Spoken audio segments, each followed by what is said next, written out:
follow the game on Twitter a little bit. The fans from Zimbabwe would like someone to put their hand up, and I agree with that comment. And looks like Sikander Rasa's warming up a bit in the outfield here. In the outfield, he does bowl.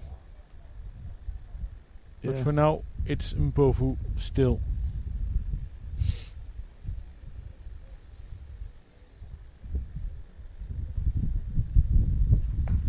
Oh, that is a gorgeous shot. Very powerful, very fast. No chance. Well, you don't bowl there to Stefan Marbeck. You can't allow him to have width, because he will put you there all day long. And this was a cracking shot. Yeah, the Zimbabweans haven't executed their plans as well as they would have liked, I suppose. But it's also, I mean, the batting has improved by the Dutch. They've left the balls well and pounced on anything short or full, which is great to see. So they've made that slight little adjustment, and they're going quite well. Meiburg now on 37.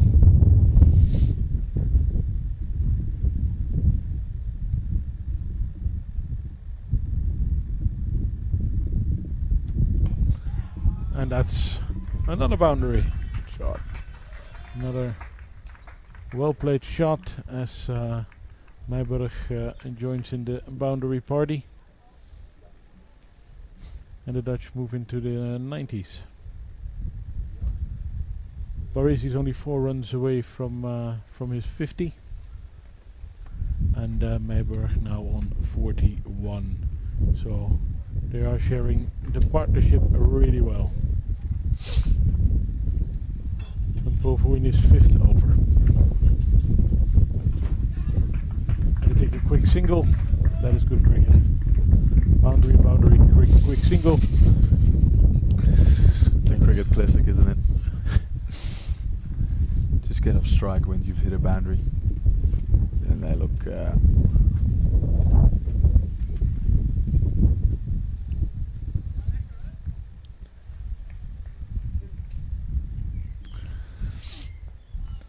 they're slowly, the crowd is it's building up nicely. And they're all underneath that tree. The sun is getting out a little bit better now, which is great to see. Another short ball. There's some protection by Rasa on the boundary, so it's just a single. Played with good control. But like I mentioned, Wes is very good on the short ball. He hasn't got any problem with it. Moves to 47. And soon the Dutch national coach Ryan Campbell will be joining in the commentary box. He will probably be a lot happier coach than he was on Tuesday. So it's some positive things from him. Oh, that's a bit of a misfield there. Yeah, that's another. And the ball is running to the boundary as well to add insult to injury for the bowler. And a bit of an expensive over there now for Mpofu.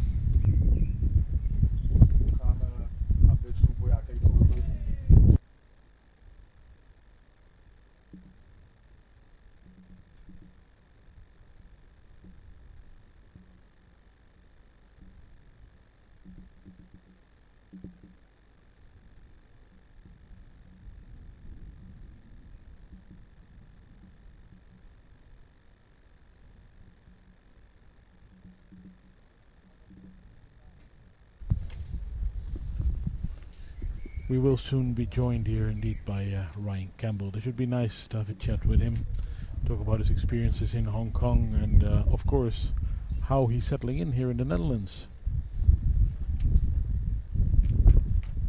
First sign of spin today is Sean Williams is on from the city end is Sean Williams with his left arm darts. Looks to bowl pretty quickly through the air and tie the batsman up to leg stump. as you can see with the field, there's no protection for him on the offside, so he can't miss his mark outside the off stump. Sean Williams also, well, a lot of these Zimbabwean players are from really sporty families. Apparently his mother won a gold medal in the Olympics in field hockey. And his dad was a very good hockey and cricket player. And also played first class cricket and is a hockey coach in Zimbabwe. So good shot down the ground for the single. And on the Twitter here we've got a question from one of my mates, Spijker Gunning. What I think will be a competitive score today. Well, 250 I think is a bit under par, I would say. Definitely 300 is a good score. The wicket looks to play very nice, and the outfield is very quick. So now I think 300 is a minimum by the look of things. Like, we haven't seen the turn in the wicket yet, but it looks to be quite flat. So 300 would be a good target to look at, and then hopefully later on we can see if we can score a little bit more. Meiberg moves to 47. And Baresi is on 48. So both will be looking for those important couple of runs that will take them to their 50s. Yeah, it would be good for them too, as mentioned early on in the chat, is that they haven't scored that many runs of late, so this is a welcome return to form for both of them. Hopefully they can press on and lock on to get a big score, because as they say, 50 only halfway there. They're obviously looking for that century mark. We're also getting a bowling change at the other end, and it is Graham Kramer, the captain, who will take the ball from that end. Another guy who's good at more than one sport. He nearly well, he tried it as a professional golfer for a little bit before making a comeback in cricket. Took over the captaincy last year after the World T20s from Masakatsa, and is, as you said, a very useful leg spinner, more than useful leg spinner. He's a frontline player. That's a great shot by Meiberg against the turn. Meiberg moves into 50 runs, half century for Stefan Meiberg. Great individual performance, and as Peter mentioned, a very welcome return to form for him. Very important player for the Dutch international cricket 11. And a very well played 52. Yeah, flawless, I would say. Yeah. Follows the boundary up with a single. And typically Meiberg, the strike rate is above the hundreds. Yeah, he's looking in good touch today and striking the ball cleanly. So he's looking to press on here, looking to get that 100. Well, now Baresi's chance. He needs 2 runs to reach his half century.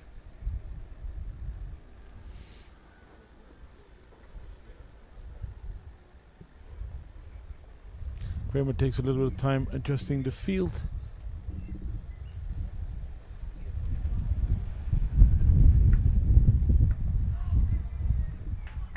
Quick single, and that moves Baresi to 49.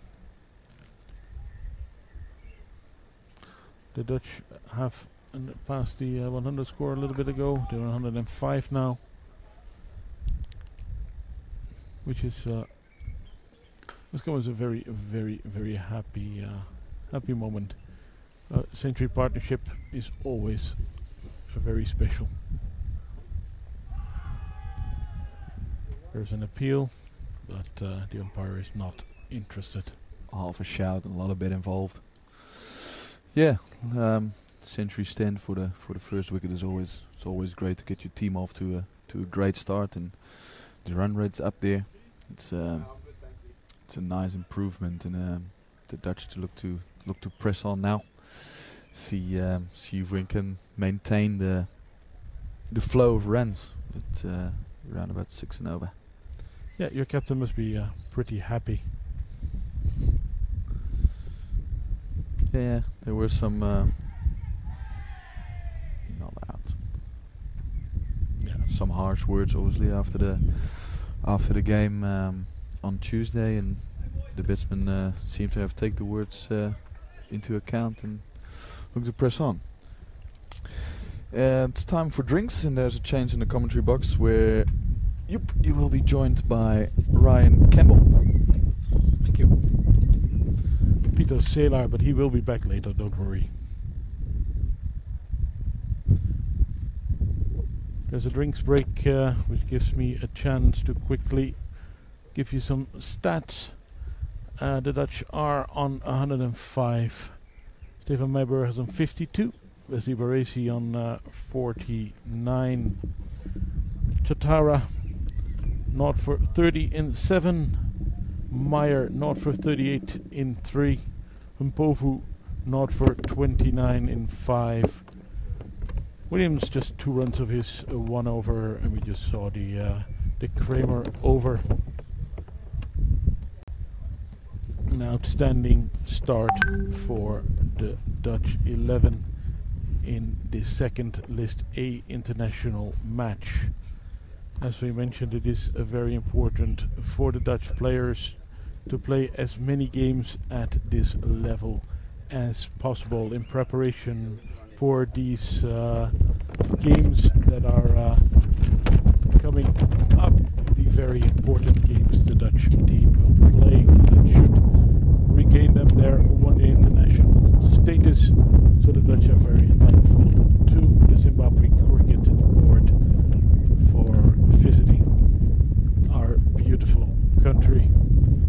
So we are in Amsterdam, or close to Amsterdam, in Amstelveen. It's a middle of a nature area, a park where there's a lot of sports being played. The National Field Hockey Stadium is not too far away from here. The Wagenaar Stadium, that a lot of a lot of people who follow cricket probably also follow field hockey, so you might have seen some games being played there. Mr. Campbell has taken his seat. Thank you very much for joining me. It's so nice to meet you. It's fantastic to meet you. Thanks for having me up here. Obviously, it's a nicer seat to be in than on Tuesday. I think this time on Tuesday I was looking for flights to leave and get out of here, but it was a tough first day at the office, so to speak. But we're just going to put that down. The batting just wasn't up to standard. The boys, I think, in their search to be aggressive and sort of stamp their name on the game probably definitely went too over the top, and I thought the Zimbabwe guys bowled very, very nicely to them, and at 8 for 40 there's generally no way back from that, which unfortunately it wasn't. But again, today it's a new day, it's a different game of cricket, and the beauty of it is that you find out a lot about your character of your side on days like this, when who's mentally strong enough to put Tuesday out of their mind and cross that white line, and have a clear mind and know that if someone's going to bowl you a half volley, you're going to hit it through the covers. And what I think you've seen today is that these two have been very selective in their stroke play. They've let the ball go nicely, and when the Zimbabweans have presented them a scoring opportunity, both of them have jumped all over it. Well, Baresi also closing in on his 50. It would also be a very nice individual performance for him, and very good for the team. So when did you start as Dutch coach exactly? Well, the start of April basically. So I've been here now close enough to 12 weeks. 11 or 12 weeks I think. So it's one of those ones where, and it's good 50 there from Wes as he strokes that down the ground, which is a nice return for him, and hopefully he can also press on and make big scores. That is one of the things that I have really pressed to our batsmen and set them challenges that, you get a start in this game of cricket. The hardest time to bat is early on, and getting to 20 is tough. Well, guess what? The good players, once they get to 20, they have to cash in, and hopefully these two can push on and make big scores. But also, in saying that, you still got to rotate the strike. You still got to look to score. You don't want to get bogged down now. So, but yeah, answering your question, it's been about 12 weeks now, and really getting to know my players, getting to know Dutch cricket, so to speak. We've had some good tours away with the younger team, with the A team. We had some good cricket early, and then we went to Essex last week to prepare. That's a good shot. Lovely shot. 4 runs as the scoreboard keeps moving on. Yes, indeed, that must be quite a relief for you, because for a first international game, that wasn't, of course, the start you had hoped for. What did you tell the players afterwards? Well, look, for me to go in there and yell and scream probably is not going to work, because everyone has a bad day at the office, and the team, mate, they've played this game long enough now. They realised it wasn't good enough. What I asked for was a bit more courage in their convictions, where letting the ball go and actually, being a proper team, being aggressive is fine, but throwing away wickets is being rash, is not being aggressive. That's just being dumb. And I think, in today's world, I think, especially with T20, and these are just my views, of course, but I think we see a lot of players just slogging and getting caught at deep square leg or deep mid-off, and they go, oh, well, that's how I play, or that. Mate, that's just a get out of jail free card, which, probably doesn't sit too well with me. You still have to know, you still got to use your brain. You got to calmly work your way through the situation, and that's I guess what I ask from my players is to stay calm, think about it, and work your way through the issues and the problems. How are we going to get through that first 10 overs? Because what we saw from Zimbabwe, their 2 fast bowlers up front on Tuesday were absolutely magnificent, but after that they do rely heavily on their spinners. I think Kramer, the captain, who's bowling now, obviously is a very good bowler. But again, Williams and Raza, the off spinners, and Mira are, all-rounder bit type bowlers, I guess you would call it, which is not selling them short, that's for sure, because they bowl a lot in international cricket, but I think they lack that real third quality seamer. So I just felt that if we could get through those first 10 overs, our batting is long, as you saw the other day. We can really cash in the later overs.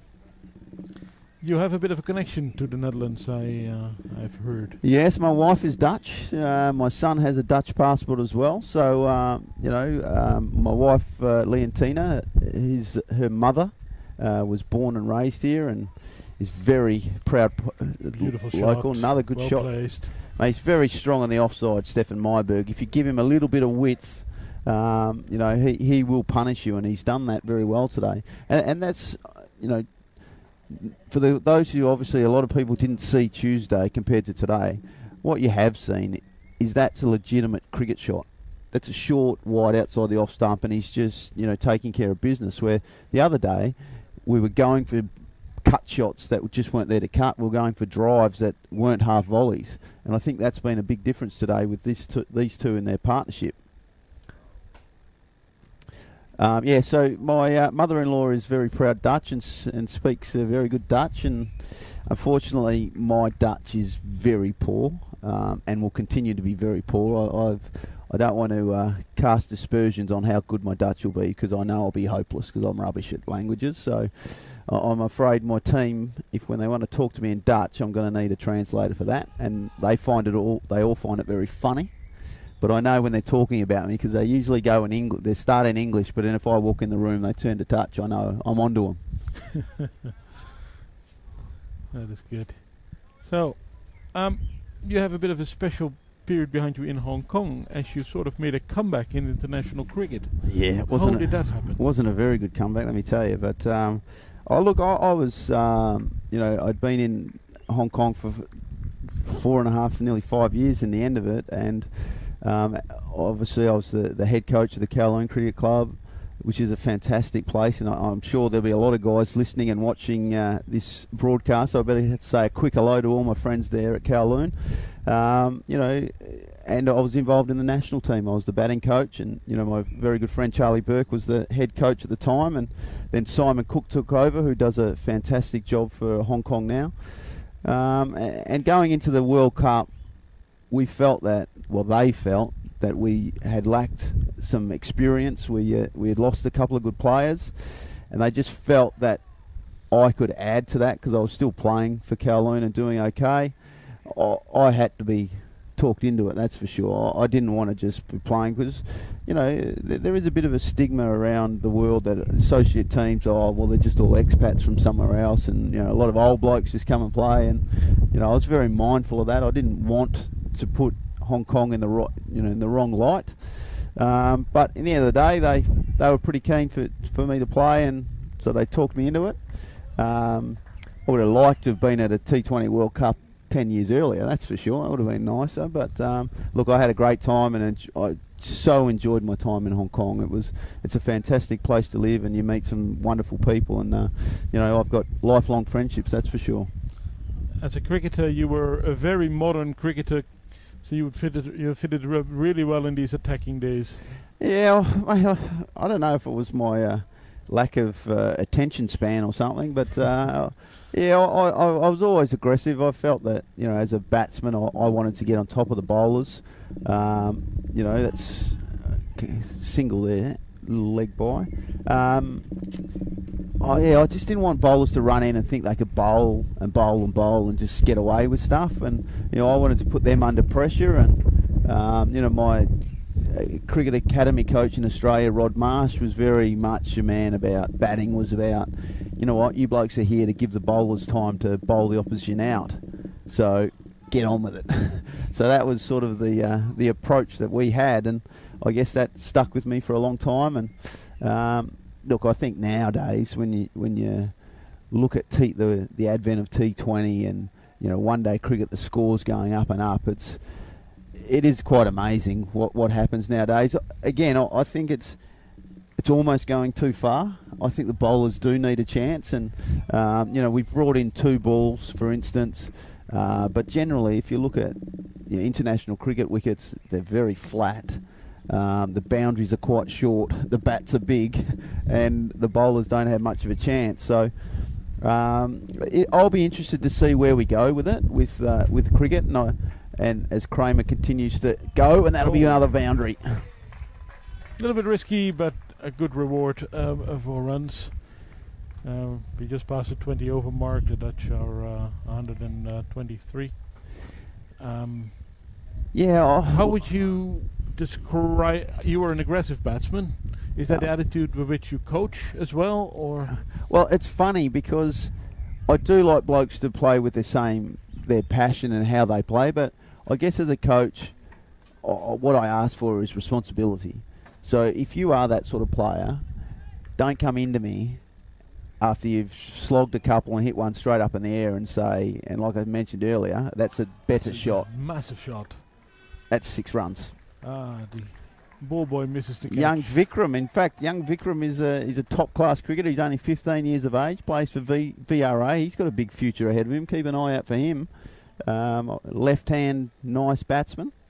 But you can be aggressive, but you also have to be responsible for your actions. And I guess that as a professional sportsman, that's another good shot. So strong in that cut area, square of the wicket, Steph Myberg. 2 runs to the Dutch total. But again, that's great batting because he's played 2 very good shots, driven on the up over mid-off, and all of a sudden the leg spinner drops short because he's trying to bowl faster and flatter because he doesn't want to get hit over the top again. So, he's going very nicely here. Never made 100 for the Netherlands. Touch wood. Touch wood. Maybe today's the day, and it would be a fantastic turnaround of form, so to speak, because he has struggled a little bit in pre-season and in club cricket. But I keep reminding him that the last time he played for the Netherlands before Tuesday was Hong Kong, and he made 80. So that's the hard thing for our associate players. You know, there's a long time between games, so it can feel like an eternity before your last, and you can sometimes forget about the last time you played, which sometimes is a good thing if you've been going poorly. But if you're going well, you want the memory to be flooding back. That's the end of the 21st over. The Dutch are on 132. Stefan Meijborg is on 75 not out, and Wesley Baresi is 53. Stefan Meijborg is doing most of the scoring at the moment. After Baresi got out of the blocks a bit faster in the opening stages of the match. Well, I think that's a great thing about a good partnership.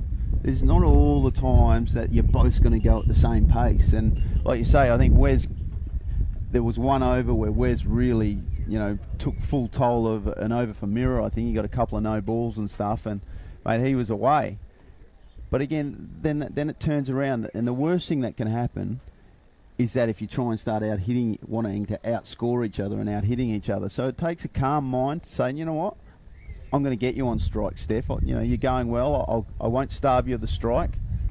We'll just keep rotating, and there'll be periods when I start to score faster as well.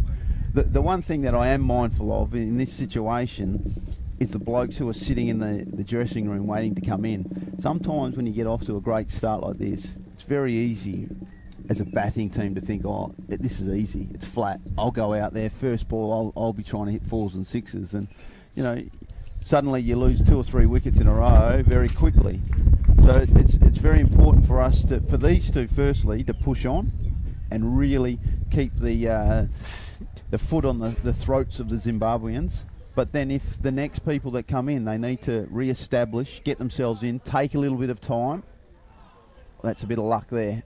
And that's the funny thing about cricket, I reckon. The other day, and I'm not making excuses for the other day, but every time we made an error, we were out. And some days you get that. Today, we've made a couple of errors, but a little edge has gone through the slip cordon and for 4. That there's just missed the stumps and goes for 4. That's cricket. That's the cricket goal. That's why we love the game. These games are sort of warm-ups for you guys, a chance to challenge yourselves against a full member. But you have very important games coming up. Yeah. How does the rest of the summer look for the Dutch team? Well, it's pretty good. We've got plenty of cricket ahead of us. We have these 3 matches against Zimbabwe, which is very important, just to see where we're at as a team. Next month, I think it's the 11th or 10th, 12th, 13th, we play the UAE, who are a very good associate team who are, trying to go forward. They have a new coach, an ex-Warwickshire coach, Dougie Brown, who really wants to, make an impact. So they're preparing accordingly, and they'll be here for 3 one-day matches. Then in August, we go to Ireland and play an I-Cup against Ireland. And as we know, any day now they could be announced as a test nation, which me personally I think is fantastic. Them and Afghanistan are a great story, and I wish them all the best, and I hope they do get their status. And hopefully that opens the door for us as well to perhaps be a chance of that 13th one-day international team if they can go forward with that, which would be awesome.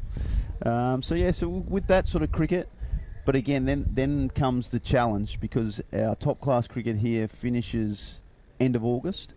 So we've got all of September to work out what we're going to do, because we play Kenya at the start of October in 2 matches, and then of course we don't play again till late November in Dubai with an I-Cup, and then our 2 World Cricket League matches.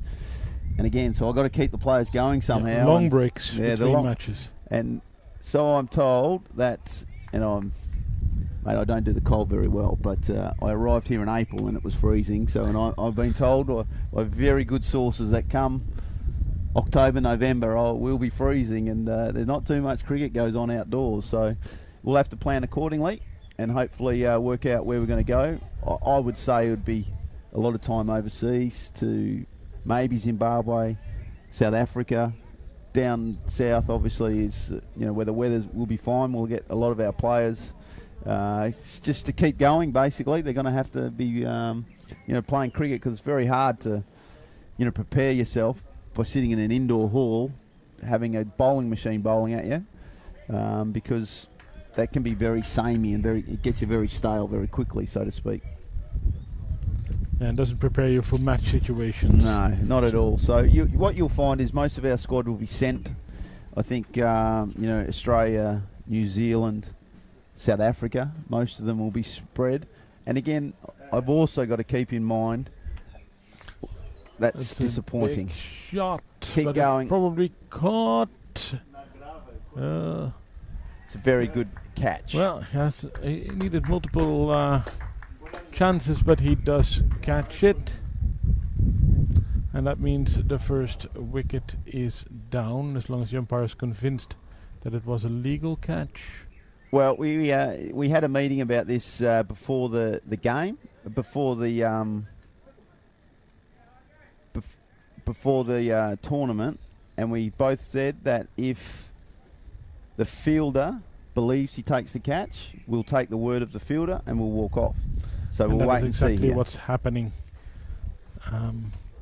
That means the end of Stefan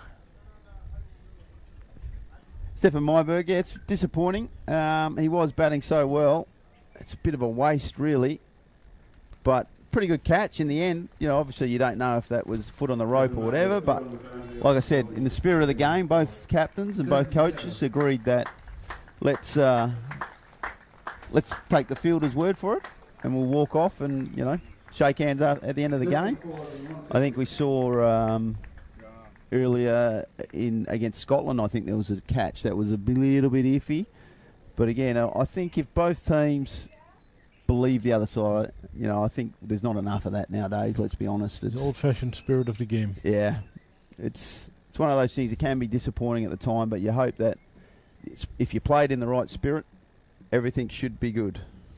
Well, Stefan Myberg scored 77 runs at a very healthy strike rate, 111. But he is now back in the pavilion, and the new batsman is Ben Cooper. Also a local player. He's with VRA here in Amsterdam. Has been for a while. Australian born, so you guys can share memories, I suppose. Yeah, well, the brother of Tommy Cooper, who has also played a lot of cricket for the Netherlands. Look, Ben's been one of those players that's he's an interesting one for me, because, he can absolutely light up a cricket field with his, aggressive batting, but can also be out to some dreadful shots. So, this start, a fantastic start from Barassi and Myberg of 143, gives him now the opportunity just to settle into it, relax, take his time, play some good cricket shots. Played a very good innings for the Netherlands in Hong Kong. Fantastic. Earlier in the year, 173 not out. That was in a multi-day match.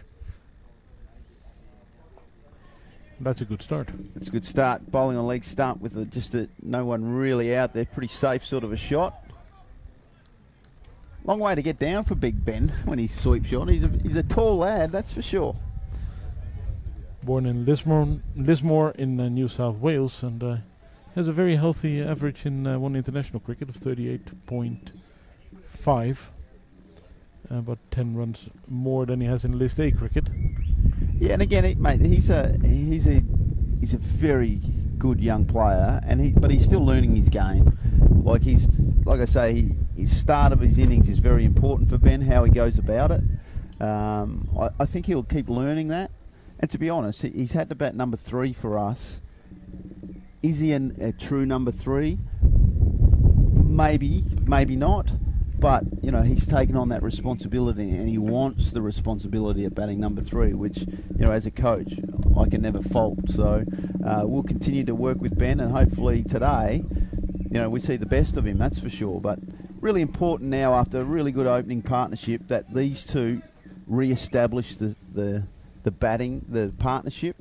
'Cause one of my pet hates is when you lose clumps of wickets and you throw away a really good start. Let me just give you all the stats for the Maiburg innings.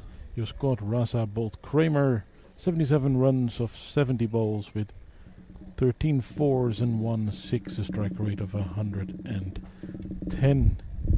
Baresi is on 58 right now, and he's still going strong. There's some easy singles on the leg side at the moment. Well, that's the thing. You know, if a left-arm bowler is going to bowl round the wicket to a left-hander and not have a mid-wicket, you know, not have a 45, there's a lot of room to rotate the strike without even, you know, taking a risk, which is really important at the start of your innings, that rotation of the strike. I love to, when I talk to our players, it's about who controls the inner circle. As a batting team, you want to control that inner circle, and what I mean by that is you can only have 5 fielders. Well, generally you've only got 5 fielders in there, so you need to be able to score in that inner circle safely and continually. That frustrates bowlers, and then you can still play your good shots because, you know, if the fielding side and the bowler starts to dominate that, what happens is the pressure builds on the batsman, and then you think, oh, I've got to hit a 4 or a 6 here to sort of relieve the pressure, and that's where you make mistakes. Graham Kramer starting his 5th over. He's 1 for 30 after 4 overs at an economy of 7.5. Sort of an inspirational leader for Zimbabwe at the moment. Took over last year after the T20 World Cup. And Zimbabwe are really rebuilding at the moment and are a very serious competitor for the Netherlands. Absolutely. In the upcoming, say, 12 months. Mate, I think that, you know, when you look at a guy like Heath Streak, who I think is just he's been an absolute warrior for Zimbabwe over a long period of time. You know, he knows where they are and he knows where they want to go. They've got some great assistants in Makai Nintini is their bowling coach, Lance Klusner is their batting coach, plus with Heath Streak. That's a bloody lot of clever people talking about cricket, let me tell you. And you can only get better with those people around you. So yeah, they've lost a few players, but you know, they're keen. I know they've got a new board, new CEO. He, from all reports, is a fantastic CEO. So, you know, they know where they are and they want to get better. They want to play a lot more cricket. You know, I know they've got a series against Sri Lanka, I think, and then they've got the West Indies in October for a couple of Test match series. So, you know, it's very easy to say, oh, well, they're the bottom Test team, and you know they should just be pushed out. But mate, cricket's cricket. We want to make it global. We want to make it good. We want to help the Zimbabwe's. We want to help the Bangladeshis. We want to, you know, we want West Indies to be strong again. Let's be honest. The West Indies. I grew up. We all loved it. You know, the 4 quicks and the batsmen, the Laras, and you know they're going through a period of rebuilding as well. A lot of their players love obviously going to the IPL and playing the T20 format, so that takes a lot of good players away from you. So you know, we've all got our trials and tribulations, so to speak, and you know, I think as a collective we all want cricket to be strong globally, and you know, we want all these teams to be going well. So how do we help? How does everyone help? The only way to do it is help each other, play more cricket, make sure we work our hard together, and you know, hopefully you get the supply lines through to creating good international players. We're exactly halfway the batting innings, if you guys bat all 50 overs, of course. Of course we will be batting 50 overs. Come on, mate, don't be like that. I want you to be positive. 150 runs on the board. Baresi's on 59 and Cooper scored 5 so far. Of course you guys are going to... What do you think a par score would be for you guys? Oh, from here I'd be hoping that we'd score, you know, in excess of 310. Sometimes, like I said, sometimes you can reassess and set your targets maybe too high, and blokes going in don't give themselves a chance and they just go in and, you know, try and slog from the start, which is not what we need. But look, we get in excess of 300, and I know, like we spoke about earlier, cricket's changed and everyone thinks 300 is nothing anymore, but you know what, still scoreboard pressure. I'm always happy with 300 on the board. I'll back our bowling attack to do the job, and of course, if we end up with 360, 370, I'll be even more happy. But let's not ask for too much too early. Your bowlers did really well on Tuesday, I understood. Well, I really believe that we now have probably the best fast bowling attack in associate cricket. We have 4 legitimate fast bowlers who all are a bit different and all swing the ball, with a brand new ball at each end. I think Tim van der Goot and Shane Snater is a youngster who's just come through, who impressed Essex a lot when we played against them. So, hopefully something can come of that for him. Then you have big Paul van Meekeren, who's a very good young fast bowler who's working hard at Somerset, and then Logan van Beek, who showed the other day he's a gifted all-rounder who can bats very well and bowls quite sharp. So, with those 4, and then you throw in, we're still on the sidelines. We've got Viv Kingma, who hasn't played this year too much due to an elbow injury, which is probably going to need a bit of surgery. Freddie Klassen, who we're working very hard with as a left-arm swing bowler. Suddenly we have... Gorgeous shot. And that's what he can do, Benny Cooper. He can hurt you in all sorts of ways as a bowler. So, he just needs to search for those loose balls and play good cricket shots. He has a wider range of shots. Yeah, he does. But again, our bowling attack we're very pleased with. But again, we always need to set a score that we can defend. Throw into that, of course, is Van der Merwe and Rippon as our 2 spinners, which is always handy when your top order can bowl. And together, I think, we're pretty happy with what we have. And indeed, a couple of those guys are genuine all-rounders who can really, really smack a ball around. Yeah, well, hopefully we see that as well today from young Rippon and Van der Merwe, who, Ruloff is a very proud young player. He's, he was very disappointed at his dismissal the other day, going for a hook shot first ball, only gloved one through to the wicketkeeper, and that appeared to be a very good plan from the Zimbabweans.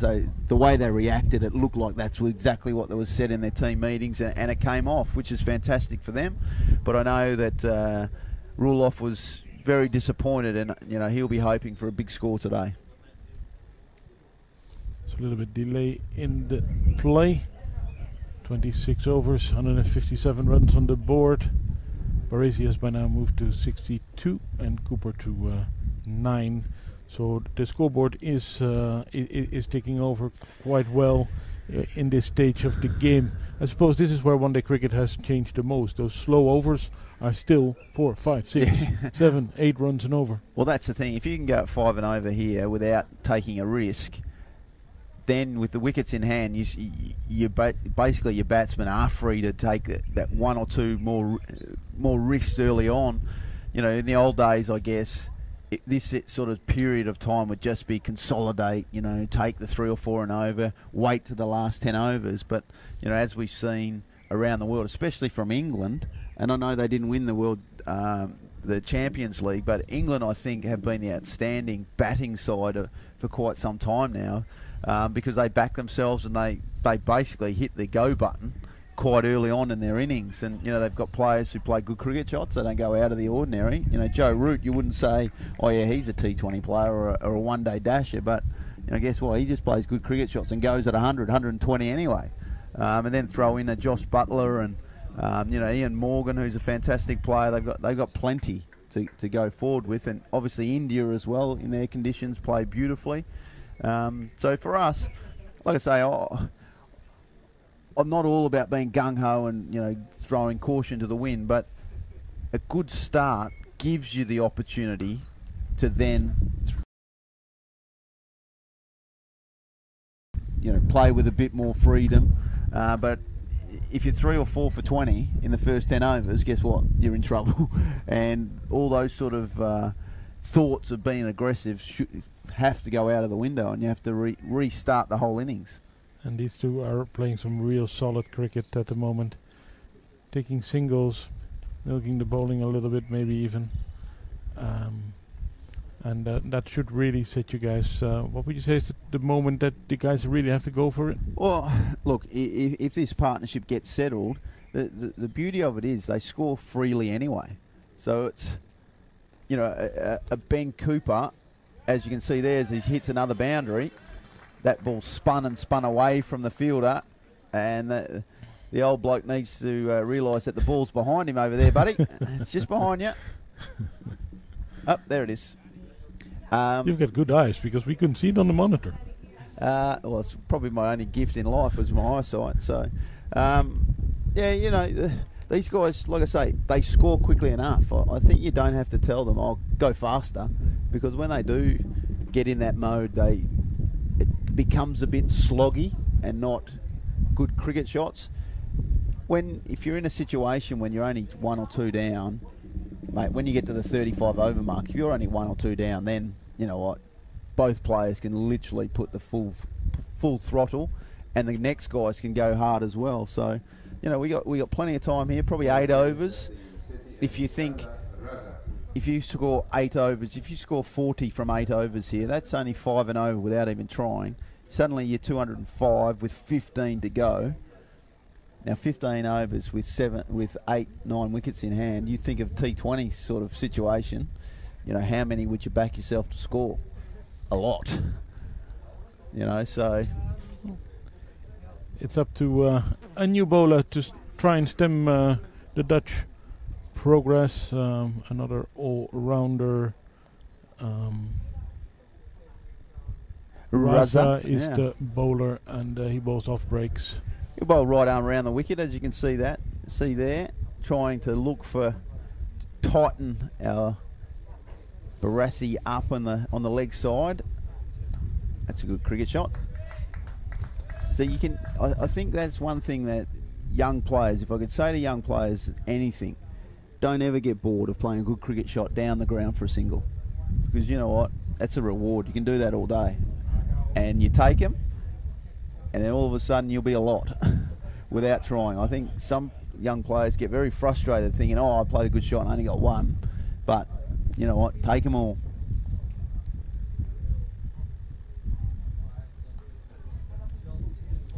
Followed by dot ball. Tikanda Raza is the only player in the Zimbabwe team who wasn't born in Zimbabwe. He was born in Pakistan, but his parents moved to Zimbabwe at some point, and he joined them there. And he did grow up in the Zimbabwe cricketing structure, sort of, and is a very handy all-rounder for them at the international level. Oh no! And that is out. A caught and bowled for Sikandar Raza in his first over, and that is the end for Ben Cooper. Well, it's a bit disappointing that. It's a bit soft. It looks like it was a well-flighted delivery, and he didn't quite get to the pitch, and hard hands really offering up a pretty simple catch in the end. And that, unfortunately, is the end of Ben Cooper. Michael Rippon is the new batsman, a pretty special player for the Netherlands, specifically with the ball, but he's also a genuine all-rounder. Oh, absolutely. I know that you and Peter Seeler were talking earlier about, you know, Michael has opened the batting a lot for the Netherlands, and may do again. You know, it's definitely not something that I've put in stone, but you know, I just feel that him batting at 4, his game sort of suits that role more for our team as well. It just sort of fits in. Now he can take his time, he can work the ball around, and he's got a lot of good cricket shots as well. So mate, he's obviously forging his way too at Otago in New Zealand in their first class system. So he's going to play a lot of cricket, and hopefully he's going to play a lot of cricket for the Netherlands for a long time as well. So he'll be a big key later on today with his left arm leg spin. With the wicket, I think, is starting to hold up a little bit. It's quite dry now. I can't believe we're here to say it, that it's been very hot in the Netherlands in this last week. And in fact, when the umpires in the meeting before the series, they wanted to include extreme heat measures, I actually was I did laugh a little bit at that point. The wind is picking up as you're saying this. It is, isn't it? As you're talking. So it won't be overheating on the ground, on the pitch itself. But yeah, Michael Rippen is only 25 years old, so he's got some room to grow as well. Yeah, well, he made in our pre-tour preparation for this match, as I mentioned earlier, we went to Essex.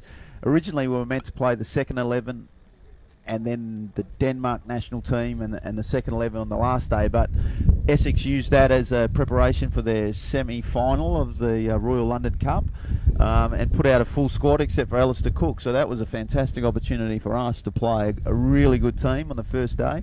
And Michael batted magnificently well and made a beautiful 100, which impressed a lot of guys. And I said to him, it's unfortunate because he batted at number 4 in that game, made 100. I said, well, mate, any chance of you opening the batting has just gone out the door. So, you know, hopefully he can continue that form. He's in pre-season down in New Zealand at the moment with Otago, and obviously has made the trip to play these really important matches for us. So it looks like another new bowler. It could be, I think, Burl, bowls some leg spin.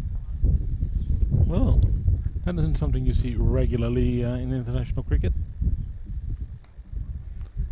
But yeah, they need to fill up possibly a few overs because of Solomon Myers over. He didn't look very sharp in this game, at least.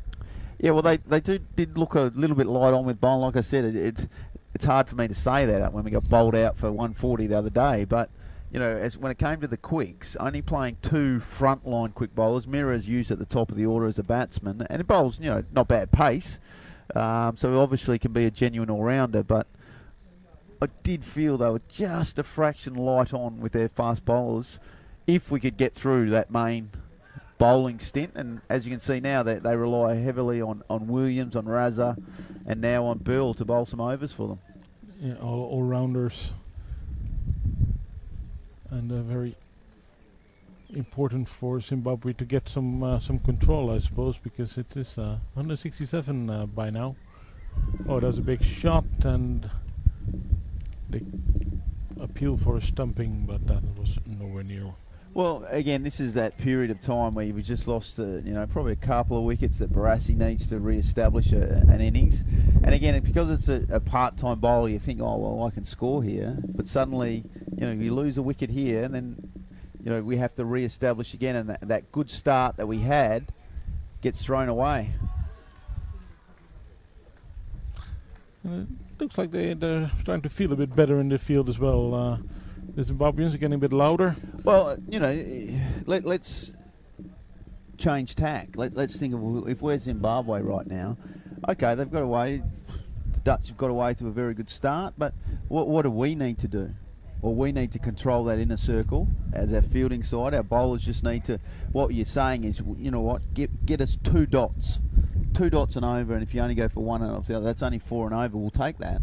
That's as a bowling side, you're happy with that when you've got almost a rollicking start like this. So pressure on the new batsman in Rippen.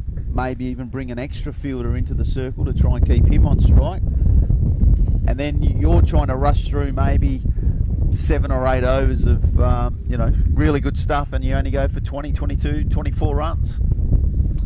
That is the end of Ryan Burrell's first over. Baresi is on 67, and Rippen just a 1 run for him so far, and 168 runs on the board after 29 overs. I noticed lots of tweets coming in about the game all around the world. Having obviously we've got a lot of people watching, and the old hashtag Ask Pete. For the record, it's Ask Pete in a weird way, P-I-E-T. The Dutch spelling. Because he spells his name weirdly, the source. But yeah, mate, get in, give us some questions, ask the guys what they want to do. But it's it's fantastic to see there's so many people watching and tuning in what should be a really exciting game.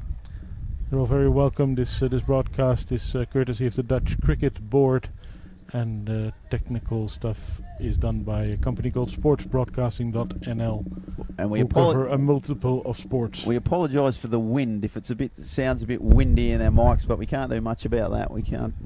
We've got good control, but we don't have control over the wind, I'm afraid. We have a gorgeous commentary position in the pavilion here at VRA. very good view of the wicket, but no protection against the wind.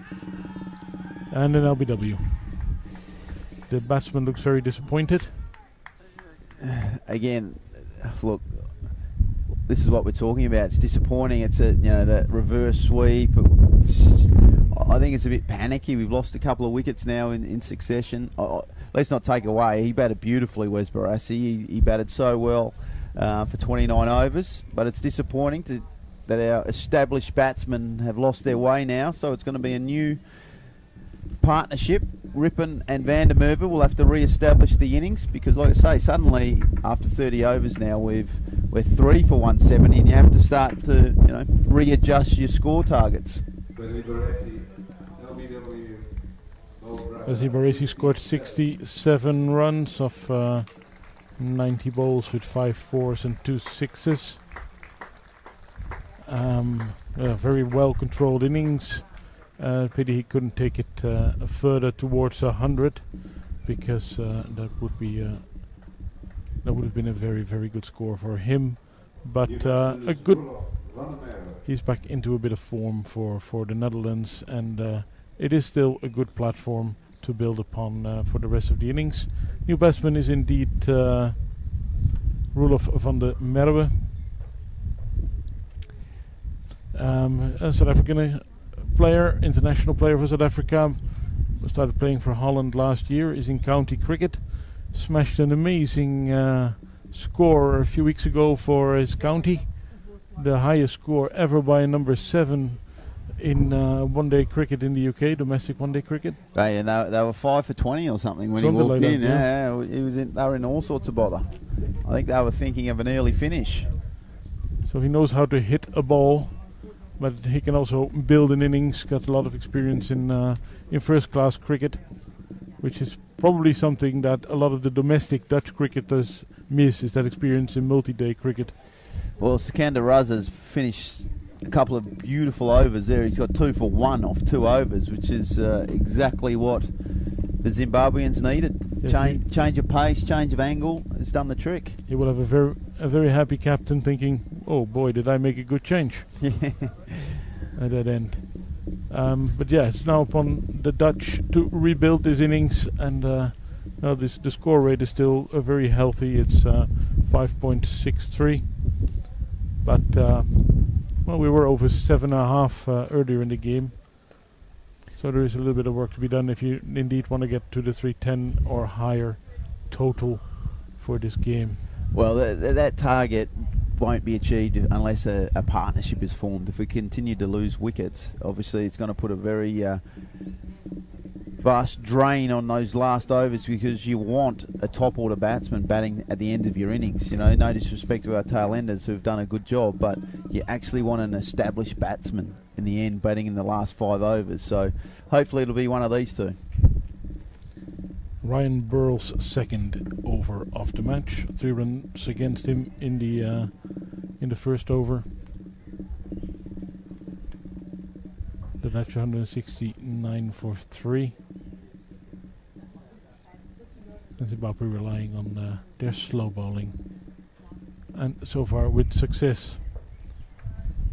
That's a good single. What you will find from Roelof van der Merwe is very quick between the wickets. He'll really push and test the fielders, nudge into the gaps, and really, even you saw that first single from Rippon when he hit it all the way down to long deep mid on. He was off putting the pressure, really running that first run hard, which is so important.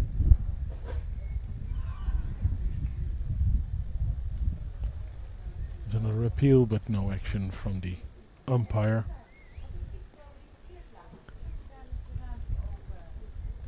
So, have you permanently moved to the Netherlands? Yeah, definitely. I'm living down the ground for one. Very happy in Haarlem. We've found ourselves coming from Hong Kong. We probably weren't looking to live in Amsterdam. We'd sort of done that inner city living. So we're very happy with our place of residence. Oh no, that's very cheeky single. Yeah, so Haarlem's a beautiful little town, 15 minutes out of Amsterdam, and it's got everything there. The old canals, and lots of good restaurants and lots of old buildings, and we fitted in very well there. So we're having a good time. It's a wonderful place to live, and hopefully, like I say, I was joking around when the other day I was looking for flights out of here when we're 8 for 40. Yeah. But hopefully we're here for quite some time, and we can enjoy all the parts of what Europe has to offer. You don't do any club duties in No. addition to your national team work, No, right? that's not my job, the clubs. But what I do make sure I do is go to club cricket. I'm there every Sunday or Saturday, depending on what days. So I'll probably go to 1 or 2 games just to keep an eye on the players that we know. But I'm also looking for the next generation of someone. I might see something that our selectors or guys who have been here for a long time may not see in someone. So I'm always on the lookout for talent, and hopefully we can unearth a couple of more good young cricketers, and they're out there, that's for sure. We've got some young players on an A tour to Kent at the moment, playing some T20 cricket. We've got a 15-year-old in young Philip. It's gonna be testing me how to say this last name. Bosic. Not even close. Pete Seal is just laughing at me. So, anyway, young Philip is a very good young leg spinner, and I think he's got a very big future. Busteleda is a son of one of the great players of Netherlands cricket. He's a Former World Cup captain. Yeah, he's a very good young all-rounder who's just finding his way, but I've no doubt he's got a very big future. And obviously we've got a number of Max O'Dowd's there, Dan Tabraco I think's got a big future as well. So we've got a number of players over there doing a good job and getting more experience playing against good opposition. And that is very important. That is possibly also a difference with Zimbabwe. Zimbabwe get a lot more games at a very high level because of their ODI status. So that is probably the biggest priority for Dutch cricket, get back into that circus and get in the rotation of facing stronger and stronger opposition. Yeah, absolutely. And to be honest, I hate to say it, but it also comes down to funding. We need the money to send our A teams, to play good cricket teams, to send our main team to Australia or, to South Africa or wherever to play against good teams in our off season. But it all costs, and it's not a cheap exercise to do. Cricket is an expensive sport for an international team. The Dutch players can't drive to away games. Yeah, no. In fact, they still even ride their bikes to the home games. So it's mate, it's an interesting world.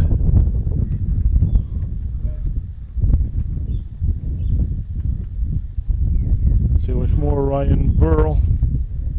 And these two bowlers seem to have regained a bit of control for Zimbabwe. Yeah, they're going along quite nicely, aren't they? They've really bowled good tight line and lengths.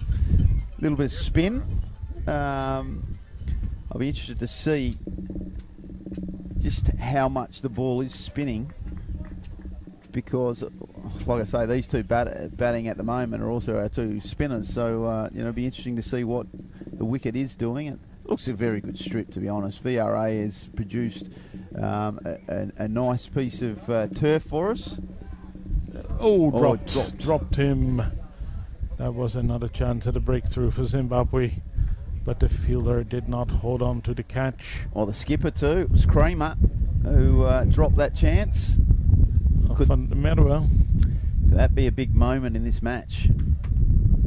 He immediately charges the next ball and pushes it out for a single. Get off the strike.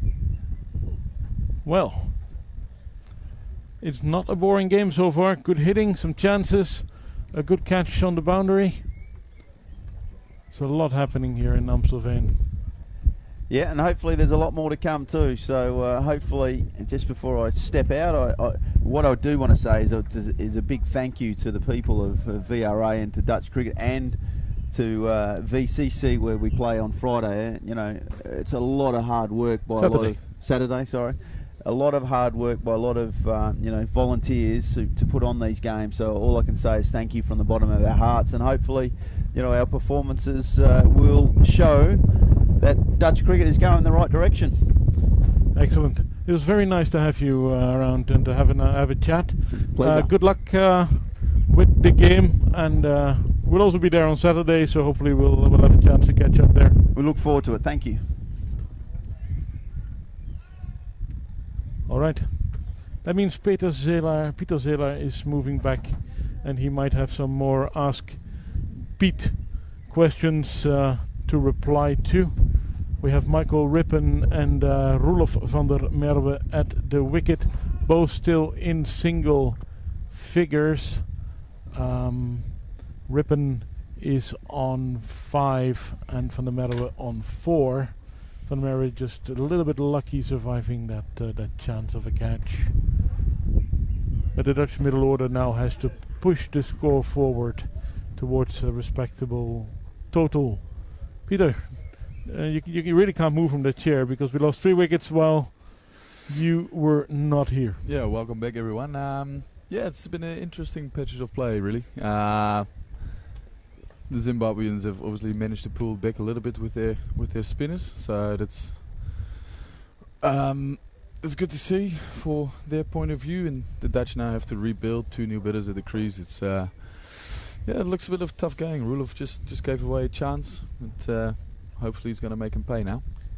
Zimbabwe already used 7 bowlers in this innings. And there is a welcome boundary for the Dutch team from the outside of the bat, but it flew away safely and towards the rope for 4 runs. And that was van der Merwe. Let me just give you some bowling figures. Chatara so far bowled 7 overs, 0 for 30. Meyer was 0 for 38 in just 3. Mpovu 0 for 29 in 5. Williams 0 for 23 in 6. Kramer 39 against in 6 overs. And we now have Raza and Burrell. And Raza's figures look specifically spectacular, apart from this boundary of course, but he's picked up 2 wickets. The other one went to Kramer. That was the catch on the boundary, the first wicket that fell today. Any good questions for you on Twitter? It's not really going as well as we'd have liked. Shout out the hashtag again. It's the hashtag AskPiet, and Piet is with P-I-E-T. Just from the VRA Cricket Club, how do you compare the grass wickets of VOC with the ones at VRA? It's, well, the way VOC is going, it's actually similar to what we have here right now. It's nice and flat, where VOC was quite known for their turning tracks. Where it's now, there's a little bit more grass on it and it's nice and flat. So outfield is as quick as it is here. Ooh, massive shot! 6 runs, Roelof van der Merwe. Yeah, that's typically Roelof. He now tries to take the game forward, and shows that with some intent with hitting a big 6 over long on. And also welcome, a raising of the scoring tempo. The Dutch had slowed down a bit. They were down to 5.5 runs and over. Still very healthy at this stage, of course. But with the wickets down, the new partnership, there's always a little bit of time required. And the single there into the offside. Roelof van der Merwe is internationally extremely experienced. Played some international cricket for South Africa in the past, and has made an immediate impact on the Dutch team after his arrival from last year. Yeah, Roelof is obviously a very experienced cricketer and a guy with a lot of knowledge, and he brings a bit of energy and intent to the changing room, which is always nice. And one of the quotes in 2015 when we played the World Cup, he always likes to be involved, and he definitely does. And now he's looking to push the score on, still going around about 6 and over, and Obviously, the 300 mark is still right on the cards with now 35 overs gone. Your coach was a little bit more ambitious. He wanted 310 or more. Obviously, now you're in a good position. It's we should push on and see if we can actually. Wow, 310. I would say 330 now is a better score with 7 wickets in hands with 15 overs to go. Roelof van der Merwe now on 18 not out, and Rippon just getting his hitting started on 8. Yeah, and after this we got some explosive batsmen to come. Obviously Peter Boren is a guy who likes to strike the ball. Wouldn't be surprised if some sweeps and reverse laps and all that stuff would come into play. And young Sikander Zulfikar is a very impressive hitter of the ball. So hopefully they'll get a chance to shine a little bit later on. But still some work to be done before the fun part of the inning starts. And it is important for some young domestic players to make it into the national team, I suppose. And he's part of a rather large cricketing family, of which a few guys have a chance of making the national team. His brother is also in the 11 for, or not in the 11, but at least in the team for next Saturday. Yeah. Well, he's actually here today. He's on the bench today, and maybe he'll get a chance to play on Saturday. Yeah, the Zulfikar brothers are all very talented players. They and this year in the top class they're scoring some heavy runs. So that's good to see. It's always good to see youngsters performing. And yeah, it's now about getting an opportunity at the bigger stage and taking it. And then just had a word to Sikander this morning where he was obviously looking forward to today, and he was disappointed with Tuesday, and he was looking to show his abilities today, and hopefully he'll come off. But as it stands now, these batters look to bat deep and bat long, and especially Roelof looks to be the more attacking one, and I think Michael Rippon is there to see the 50 overs out, rotate the strike, and let Roelof do his attacking thing. The lineup for the Netherlands will look a little bit different this weekend compared to the first 2 games, because Roelof van der Merwe and Tim van der Guchten will head back to their counties to play the cricket in the UK, and that means there's room for new guys to come in and show their worth, because there is a bit of competition for places. That's exactly right. As I think Ryan mentioned, is that the Dutch A team has got a lot of games in 2017. They are now in Kent playing a Kent 11 in some 2020 games. They've been in the early stage of the season. They've been playing Guernsey away. They played some games at home. So yeah, Ryan is obviously looking for some new talent. There's some guys that have announced their retirement. One of my better teammates, Mickey Swart, was in the team for a long time. He hung up his boots at the end of the Australian year. He was a handy player, but now it's time for some new blood, and there's definitely some potential in the Netherlands, and that's very good to see. Very, very nice. The Dutch are approaching the 200 run mark. 197 runs on the board, and Michael Rippon has moved into double figures. He's on 11. This all looks very comfortable. Good shots, quick singles. They're taking their chances. This is of course the heart of the Dutch batting innings. These two guys, both in their own way, very experienced. Mr. Campbell already mentioned the fact that Michael Rippon is gaining a lot of valuable experience in domestic cricket in New Zealand. Have you ever played abroad, Peter? Yeah, I have played in South Africa and New Zealand, which was a very nice experience, and I think many of us have been abroad playing club cricket in foreign countries, which adds to your experience as a cricketer. But obviously playing with the Dutch team, we we travel around the world quite a bit. We mainly play in Dubai because the ICC is based there. You get a lot of tournaments there. But yeah, it's great. I mean, getting out of the Dutch winter is always good. I mean, the weather is obviously more pleasant in the southern hemisphere. It's also very important, I suppose, to play year-round. Yeah, very important. Very important for mainly also young cricketers to get that cricket in, get the overs into your legs, get the experience, and obviously face different cultures as well. That's it adds to a bit of life experience. If you go abroad, you meet new people, make new friends, and getting experience some different cultures. The Dutch have passed that 200 mark in the last over, and well, they're poised to attack further. 37 overs gone.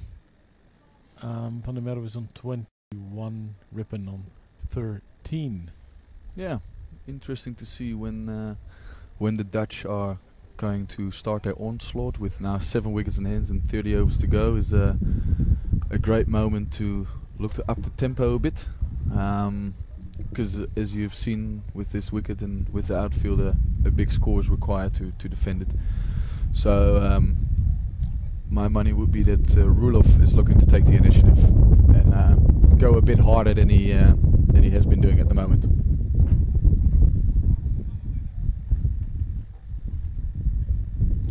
It's still Rasa bowling. 2 wickets to his name, and very, very economical, just about 2.8 runs per over against, for him, doing a very valuable job for the Zimbabwe 11. Also interesting to see that Peter Boren hasn't come in yet. He generally likes to come in when the spin bowlers are on and take to them, because I would say will be a good ploy, because he's very aggressive with his sweeps, and it would make the Zimbabwean captain Kramer think a little bit. Oh, that's a good shot. Beautiful shot. A little bit of width. A chase on for the fielders, but they will not make it. It's 4 runs to the Netherlands. Yeah, because if with Peter Boren coming in, they might have to switch back to their seamers, which would have been a difficult next 13 overs. I mean, for the Zimbabweans, if they had to bring their seamers back on. But now Rippen has started to free up a little bit with his first boundary of the innings. And that is very professional.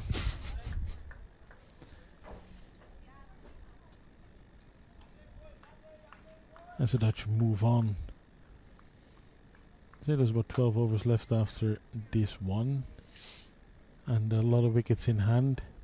So I'm sure we're going to see some big shots in the latter parts. Both these players are capable of playing the big shots, specifically Van der Merwe. We already discussed his incredible innings for Somerset a few weeks ago, where he hammered the ball for a huge score.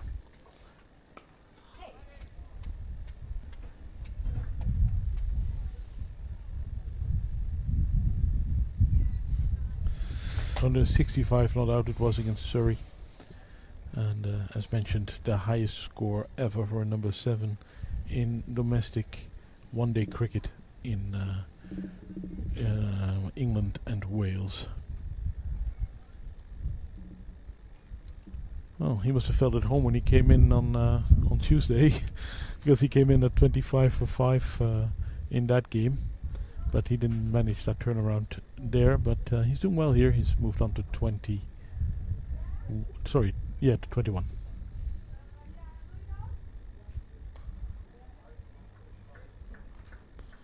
Good contact and another single. Added to the Dutch total.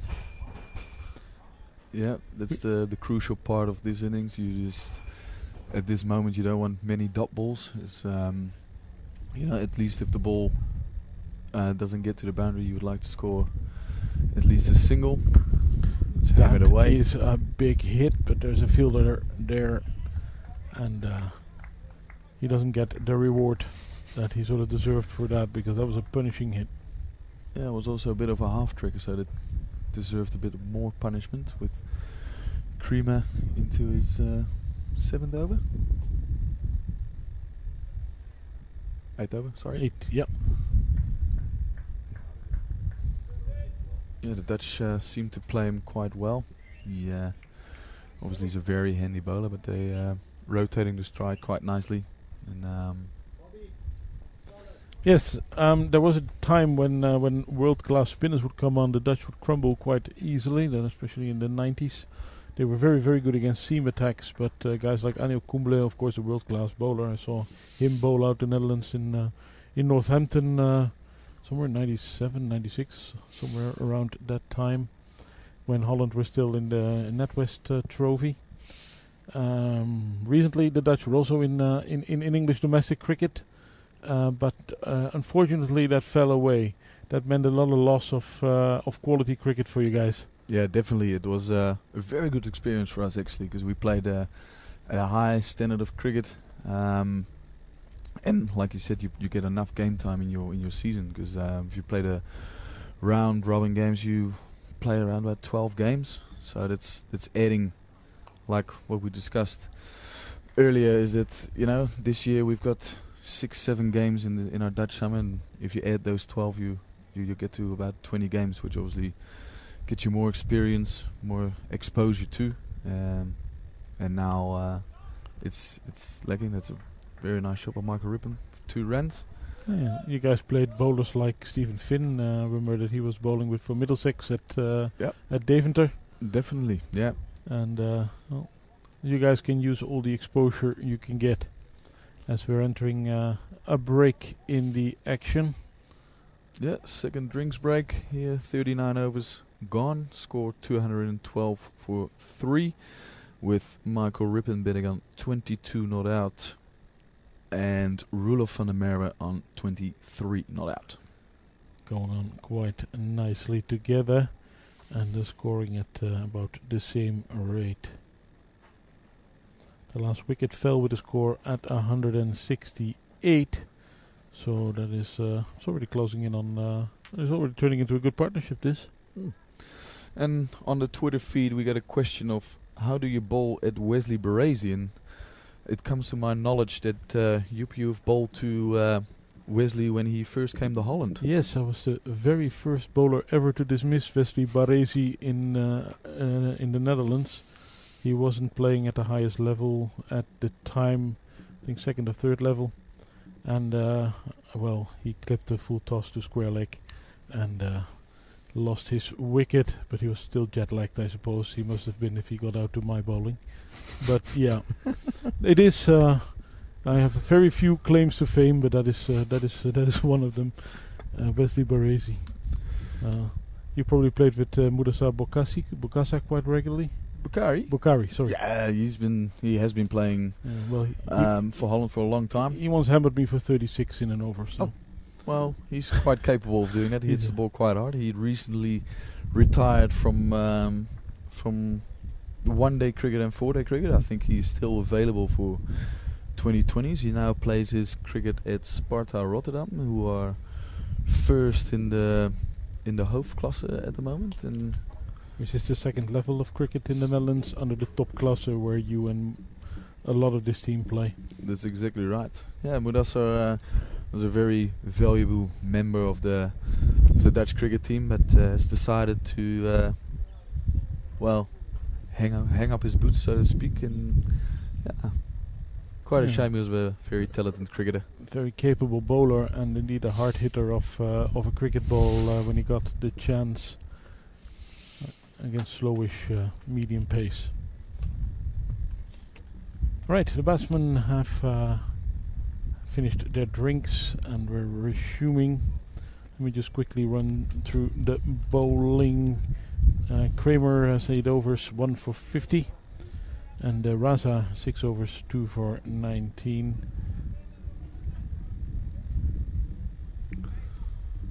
And I think Raza is still bowling. If I were the captain of Zimbabwe, I wouldn't change him. He's doing really, really well, and is with Williams really the most economical of the bowlers. for Yeah, the it team looks in like red. the change of pace is going to be vital on a flat wicket like this. And one of the Dutch things the Dutch team does very well is take pace off the ball, because now you see with the spinners the run rate has slowed down a little bit, and the more pace you put on the ball, it seems to travel a little bit further. So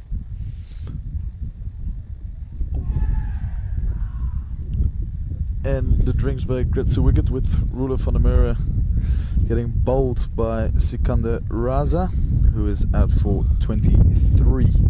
That's the third wicket for Raza, and he's an early candidate for man of the match this way. Although some of the Dutch batsmen, of course, deserve consideration as well after those 50s. But yeah, Raza doing very valuable work for his team. Van der Merwe, 23 of 31 bowls with 1-4-1-6, strike rate of 76, and the partnership between these two broken. And that brings to the wicket Peter Boren, the captain, and a very, very important player for the Dutch national team. He's been described as the heart and soul of Dutch international cricket, a guy who plays who gives everything he has. And as Peter said, he is a very good hitter of the ball with a lot of, at times, extravagant shots. So that is something to look forward to. But for now, 212 for 4 here at VRA in Amstelveen. Reverse sweeps first up. No, it's going to block it. With this field, Pete will definitely look to reverse early on in his innings. He likes to do that, play some extravagant shots. Bats with a good strike rate usually, but starts off with an easy single. Well, you said there's a few hard hitters to come. We had Van der Merwe. Now we get Boren. Well, we've seen, or you have seen, Logan van Beek, who can apparently hit the ball a long, long way. Yes, he definitely does. Tim van der Guchten is always also quite capable of hitting the ball out the park, so we should be in for an entertaining 10.5 overs. And if we're going back to the Twitter, is that I've got a question here. What do you think of the current top class and half class matches and scores, and in the how do they compare to the matches last year? By Swapnil Bachav, if I get it right. Well, it looks to be that in the top class there's a lot more runs being scored than in the last few years, so that's I think a good development. But you know, there's a few overseas guys who score some runs with assistant coach for these games, Jonathan Vendiar, scoring freely.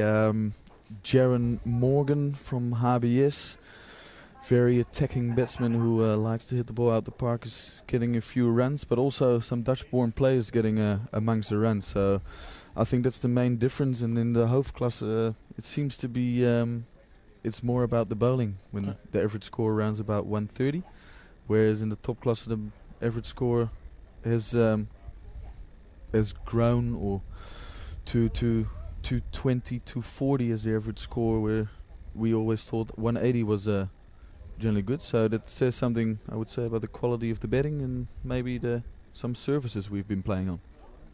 Well, Peter Boren's average domestically deserves a bit of a mention. He scored 455 runs so far in the season at 113.75. So that is quite impressive, I suppose. Although he would be the first to say that domestic scores don't mean much internationally.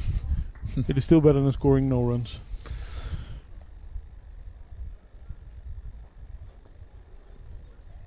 In the meantime, these two guys get their partnership going. Boren is on 1 now, and 24 from Michael Rippon. Graham Kramer into his 9th over. And there's that reverse sweep, and Out. yes, didn't work this time. Didn't work, no. It's actually quite an athletic catch there. It's a beautiful catch. Nice dive. Who's that? It's Malcolm Waller taking a very fine catch at backward point. And now the Dutch seem to be losing their way, where they've jumped from 212 for 3 to now 216 for 5, which bring young... No, it's Logan van Beek that gets the nod ahead of Sikander. Rewarded for his good innings, I suppose, from Tuesday. Yeah. Logan van Beek from Canterbury, from Christchurch in New Zealand. Plays first-class cricket there as well. Well, it has come to my attention he has moved states. He's going to play for the Wellington Firebirds. Oh, right. He told me actually at breakfast this morning. So fresh from the press. Yeah. Good player who's been hasn't been involved with the Dutch team that often. Actually, he's played 2 World Cups, but hasn't played games in between, which a lot of people have some question marks over. But he's now playing his club cricket in England during the New Zealand winter, and is available for these matches, and see how he goes today. Starts off with dot ball. The second wicket for Graham Kramer. 2 for 52 for him now.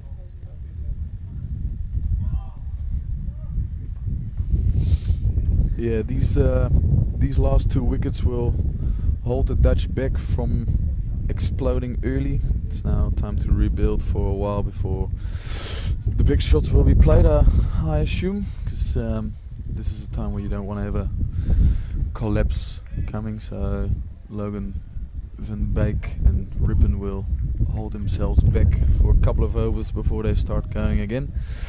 And that comes back with a nice question on Twitter. What I would say would be a nice score now, and obviously with this last 2 wickets, the 3:30 mark seems a little bit far away. So with 9 overs to go, with Michael Rippen betting on 24, and Logan van Beek, who's only just come to the crease and only the single to his name. So what I would say would be a good score. I would say, 300, 310 is about, they would say about 10 and over. It would be very competitive if the bowling clicks. Yeah, and as mentioned, the spinners are putting the brakes on the Dutch innings, with in particular Sikander Raza going for only 21 of his 7 overs and 3 wickets. He's been bowling actually quite well. Absolutely. Starting is 8 now.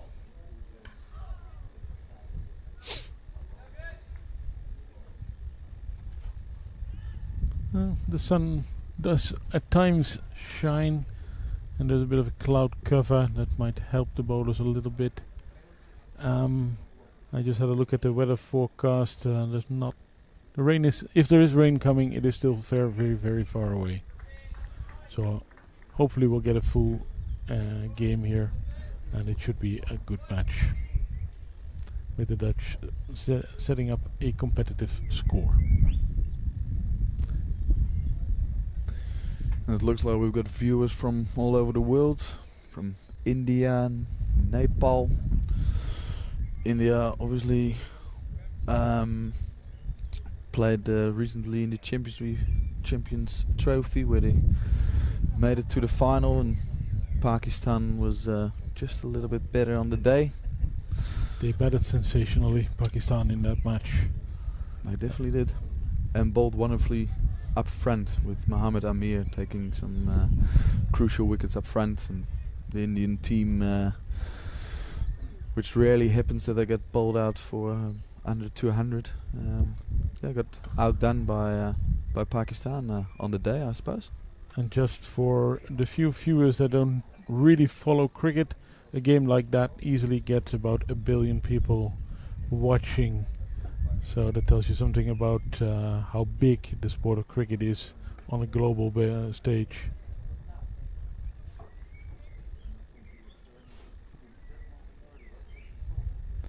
Another over gone.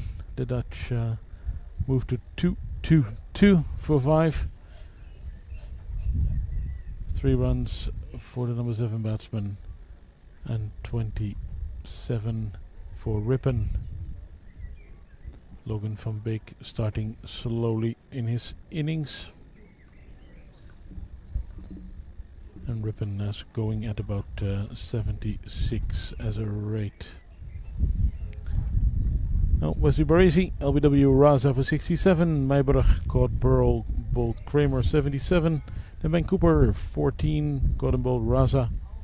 Van der Merwe bowled Raza for 23, and Peter Bourne caught Waller, bowled Kramer for 1. Those are the dismissals so far in the match. Oh, he was lining up a very big shot there. Dus Hayden Dutch, hij had een schot in gedachten. Goedemorgen.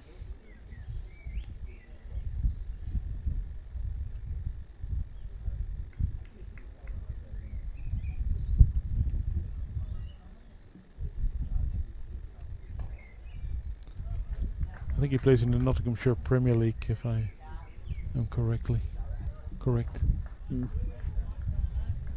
Which is a good standard cricket. A very good standard cricket.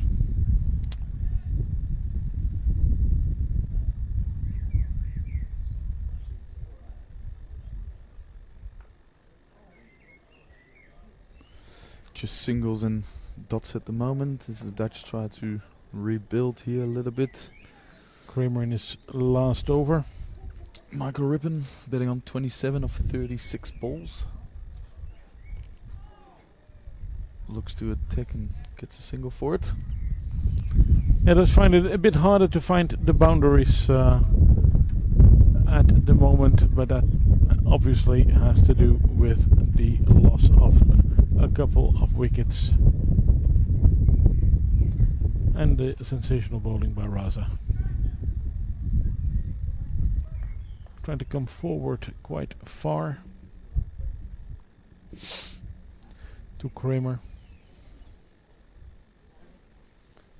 who's also bowling more economically now than he did early on. There's another question here on the Twitter from Gijs. If I've ever played cricket in Maidstone. Well, like I said earlier, playing abroad helps you getting to know different cultures, and we travelled over to Maidstone and got to know the English culture very well. It was a very pleasant experience. So yes, we have played cricket in Maidstone. He must have prior knowledge. You don't come up with Maidstone out of nowhere. One of the best places to play cricket. Whereabouts is it in the UK? I would say about the Kent area. Yeah, it's very... Yeah, can't remember much of the trip, to be honest. It's quite a while ago. So back here live, 224 after 43 overs with Raza. Keep it going. Yes, his 9th over. 3 for 26 for him so far. Raza seems to be doing a wonderful job bowling his off spin. Reminds me with a bit of Mickey Swart, who used to do this job for the Netherlands. Bowling around the wicket, try to tie up one end. And he's doing his job wonderfully well. Graham Kramer finished his 10 overs and he finished them with 2 wickets for 55 runs, which is a decent enough stat in modern one-day cricket.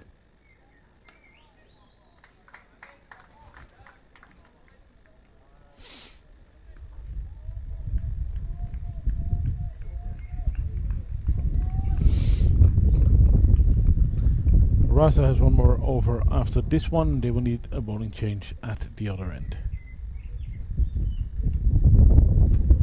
Yeah, with 6 overs to go after this one, I would say they go back to Chatara and Mpofu. Oh, that's a big That's shot. a nice shot. Is it That's 6? 6 rands. It's a great shot by Michael Ribbon. Yeah, it's a maximum. Yeah, that N- generally not what sponsored. happens. Generally what happens in the later stages of the innings when you float the ball up, it's going to travel, and Michael Ribbon does exactly that, which is a good impetus and probably just a start of some big hits to come.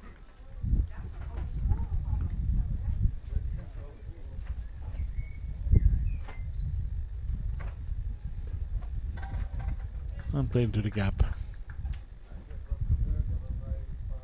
Score moves to 2-3-2. And Rippin is on 35. There's another question here on the Twitter from Arnav Jain, if I pronounced it right. Who is the best Dutch bowler at the moment? Well, to be fair, there's all 6 of the bowlers who are playing are all very decent, and they're all very different, with 2 spinning options in Michael Rippon and left arm Chinaman, as it's called, and Roelof van der Merwe bowling is left arm orthodox, and the pace attack, which is quite impressive, which was consists of Tim van der Guchten bowling some wheels on Tuesday, and Paul van Meekeren, who just hits the deck hard and tries to hit the back of a length area. Logan van Beek also puts some power behind that ball, and new to the team, Shane Sneijder, who has actually played for Zimbabwe in the under-17 level, who has impressed early season, is rewarded with some game time in the first team, which is good to see. But who's the best? It's can't really say that are enough, to be fair.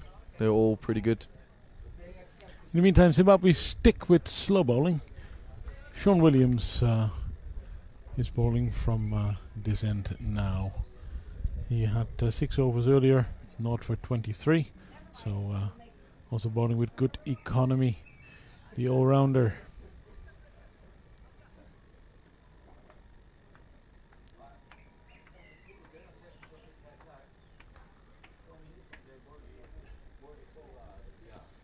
I suppose if slow bowling is working. Yeah, it looks to be a little bit tougher to get away. Pace off the ball. Although Williams is trying to firing him in. The Dutch have a few slow bowling options. One less than they should have, of course. But well, I don't know if I'm considered an option anymore these days. I haven't bowled for a while. Reverse sweep. Ooh, get hits in the throat. Ooh, it looks nasty. that's serious, yeah. Yeah, Zimbabwe players call for an They're immediately calling for assistance. physio Jan Stappenbelt onto the field.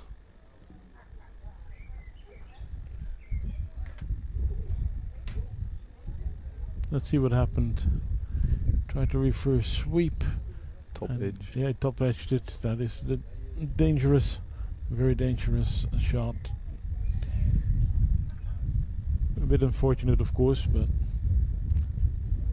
it is a risk. Hopefully it's just a bit of shock. He doesn't look too dizzy, does he? Well, just But he should take his time yeah, to get settled again and refocus. just get your breath back. Focus on the cricket at hand, because the Dutch seem to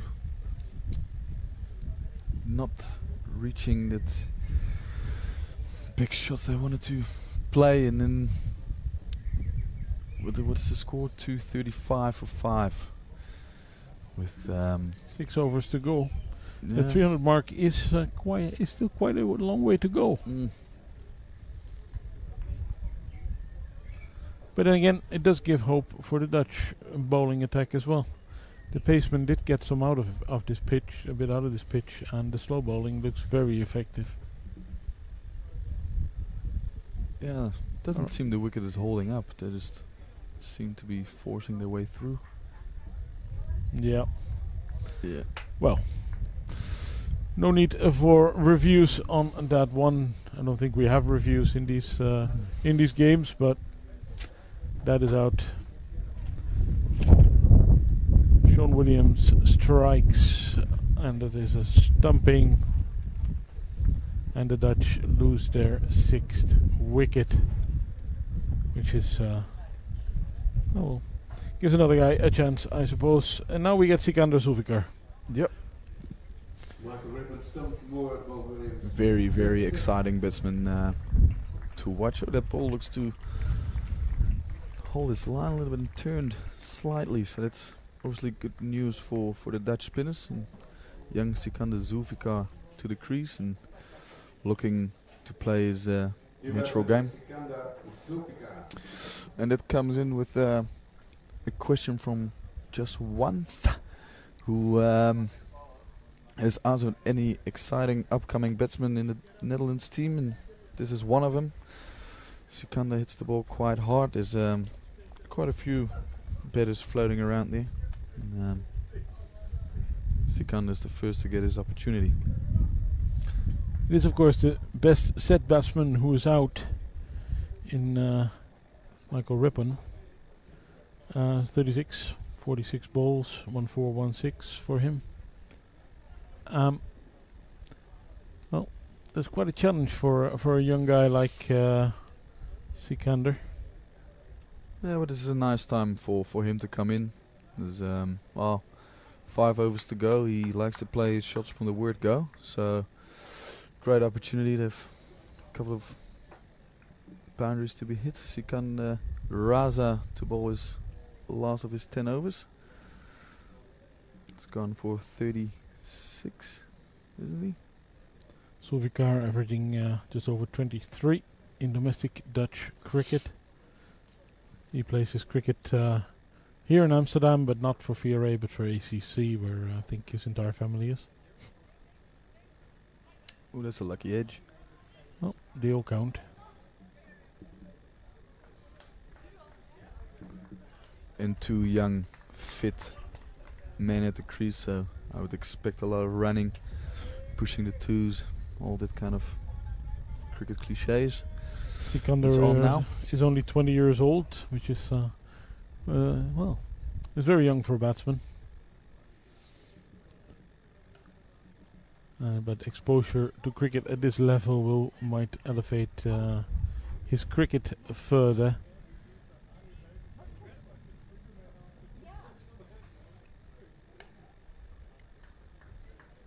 Can they take 2? Call was 2. No. Decide against it. They are young and fit, but also clever. They're not taking the risk.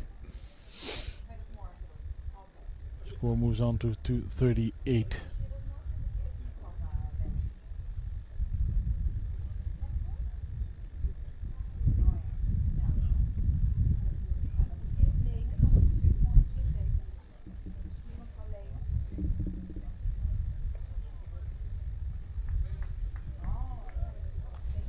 In the meantime, Raza keeps bowling his very effective spin.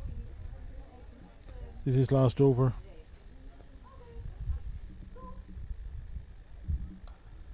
Ooh.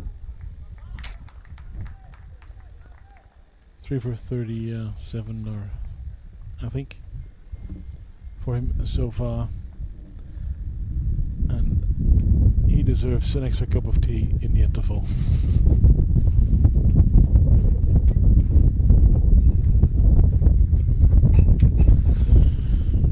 It's a great spell by Sikander Raza.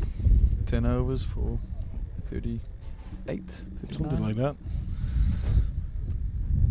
Very effective. 3 for 40. The public announcer mentions. And Yeah, that 300 mark seems awfully far away now with 46 overs played and scores 6 for 239. We need some explosive batting if they were to get near that total. And it's still slow bowling. It's still Williams from the other end.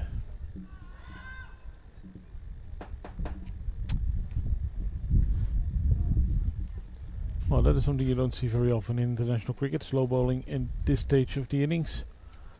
In the 90s, it suddenly became popular to start off with spin bowlers, and even in 2020 cricket, you see it every now and then. But at the death is still usually the paceman. Pushing 2 again. Little slip and slide. I think the Zimbabwe fielding has picked up a bit as well. Didn't look very agile in the early stages of the day. Now that does help. Huge shot out of the ground, And that's over the water. That's 6 what we like runs. to see. And that's what he does very well. Young Sikanda, and it's quite a massive shot. It's probably his Awesome. first international 6, at least in think so. List A internationals. Well, with the ball being retrieved, we've got a question from Tom de Groot that he looks like a typical VRA wicket, slow and low. The big spell from skipper Peter Boren. Yeah, I tend to agree. He underrates his bowling a little bit, but this looks like a good little wicket for him with his chains ups and the ball skidding onto the pads, searching for those bolts and LBWs. So I tend to agree with you, Tom. Tom de Groot was involved in probably in Holland's most famous victory. Definitely Very was. important role he played when the Dutch beat England Yeah. at Lord's in the 2020 World Cup. 2009, scored 49. One of the best innings in Dutch colours at that stage, I think. I think the Dutch are sort of undefeated against England, aren't they? Well, only in 2020s.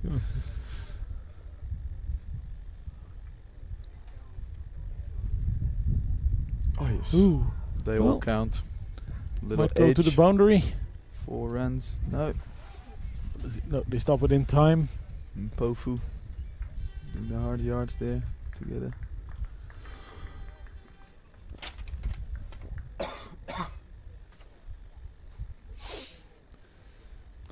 And that's another over gone. Well, that's 6. That was a blast. Yeah, and they need a bit more of that for the last 3 overs. Young and confident. You had a chat with him this morning, you mentioned, over breakfast. Yeah, he was looking to grab his opportunity, and as he does now, this is what he does very well. He hits the ball very hard, and he's a young man, so he can run quickly. He's a fit young man, and this is his game. Straight up from the word go, playing some shots, and he looks to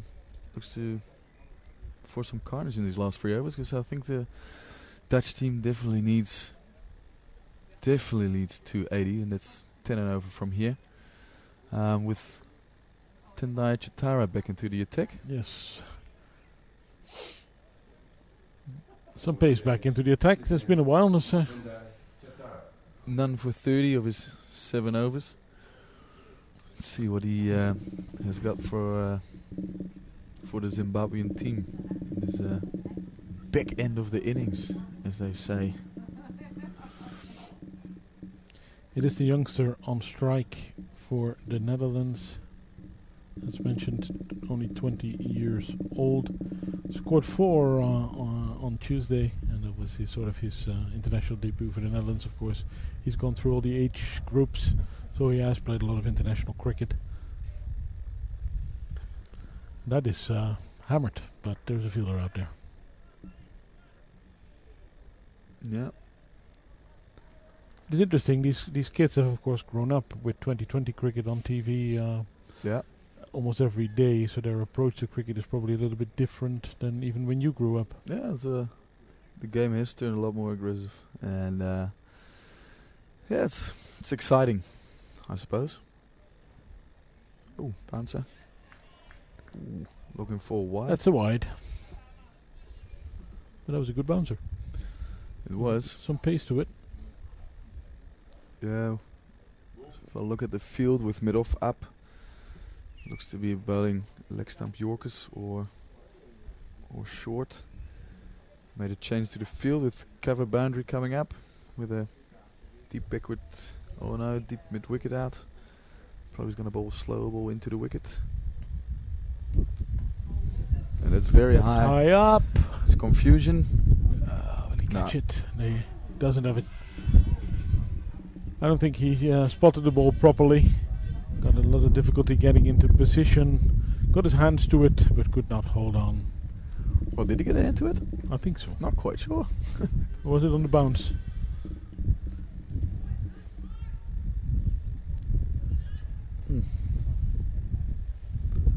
But that was hit quite a way up into the sky.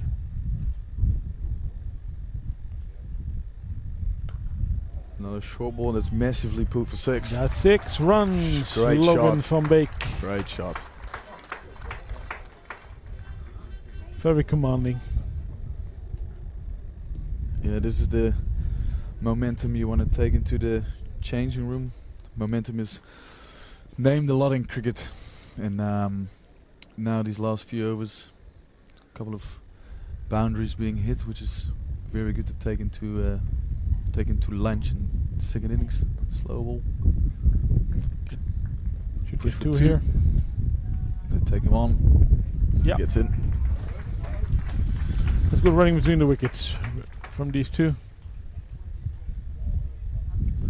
As the Dutch total moves on to 264.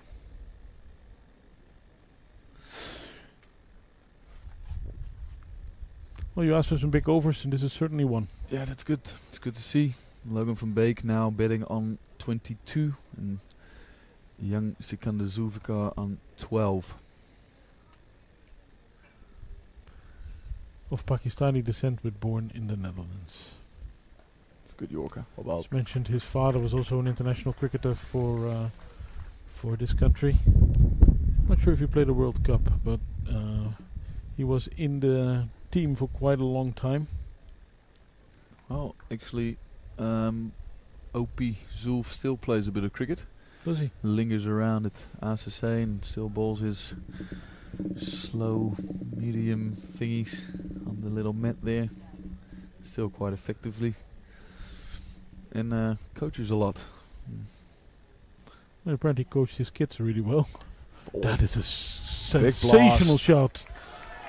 Instead of another Oh, 6. baby. There you go. If you miss your mark, You're gone. Sikander will punish, and it's a great 6. I think the Dutch will cheer the return to pace by the Zimbabwean skipper. Yeah, and the skipper has already made up his mind with Mpofu coming back for the last over from this end. 2 overs to go. The Dutch are on 271. Logan van Beek 23. And Zulfikar is on 18. And indeed, we're going to get a bowling change from this end. That means that Williams will finish with 1 for 36 of his 8. Mpuvu bowled 5 overs so far, 0 for 29 for him.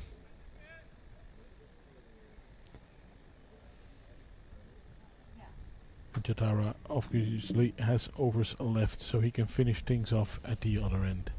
Bowl change and brother and Christopher Pofu.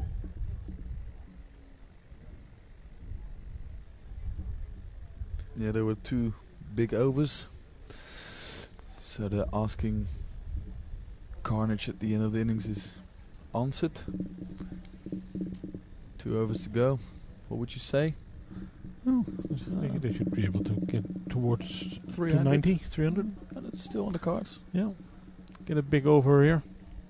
Still think they shy a couple runs, but 300 is always a very good score to defend. Hit out the mid wicket. Just a single. Like Mpofu looks to takes the pace off the ball and hit the middle of the wicket. And like he's got his 3rd man and finally up in the circle, so that means generally means he's gonna bowl slower balls into the wicket, and I think judging what has happened throughout the innings, that's the way to go. The slower the ball is bowled, it's harder to hit. Sikander on strike. Oh, That should be safe. And it will bounce with And it will 4. bounce for 4. Slow ball bouncer. Uppercut for 4. The fielder really did go for it, but couldn't hold on. And then the ball bounced over the ropes. Taking the Dutch to 276 with 6 wickets down.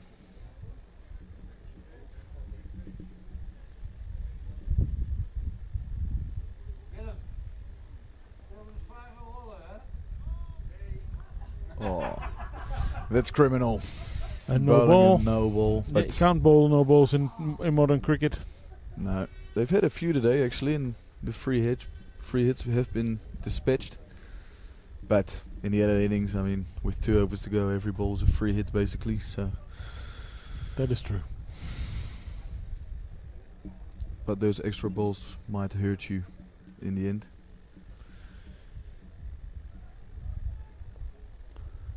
Let's see if he can dispatch this delivery.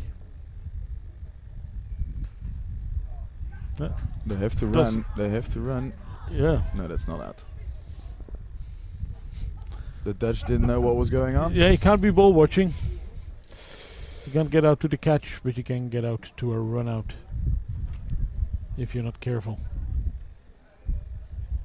I've seen it happen where a ball just touched the fingers of the bowler on a free hit and hit the wicket, and the other batsman could walk back to the pavilion. Very unfortunate way of getting out.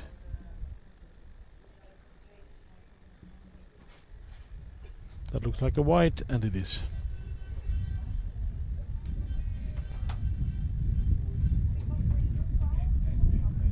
The bowler looks a little bit uncomfortable in his the end of his delivery, not getting the control that he needs.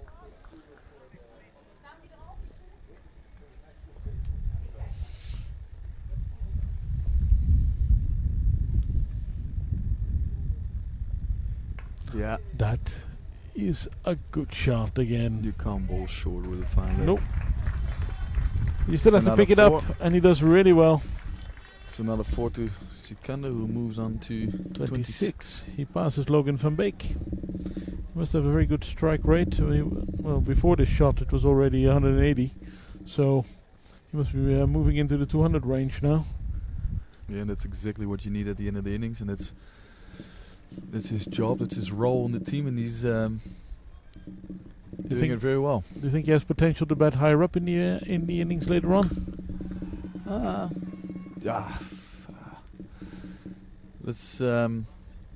Some people are just destined to bat at a certain stage of the innings. Obviously, I would, Sikander probably wants to bat as long as he.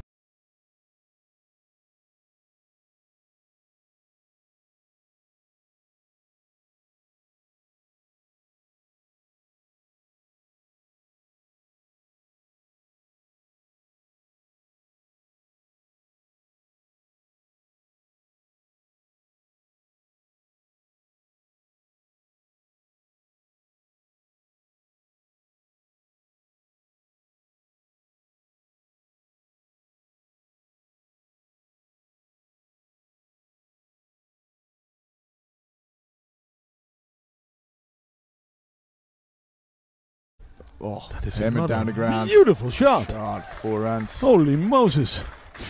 That was hit well. Great shot. The Dutch are just getting to 287 for 6. It's been a great last few overs. And Van Beek edges past his partner again. He's on 28. Sylvigaard 27. And we have one more over to go in the Dutch innings. Well, your minimum score of 280 has been reached. And well, they can probably come close to 300. There was the bare minimum, so that 300 is also in cricket, as psychological factor. If you pass that 300 mark, it's always better than, because Zimbabwe probably aims to keep them under 300 as a betting unit. You would like to pass that 300 mark, so it's going to be a bit of a challenge.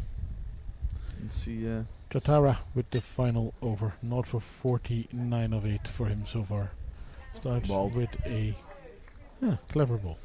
Slow ball bouncer, which is Yeah, we used to call that a long hop, but it doesn't work that way anymore, does it? yeah, yeah. When I started playing cricket, it was just called a half trigger. Should be punished, but that was good bowling. Good bowling. Tim van der Gucht is still padded up to get in. Another one. Oh. Well bowled. Very effective delivery.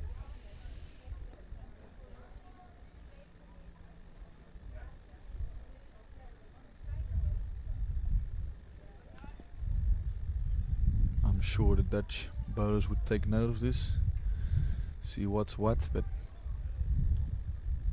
the slower it seems to be the way to go.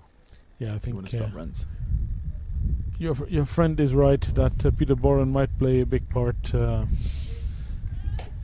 It is ideally suited for his type of bowling. Yep. And this is also very, with our bowling attack with Paul van Meeken bowling cutters into the wicket. It will be very handy later on in the innings, but also at the start when he gets that hits the back of a length nicely into the rib cages. It's going to be good to watch.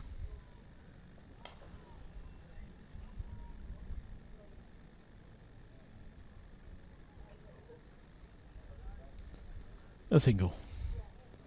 There. Probably not the last over that the Dutch were hoping for. No, I think Sikan is looking to hit the ball a little bit too hard. He wants to hit the ball out of the park, obviously, but the other shots were more constructed. These are just wild swings. But 2 balls to go. Oh, That's a beautiful shot again. picked it up. 2. That's the 290.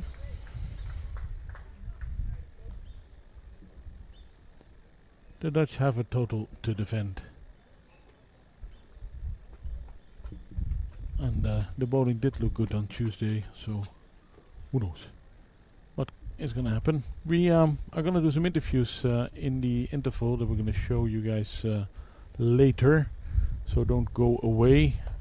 Make yourself a cup of coffee, tea and some lunch, but keep the stream alive in the interval as the Dutch innings comes to an end.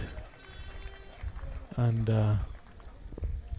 well, it isn't the 300 we were hoping for, the 300 plus score, but I think 291 is a competitive total. Very much is. And, Logan van Beek finishes on 31 and well, the youngster Sulvikar on 28, which and he played a very impressive innings as far as I'm concerned.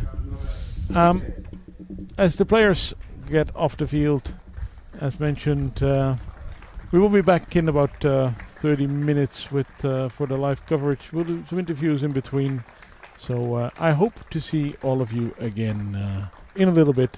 For now, I say have a nice lunch.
Hasn't been there, but today was obviously there, and but I would have liked to go on and make 100.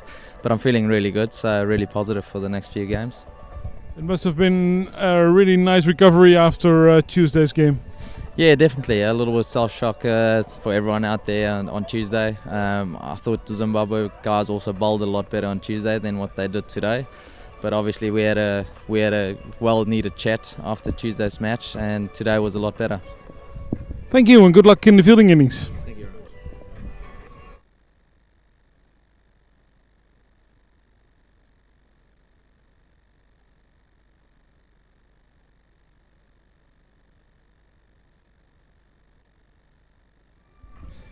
Same question to you. Is it a competitive score?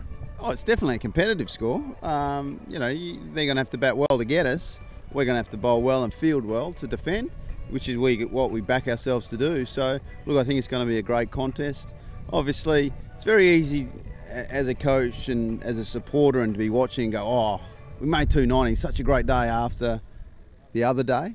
But I guess I'm a bit more in the middle of all that. So, look, I thought we started beautifully. Obviously, Steph and Wes Barassi gave us a great platform. I think we lost our way a little bit there in the middle order. But thankfully, Logan and young Sikandar Zulfikar showed what they're there for. Finishing off innings 7 and 8, really bat well. They hit some good shots and have given us our total to defend. The 20-year-old looked really impressive. Yeah, well, and he's got an identical twin that's just as impressive too. So we'll use him at some point as well. But they're learning, and they can only learn from being out in the middle. So his role is that finishing off of the innings, and that's what we want him to do. They're great athletes. Him and Logan are great athletes. They'll run fast between the wickets. But like I've told everyone all around the world, mate, they clear the ropes. When they go for it, they go for it. So they batted really well. That last 5 overs was fantastic. So, like I say, we're very confident we can defend that target. Zimbabwe used a lot of slow bowling, and they really gained control of the game back a little bit with their slow bowling. Is that a lesson for you guys in the second innings? Yeah, absolutely. I thought, like you say, I thought their slower bowlers, their spinners were very, very good. They really cramped us up and really starved us of boundaries. I think there was a period, I reckon 14 overs, where there might have been one boundary, which is good going once the start that we had. So look, we'll learn from that. I think their faster bowlers towards the end started to use a slower ball, and we need to do that as well. So we've got to change our pace, bowl really straight, and the spinners let them do their job. Right, good luck in the second innings. Thank you.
291, happy? Not really. I thought our seamers were pretty loose. I know the Dutch batters batted really well on that wicket, and I think probably 30-40 runs more than what I feel is a pass score, but we're going to have to go out there and chase it, yeah. It was a bit of a change from Tuesday. Yeah, obviously Tuesday we had them in trouble early on and then recovered. It's not an easy wicket if you bowl in good areas, and that was the disappointing thing, especially from our seamers. I thought our spinners pulled it back really well at one stage. you guys looked like you'd probably get around the 320 mark. So yeah, we did pull it back a little bit, but still, it's going to be a challenging total to chase on this wicket. You must be very proud of one of your spinners who took the 3 wickets, Mr. Raza. Yeah, he's been bowling really well in Scotland and here. He's bowled superbly. So we needed some wickets given the situation we're in, not losing any wickets up front. So they had a good platform to kick on and get the 300 plus that I was talking about. So yeah, it was nice for Raza to come in and get those 3 important wickets for us. Thank you very much. Good luck in the second innings. Thank you. Thank you.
Welcome back to Amstelveen, where the second List A international match between the Netherlands and Zimbabwe is about to restart. Zimbabwe required 292 runs to win at about 5.85 and over. The opening partnership for Zimbabwe is the same one as in the first match. Solomon Meyer and Hamilton Masakatsa are the two batsmen that will have taken guard. Everybody's ready, so we're about to restart.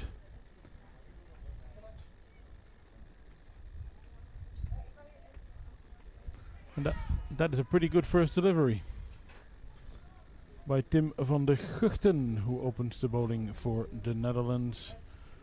Australian-born paceman, among the better players in associate cricket. Peter Siller is back with me. Did you have a good lunch? I had a very good lunch, thank you. It was very nice, a little bit spicy. It was good. Very filling me up here. It's good. Any new perspectives on the Dutch total? Well, I still think we're a couple runs short. Would have been nice to get that 300 going, but didn't manage to quite get there. But 291 is definitely competitive, and with the bowling lineup we've got, I'm quite confident we can defend this total. Zimbabwe move to 3. First runs off the bat.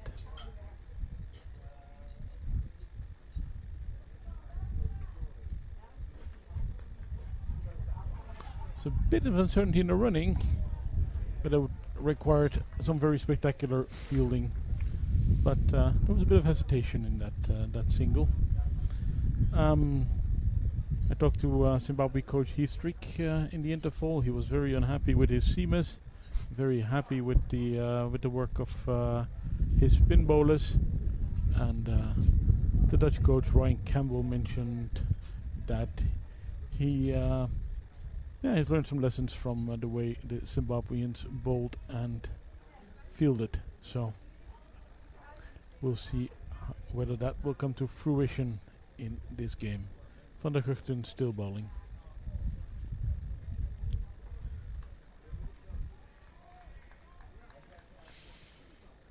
It's good bowling. The Dutch have changed their field for Hamilton Masakatsa with an extra backward point in place.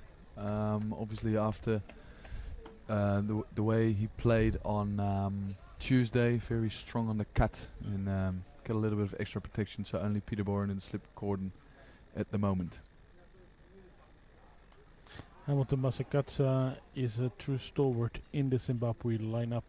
33 years old now, from Harare, and he's averaging close to 29 in Test cricket, and is closing in on 5,000 runs in ODI cricket. So a very, very experienced batsman at the top of the order for Zimbabwe, former captain as well. And he was many moons ago the first black player to score a first-class century in Zimbabwe. Strong shot. Yeah, these first 10 overs are going to be very important for the Dutch team, because obviously they got off to a flyer with scoring 60 in the first 8, and the spinners managed to drag it back. So if we can get the first 10 required to a minimum, it would be a great start. 6 runs off the first over there by Tim van der Guchten, and he will share the new ball with Shane Snyder. And that is interesting because he was born in Zimbabwe. He represented Zimbabwe at youth level, and Definitely even did. played rugby for Zimbabwe for the at junior level, but still. So he must be a strong man. He's a very, very good athlete.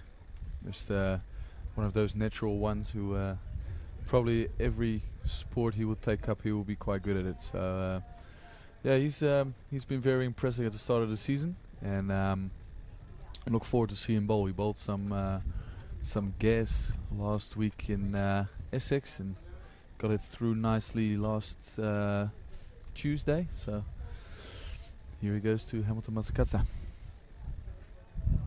That's a great start. I wonder if he's the fastest Zimbabwean on the ground. No, he's a good addition to Dutch cricket. He's still very young. He's only 21. Yep. So that's also important for the Dutch to get young guys into the team. Ryan Campbell said that the Netherlands, in his opinion, have the best attack in associate cricket. 4 genuine pacemen, good spin bowling options. Yeah, a lot of variety because all the seam bowlers all add a little bit of different skills. So yeah, this the best attack. Well, I would say we're up there. I mean, Afghanistan has got a very strong attack because they got also some genuine quicks, and now with Rashid Khan bowling his leg spin, he's obviously very, very good. Has started very well. He's closing in on world class. Yeah, played IPL and actually managed to go very well there. Oh, first nick, and that will be for, what was it? Sikanda. Good fielding there on the boundary. Quick young man. Saves 3 runs. Where does Snater play his cricket? He plays his cricket at Red and White. He played there last year as, well, just as a, I wouldn't say overseas because he's got a Dutch passport, but he was one of their pros, and they decided to get him back, and he wanted to get involved with Dutch cricket. And he also now is wants to start studying in September in Amsterdam. He's gonna live in Amsterdam and starts. I don't know when he's actually gonna move in, but he's got an apartment now. So yeah, he's looking to contribute to Dutch cricket. Settling down in the Netherlands. Yeah, that's good to see. And so far, a good over by him. It's a very good start here. Looks like the clouds are building up a little bit in the background. Looks a bit dark, huh? Hopefully they stay away. We want a full game today, and I don't want to explain all the stuff when there's rain and the scores and the calculations. So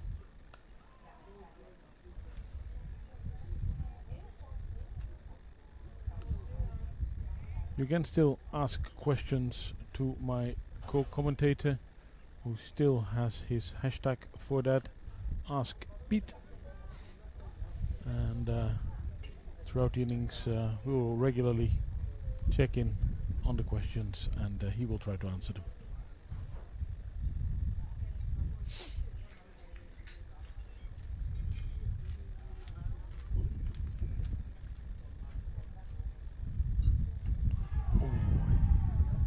There's an appeal for caught behind, but the umpire is not interested.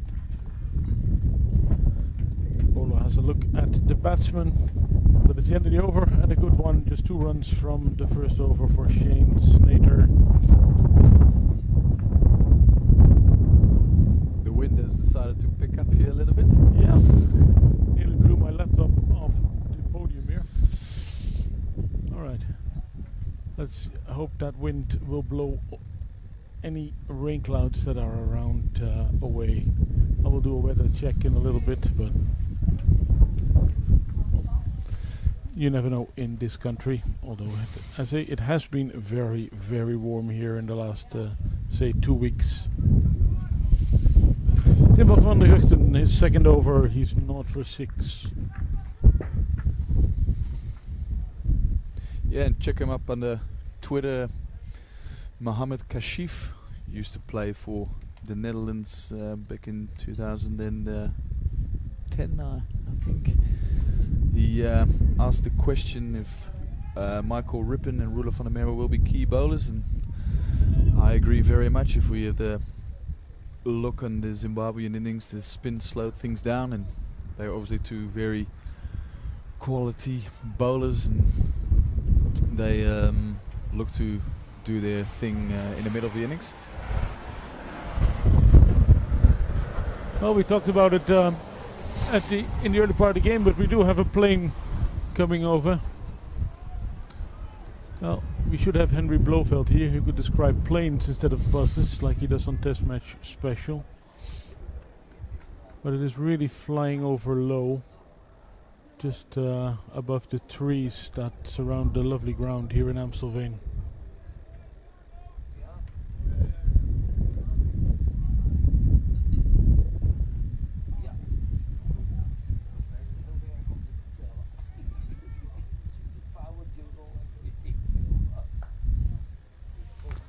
That was a good shot. Very nice shot. No chance for the fielders.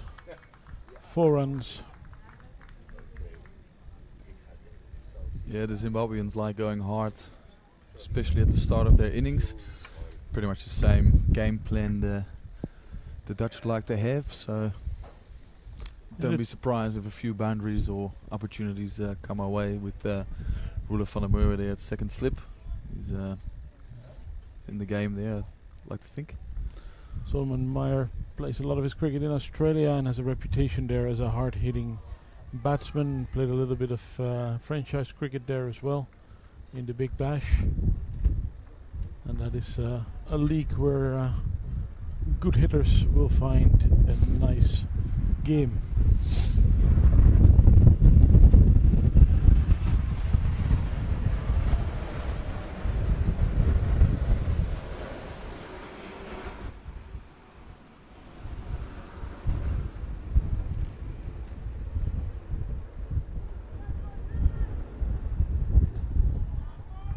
That's another good shot, and the outfield is quick, so that ball goes for 4 again. It's a good start for Zimbabwe. Yeah, that new ball seems to fly off the bat. Leg stump, half volley put away by Solomon Meyer. Who moves to 12, and Zimbabwe are on 16. I think that's that one 4.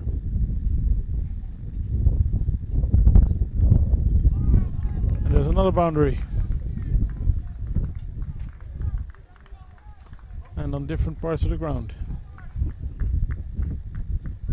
Yeah, a little bit of width outside the off stump and cut away for 4.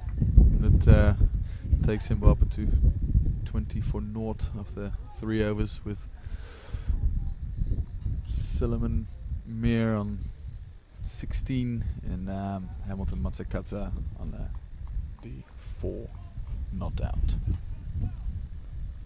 Second over for Snater. Just 2 runs off his first 1.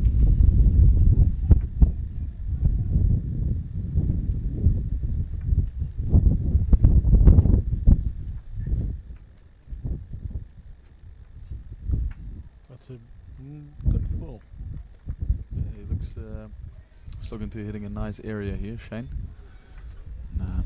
There's some pace behind the ball, which is good to see. If I look at the Dutch fielders, they are all pretty much on the ring,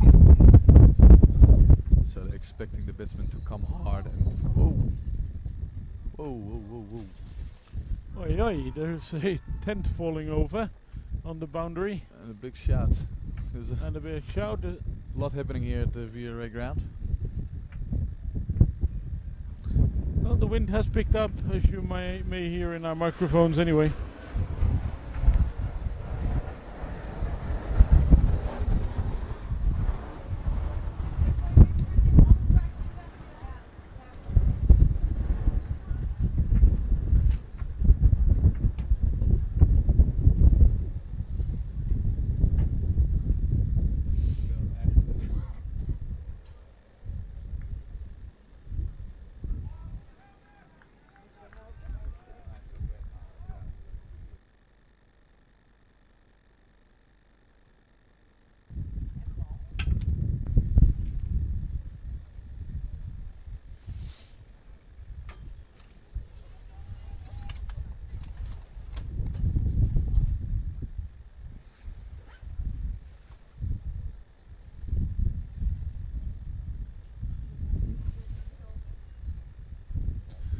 It wasn't a bad shot there by by the Dutch, but looks to be like a little bit of bet involved.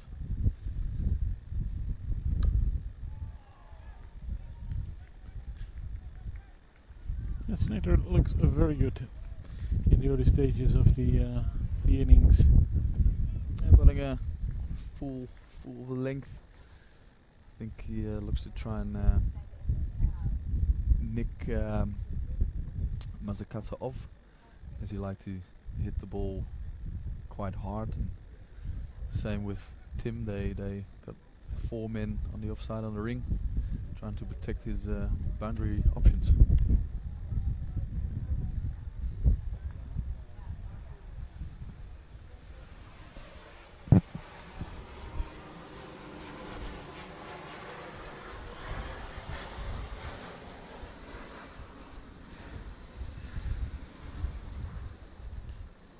A lot of stuff is being secured at the moment, tents and stuff against the wind. Might actually have an impact on the game as well. Wind is always a factor. As Snater finishes an impressive second over, and it's a maiden for him.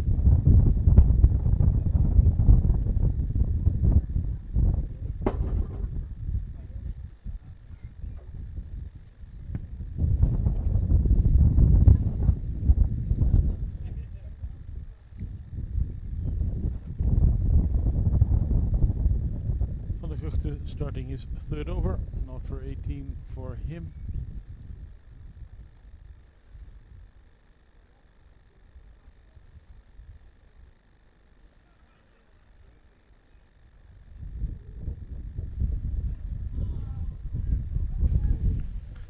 Zimbabwe take a single.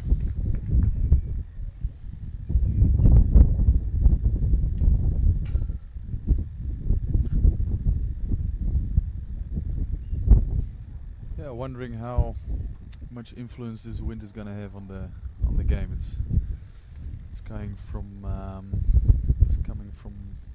sort of point direction now, from the better's point of view.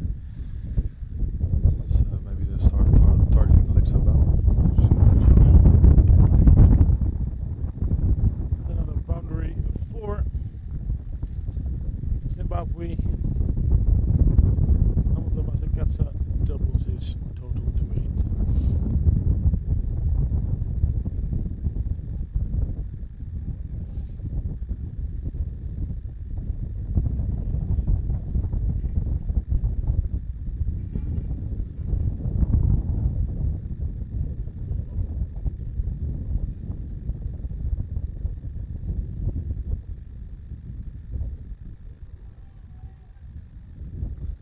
Van der Guchten, a professional cricketer, plays cricket at Glamorgan. Yeah, that's right.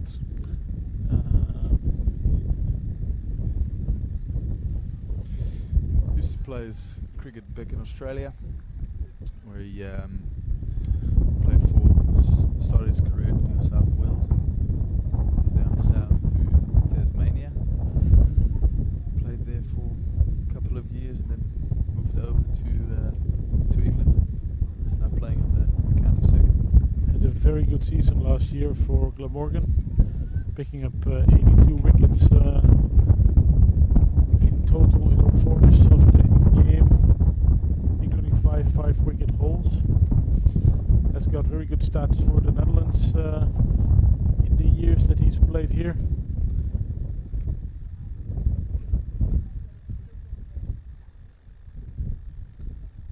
But he's getting a bit of punishment early on in this match.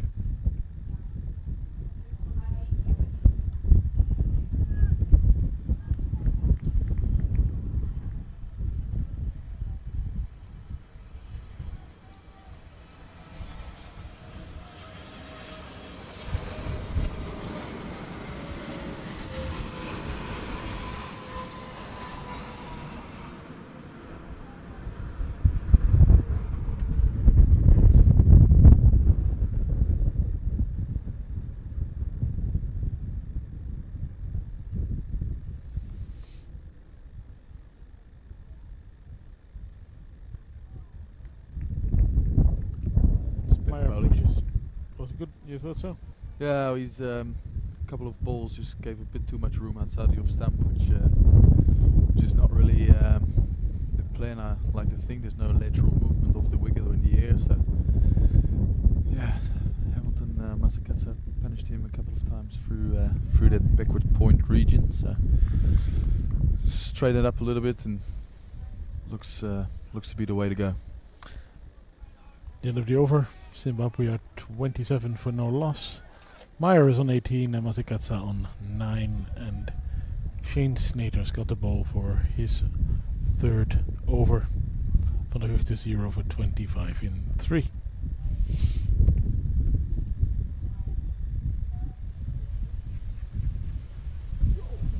We've got a slight delay with the advertisement board being the the cloth on it is has blown off with the wind that's picking up here at the VRA ground. So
the wind really has a bit of an impact. Especially it's on the boundary where there's a lot of hard work going on securing all the tents and other stuff, and it's also forced us to change microphones, so I hope we're audible again without too much interference from the wind. In the meantime, Zimbabwe moved on to 34 runs, and Shane Snater is bowling his third over.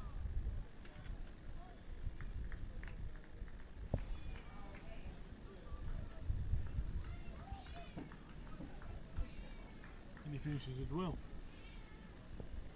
Solomon Meyer just doing a lot of the scoring. He's on 20. Hamilton Masakatsa is on 15.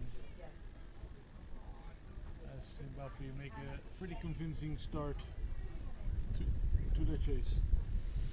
yeah, as I mentioned earlier, I think the start is vital for the Dutch. Zimbabwe now going at 6 and over. And we've got a change from the Mulder end with Paul van Meeken coming on. Yeah, also a guy who plays his cricket in England. He has picked up a lot of pace over the last 2 to 3 years. And after his impressive performance in the World Cup in 2016 in India, he was rewarded with a county contract in Somerset.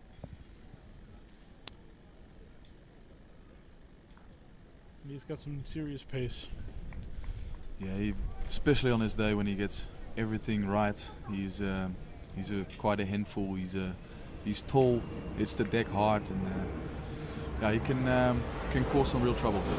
I haven't asked Pete from Chris Nijhuis. He's wondering why there's only one slip to Snater. Yeah, that's something they have discussed yesterday, where Hamilton Mazakatsa was trying to hit a lot of balls through point. Oh, and there's the wicket. That's the first wicket. Paul van Meekeren strikes in his first over. And it's first blood to the Dutch as Hamilton Mazakatsa departs. Very important, that first wicket. They seem to be well set, these two. Made a good start, but we were just talking about it. But the bowling change worked for the Netherlands, and Paul van Meekeren grabs his first of the day. And Zimbabwe are now 35 for 1. Yeah, that's great bowling. Nice and straight, full of a length, and through the defences of Mazakatsa, who looked in quite decent nick, but the changes obviously worked, which is great stuff from Paul in his first over. Greg Irvine is the new batsman for Zimbabwe. Pretty experienced guy as well. Member of a cricketing family. His brother Sean is in county cricket at Hampshire, I think. That's correct. And they're all, of course, Zimbabwe born. He played a lot of overseas cricket as well. Was away from Zimbabwe, the Zimbabwe team for a while, but made a comeback about 2 years ago, and is a very important cog in their lineup. A very controlled and stable batsman who can also score fast if necessary. Yeah, looked in very good touch on Tuesday. Playing the ball nice and late. I'm coming back to the question why Shane had only one slip. I think because of the lack of lateral movement in the wicket, as the Dutch decided to protect the offside and see if Hamilton Mazakatsa is going to play a shot a little bit in angle if we could dry him up, and that's basically what happened here. But there was, yeah, a very good line, obviously. That's you don't see that too often. No, very safe pair of hands. Peter Boren, who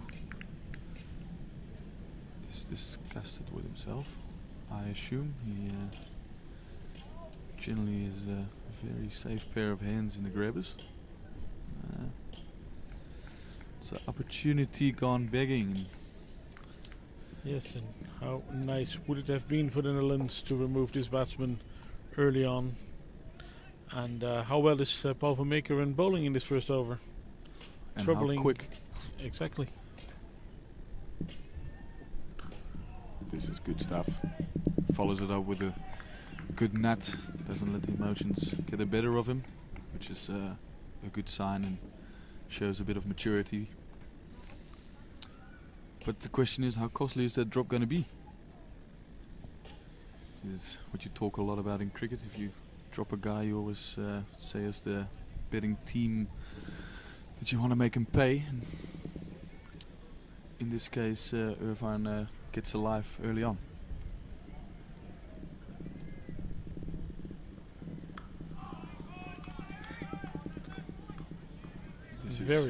Very impressive first over by Paul van Meekeren. A successful one as well with the wicket, and it could have been 2. Zimbabwe are 35 for 1. Meyer is still on 20, and Irvine is yet to score. It is exactly what Netherlands needed, a wicket.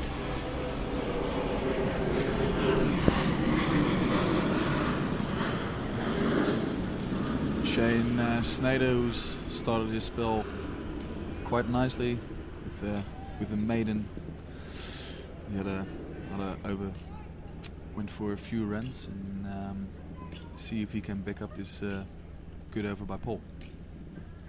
This is 4th over his 0 for 10. A little bit towards leg stump.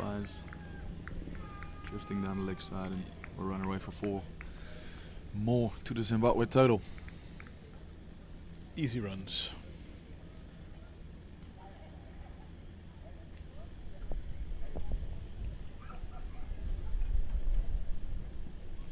We call him Shane Snater, but I suppose he is Snater.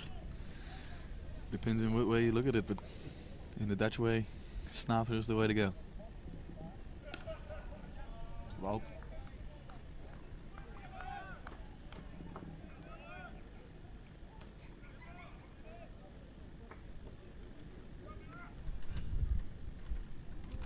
Well, the wind seemed to have settled down a little bit again.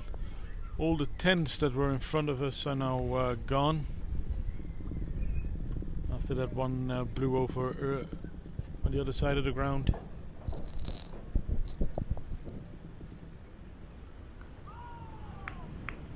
Rolling nice and straight. McMurray is up to the task and works it away for 1.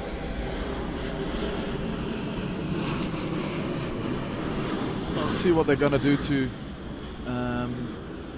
Craig Irvine here. See if there's a second slip in place. See if Boren wants to attack a little bit more. Seems to go for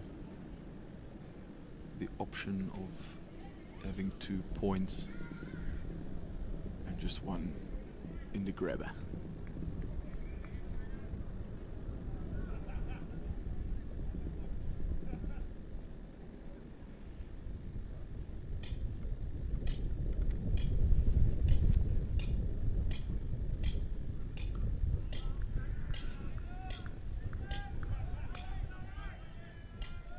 He was pretty impressive, Shane Snater, in this short spell. I had not seen him bowl before, but good action, good run up.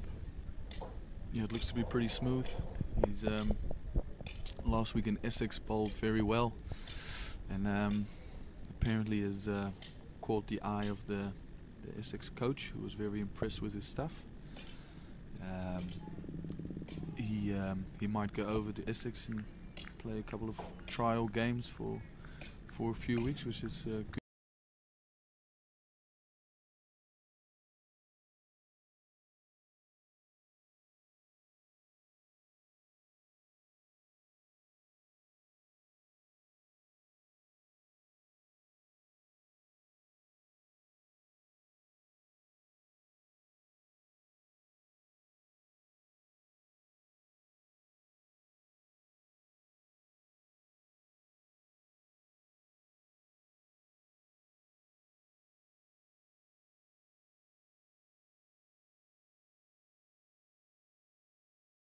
Good news for Shane in the long run for Dutch cricket. Yes, the more exposure to good cricket, the better it is. Although availability is of course always an issue, but for World Cups and things like that he will always be available, and those are the games that matter. And it is good that the guys from county cricket are here today. The only thing is that Van der Guchten and Van der Merwe will go back to their respective teams after this game, but Paul van Meekeren will still be here on Saturday. I actually got a news flash that Roelof van der Merwe is staying on for the Saturday game. He wasn't required by Somerset and told me last night he was staying for the Stille game as well, which is good news for the Dutch team. Yes, valuable bowler. And Van Meekeren continues his good work. Yeah, the Dutch also seem to have tightened up a little bit here, controlling the rate. See if they can get the run rate down, which is now at around about 5 and over. See if they can push it down to 4.5. Keep the rate in check. But this is a good start by Paul Van Meekeren, who's bowling nice and quick here.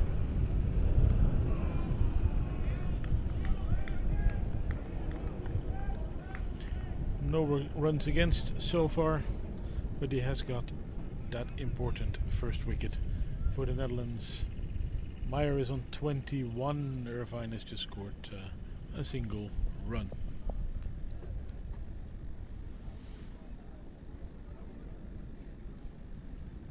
Two slips in place. Rule of back in the grabbers for Irvine.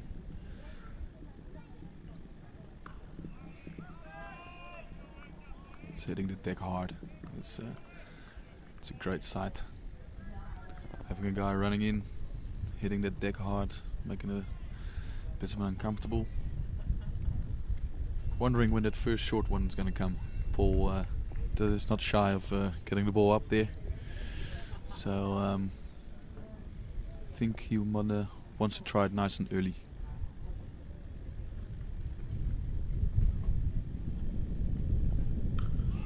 Sticks to the full length for now.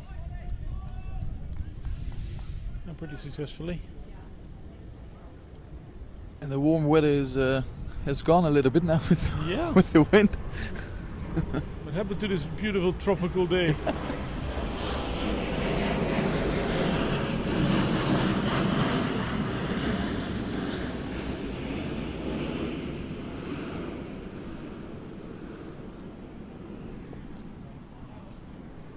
There's at least one mini pool around the ground for people to use if they were getting too warm.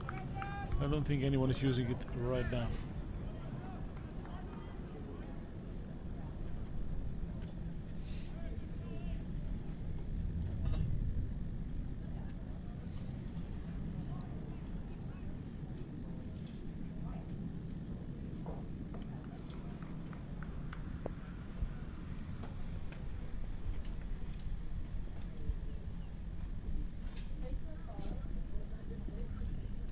Whoa!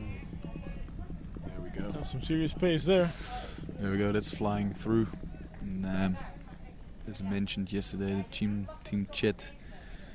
The guy at third man needs to be aware of the pace the wicket's got and the bounce and the ball flying, skewing off there. It's you're always in for a chance. That's 12 dot balls for Van Meekeren so far. That is a very impressive start. Sneijder has 15 dot balls and will start his 5th over. He's 0 for 12. And last 5 overs or so, the run rate for Zimbabwe has really stopped.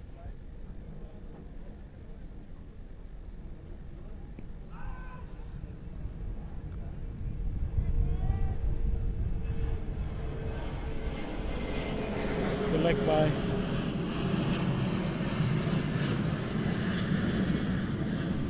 It's Irvine on strike.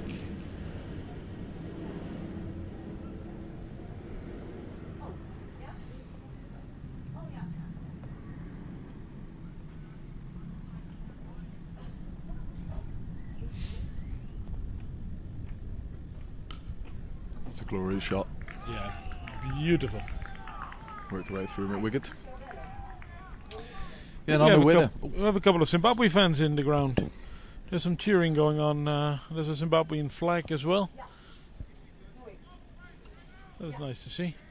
Sorry, you have more questions? No, just on the weather update. It seems to that there might be some rain expected at around about 4:30. Some heavy rain and possibly some thunder. So hopefully that stays away.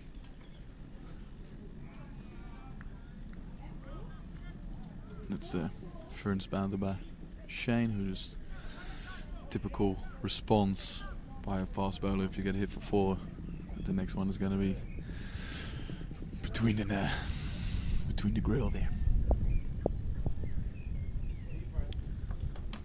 Yeah, it's been an impressive start here by the Dutch, especially Paul van Meekeren is just getting the gears going, which is very nice. And Shane doing his thing.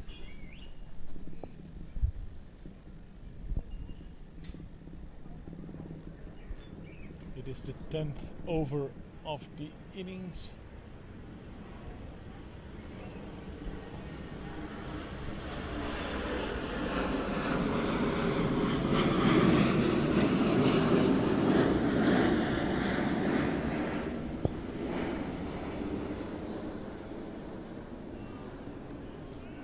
That's a nice delivery.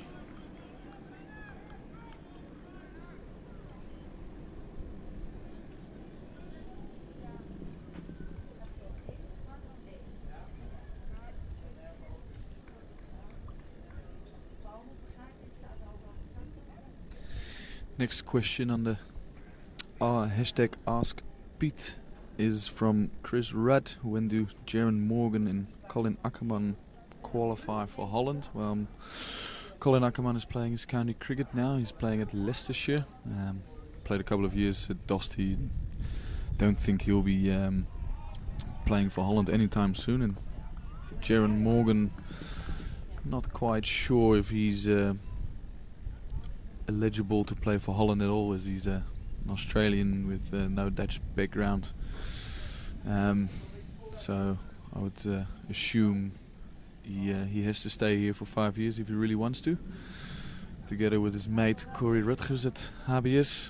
But not quite sure if that will happen, Chris. I think I saw a little bit of a flash. A little bit of thunder in the background. Yes. Lightning. Which is not a pretty sight, because it actually gets quite dark here. So obviously to get a game in we need 20 overs, so the Duckwood Lewis might play a part in this game. And well, hopefully that stays away. We're back with Van Meekeren, who bowls dot ball number 13 in a row. That 4 in the previous over was for Craig Irvine, so he moved to 5. Solomon Meyer is still on 21, and the total, as you can see, is 46 for 1. Snater's bowled 5 overs, not for 16.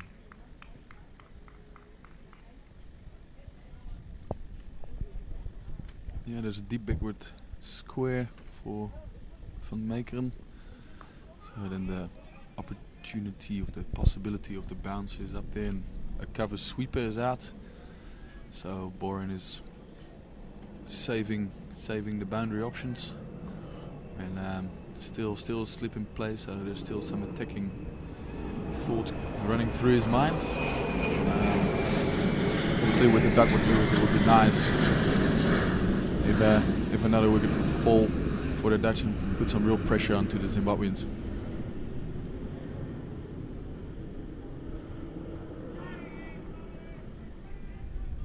Looked a bit rushed there, Mira. And Van Meekeren looks fired up. Yeah, he's getting the ball through nicely. Keeper Wesley Baresi catching the ball in front of his face. It's a good sight to see here in Holland, which we don't get very often with the ball bouncing that high. So proper cricket.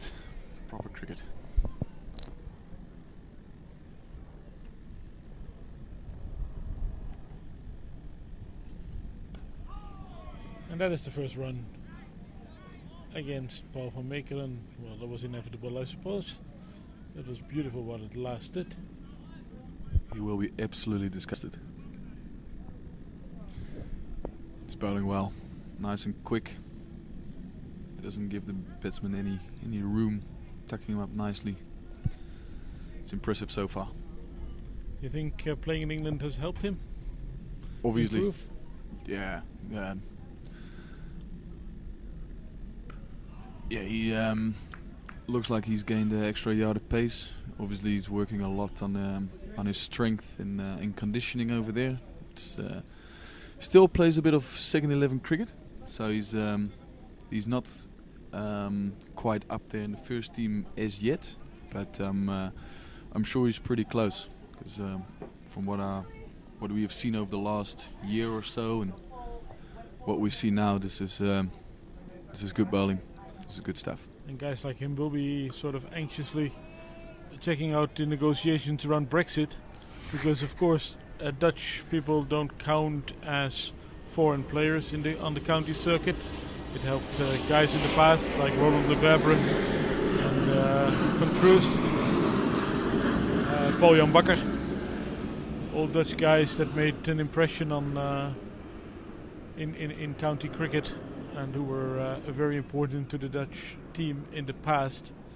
And well, if there's no more free movement of people between the Netherlands and the UK, that might actually impact the chances of Dutch players getting a paycheck in county cricket.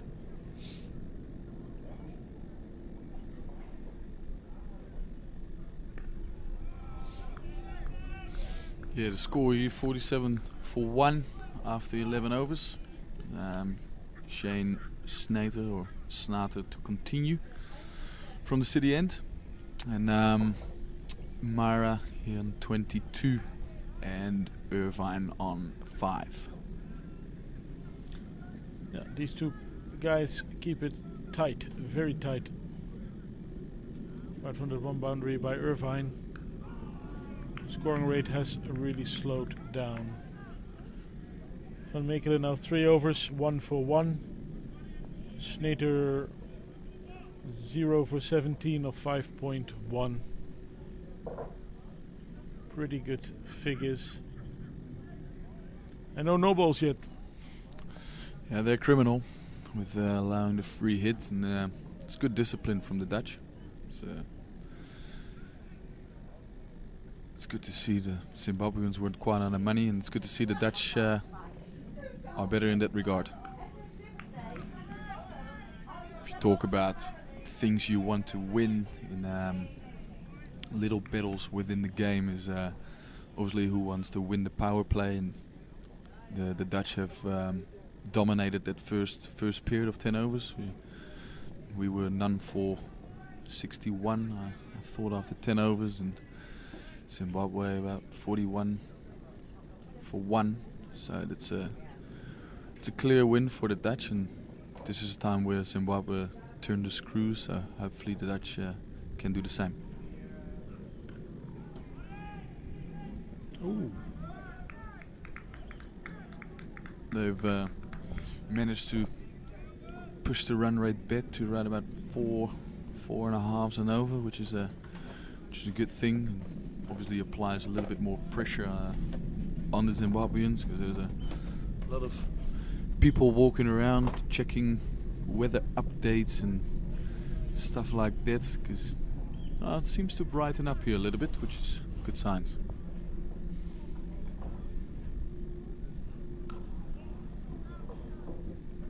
Feel it.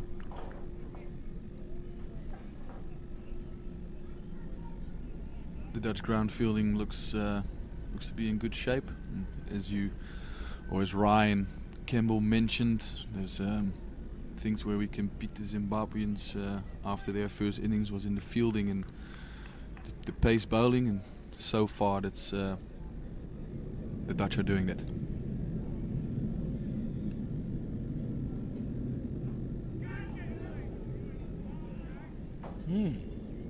Good short one to finish the over with. Zimbabwe are 50 for 1. Meyer 24. Irvine 6. As the run rate drops a little bit further, it's about 4.2. We're getting Paul van Mekelen again. It's 4 over.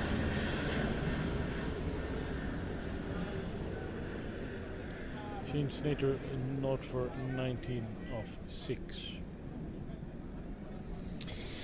On the Twitter, on the hashtag AskPiet from Konrad Zuurmond. Will rain swing this game into Holland's favour? At the moment it certainly is. The Duckwood Lewis currently stands on 62 after this over, and the Zimbabweans are 50 for 1. So with that in mind, the Zimbabweans need to catch up on the Duckwood Lewis, especially from the 20th over onwards when there is a game. So that will be in the back of their minds. But for now it looks a little bit clearer again. So I don't look too worried at the moment. That is the first big shot against Van Meekeren, and it is a good one that goes for 4.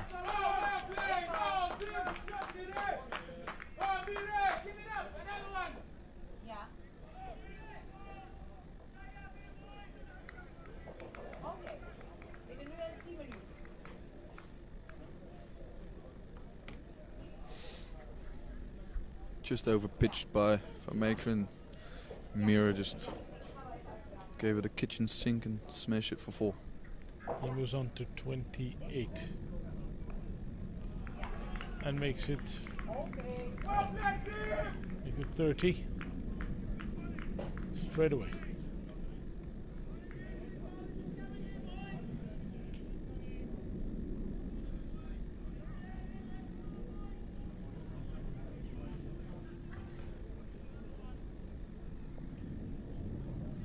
The Dutch guys still up and about in the field.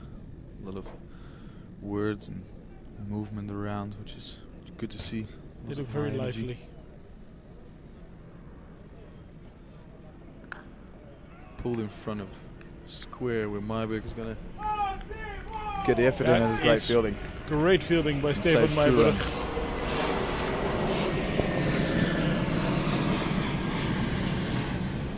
Fantastic work on the boundary there by Stefan Myburg. Saving 2 runs, and Miro lashing onto a short one, bowled by Paul van Meekeren. Seems to it's getting used to the pace now. Looks to play a little bit more freely. Another short pitch delivery, and that goes all the way for 6. Solomon Meyer showing his strength, easily dispatching that delivery across the rope, and with it the run rate goes up again, and suddenly they're over that Duckwood Lewis mark. It happened in just a couple of shots. Yeah, it just takes one over. And if I look at the field now, Van der Merwe and Rippen starting to warm up. Dutch want to get some overs in, apply some pressure, see if they can build some dots, and unforce an error in the Zimbabwean batting lineup. Oh. And then the old French cat makes it 3 boundaries in a row. Very effective scoring shot if it works out. And well, this was an expensive over by Van Meekeren.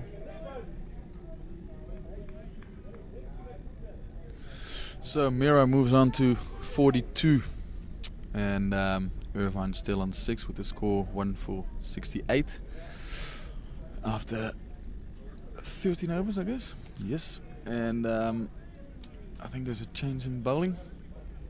Michael Rippen on from the city end. No.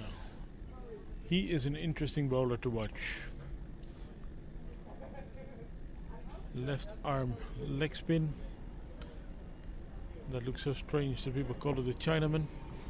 Bowling change at the city, Michael Rippen. There's also something that batsmen don't see every day. Yeah, you don't get to face it a lot around the globe. It's but Michael Rippen is he's a good leg spinner. Can turn the ball both ways. He's got a nice little slider. So, I think it's going to be vital, and will be interesting to see if he can get some turn early on in this innings. Irvine is the batsman facing as the Dutch move the field around a bit.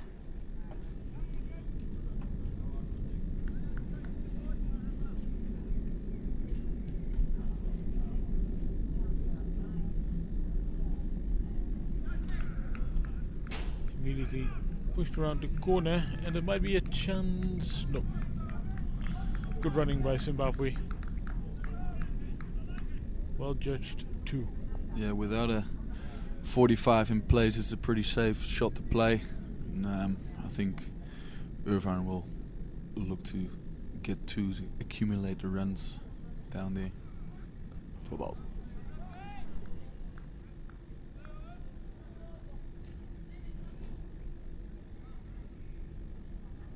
Yeah, interesting to see what the Dutch have got in mind. Is like Zimbabwe knows exactly where they need to be after every over. And, sweep. The Dutch needs they need some wickets to get the Duckworth Lewis up. So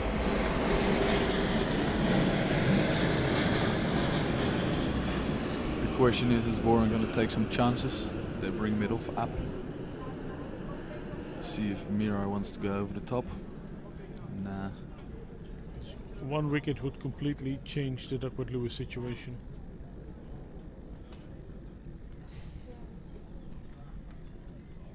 Ooh, that's close. That can't be too far off, but the umpire does Really not interested. agree. Oof. It's worth to have a look again. It's leg byes.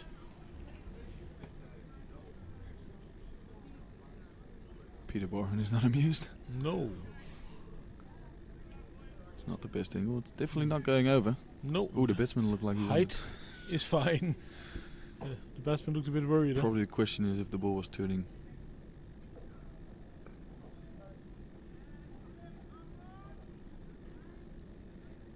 Another run to the total. But you do see the danger of a bowler like Rippon. Is his nickname Ripper? Yeah, it is.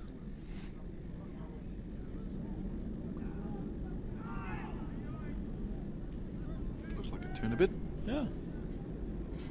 Some good energy by the Dutch. As Michael Rippon finishes his first over. Zimbabwe are 74 for 1. Meyer on 43. Irvine on 9.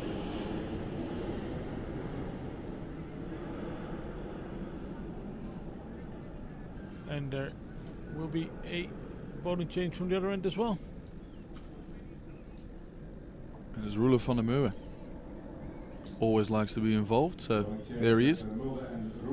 But coming back to the question of Konrad Zuurman Mond, who would say the rain is in favour of the Dutch. With the Dutch are probably just 1 or 2 wickets away to really put some pressure on Zimbabwe. But generally, you like to be batting second in situations like this because you know exactly where you need to be after every over, and they can be in control. Now Zimbabwe is ahead of the Duckworth Lewis. They can maintain their position right now, but 1 or 2 wickets will get the Dutch in good stead. I did feel a little drop of rain just a moment ago, but Yeah, the there are ground some- staff is ready. yeah, ground staff is ready. There's a big appeal. Not out. On his knees. Pleading, begging for that wicket. Dutch need to sneak ahead on that Duckworth Lewis.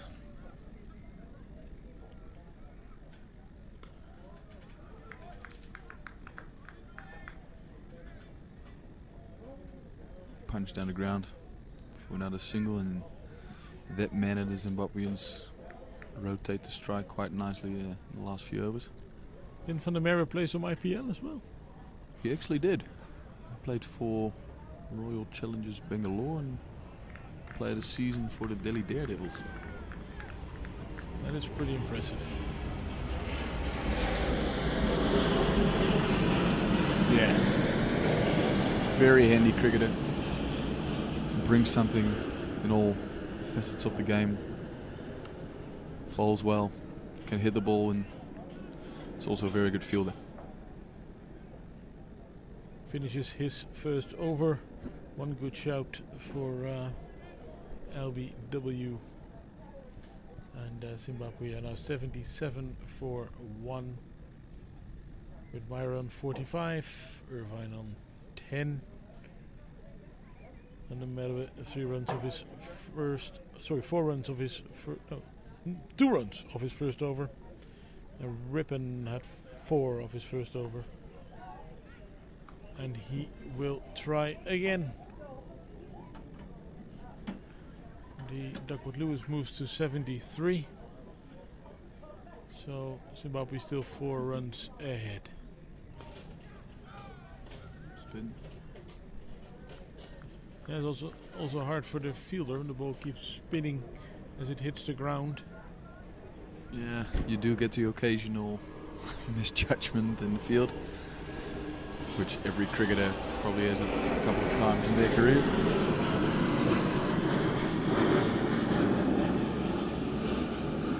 Nicely played. Yeah, the drops seem to get a little bit bigger now, and some thunder flashes in the background. Doesn't look too great at the moment. VRA have got good facilities for covering the ground.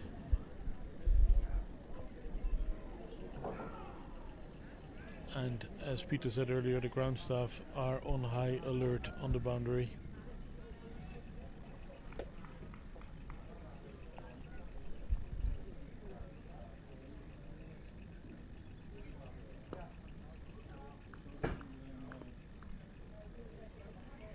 The Zimbabweans seem to be content sweeping the ball, is where the Dutch were very much looking to go straight.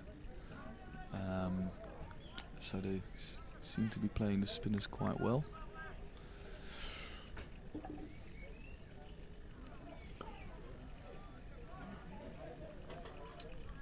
With Mira moved on to 47 and Craig Irvine on 11 not out.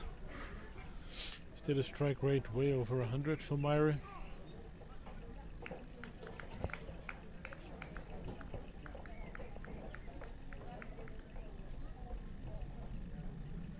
And that is the end of the over. 81 for 1. And the Dutch are hunting for that second wicket. And Roelof van der Merwe might be the one he starts his second over. Just 3 runs off his first one.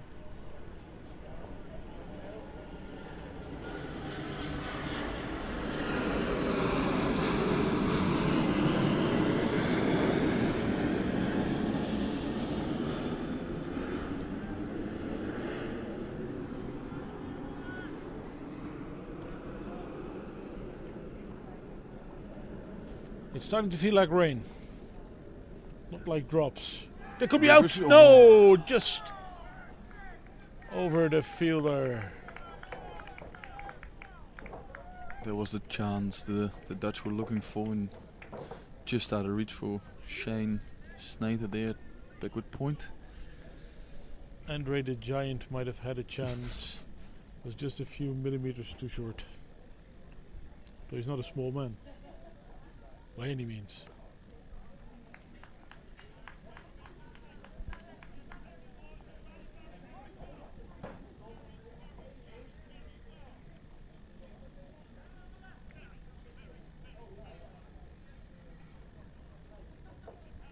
Zimbabwe have increased their lead over the Duckworth Lewis score.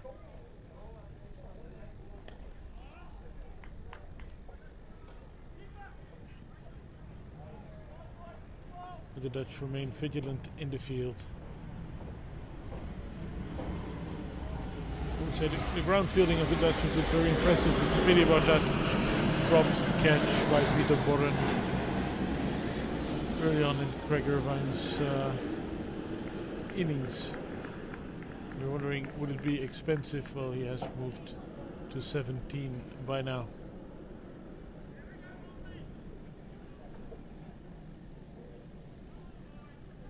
Yeah, Miran 48 not out. He's looking in quite good touch today. Hitting Yes, the his ball. batting looks very much better than his bowling did. So, well, that's a nice thing if you're an all-rounder. If one thing doesn't work, Opening the batting, opening the bowling.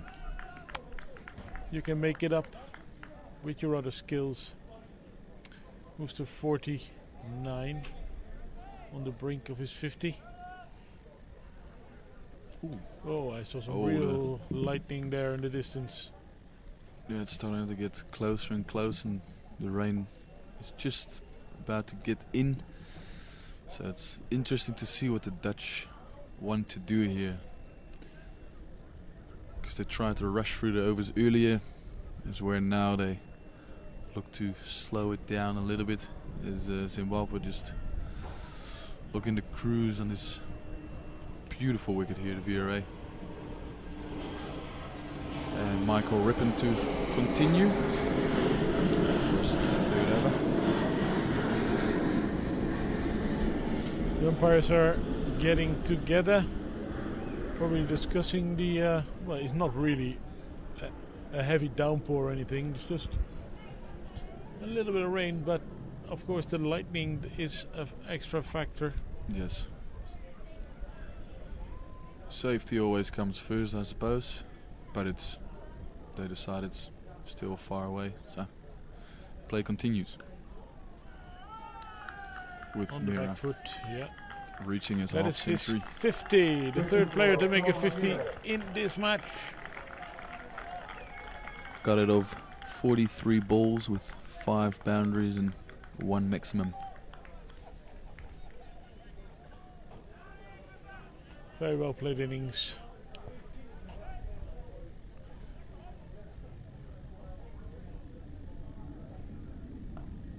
And a good sweep again. They play very square of the wicket. A little bit of a misfield allows them to come back for 2. Yeah, he seems to be very content on sweeping Michael Rippon. One of those sayings in cricket when you can't read him. When in doubt, sweep. I don't know if that's the case.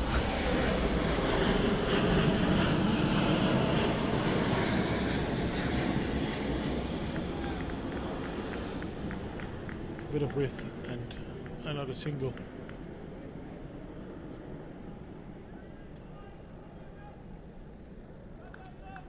Well, it is getting a bit darker, but it is sort of dry again. Yeah. Difficult to predict what's going to happen. That is a beautiful shot. Gorgeous sweep for 4. Using genuinely good touch.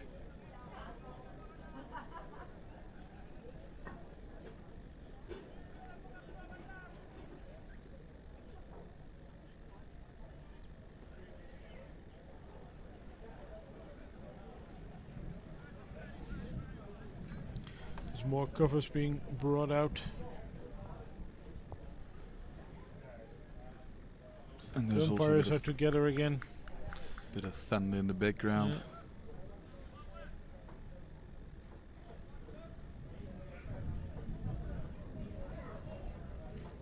The thunder becomes audible, but it looks like we will still continue.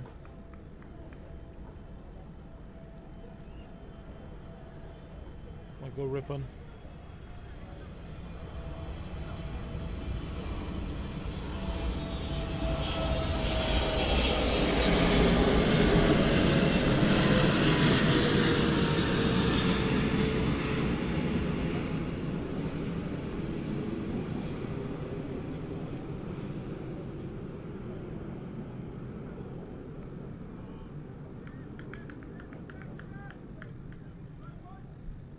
Zimbabwe approaching the 100 run mark.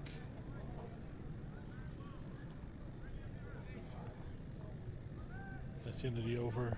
They're on 98 for 1. Meyer is on 55, Irvine on 21.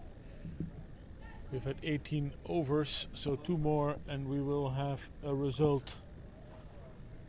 If Zimbabwe win the game, they win the series. If Holland win the game, they will tie the series, and if there's no result, everything Oh, that is the Dutch can still tie the series in the third game in Voorburg on Saturday, starting at 11 o'clock. Van Mekelen is back. You think that is because they want to take a wicket? Yes, they definitely, and he's been bowling well and quickly, and now they want to see if they can, because they need that wicket just before the rain probably is going to intervene. His last over was a little bit expensive, but before that he bowled a very, very good spell.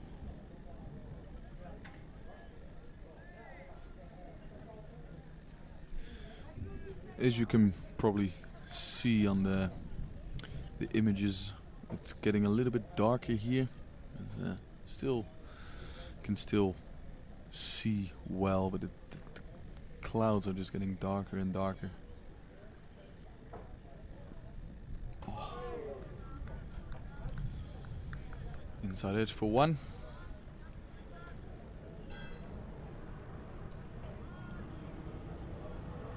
But the Zimbabweans well ahead of the Duckworth Lewis. So wickets are required for the Dutch.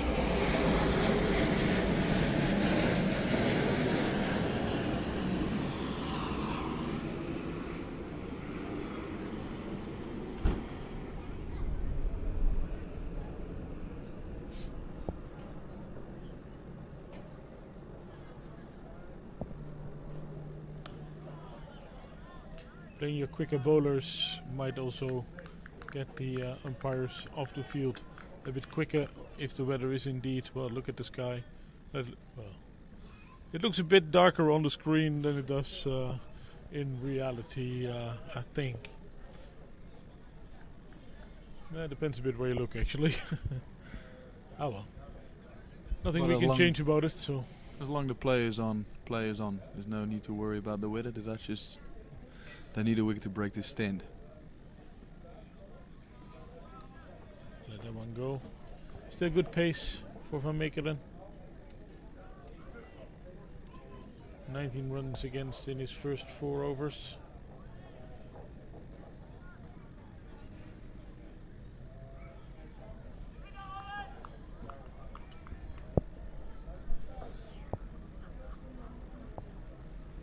What are the other bowling options the Dutch coach has? Well, the coach, I would say Peter. Or captain? Peter Boren. Logan van Beek. He is still... he actually got... Did he get 1 or 2 wickets on Tuesday? Bowled also with series pace. And we to have mainly Sean Williams, who is about to be batting at 4, in a lot of trouble with the short ball. So he might be on next, but I don't know what Peter's actually thinking. No one is warming up in the field so far, so fouled. Embo fielded.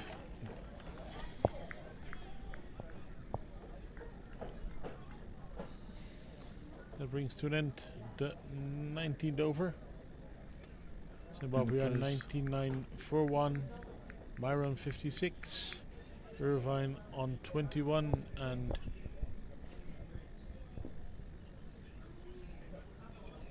we're having a little break. There's some serious lightning in the sky. Most of the spectators have found a place in the tent next to us, but that's not really necessary, it's not raining. Yeah, this is. I think this is a welcome break for the Dutch. They can regroup now with the score on 99 for 1 after 19 overs. So they've gone through the overs quite quickly. But after the drinks, there's always a good possibility to get a new batter in, just to you know, the batters now have a moment to rethink and regroup, and there's always a chance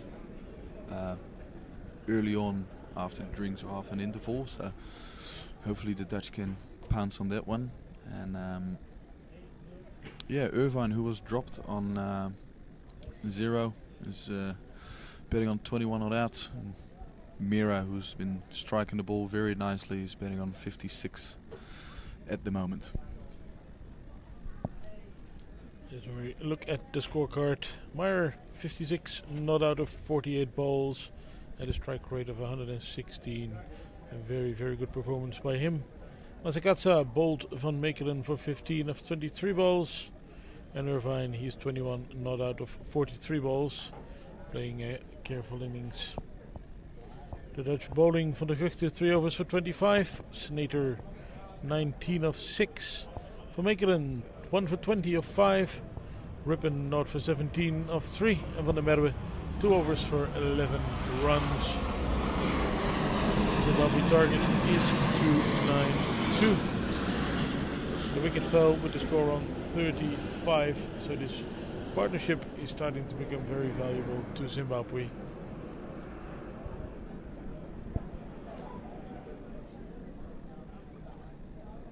For a second I thought they were coming off, but it was just a drink break. And everybody's getting ready to resume the match. Will it still be Rippen?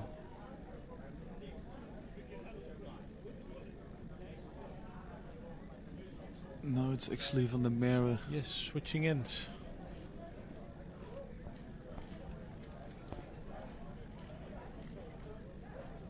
There's definitely going to be a result in the game, so we don't have to worry about that. See Peter Boren there overthinking his options and what canny thing has he got in store for us. It's yeah, this is the moment in the game which is going to be quite important. If the Dutch can pick up 1 or 2 wickets now, put the pressure back on the Zimbabweans, would be ideal. And obviously Zimbabwe is looking to consolidate and keep going the way they're going. Actually, they're betting quite nicely. So, but as the game has been going so far, the new ball seems to be coming on to the bit nicer than when the ball gets a little bit older. So they want to stay ahead of Duckwood Lewis and stay up with the rate. As Mira just drives the ball too long off, and they will bring up the 100 for Zimbabwe. They're not taking any real risks, playing pretty solidly. That was a huge amount of lightning. I'm actually quite surprised they're now still on the field, because this lightning is getting quite heavy and the rain starts to drop down now. I learned as a child that you had to count until the thunder came. There was about 5 seconds. But they're happy to still play on.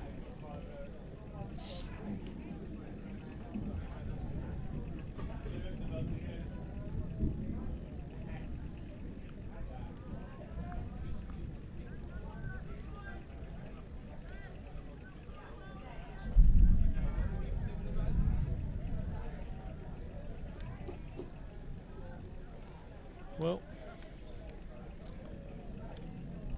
all attention to what's happening on the ground. They tend to look at the sky a bit too much right now.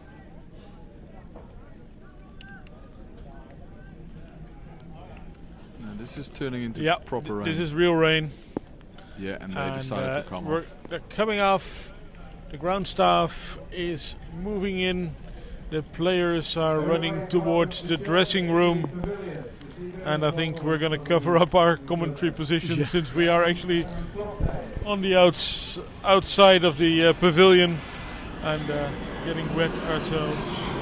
Certainly our notes are, and my laptop. So it's a rain break.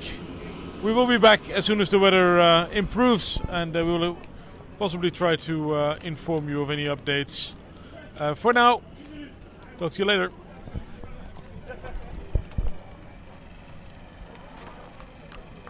Wat moeten we hiermee doen? Komen we gaan. Ja. Ik heb zo'n... Zou jij mijn laptop even veilig willen neerzetten? Ja. Zal ik die gewoon even binnen zetten? Doe maar even zo. Die is privé-eigendom, dus dat is belangrijk. Ja, dat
ये बाबूराव का style है.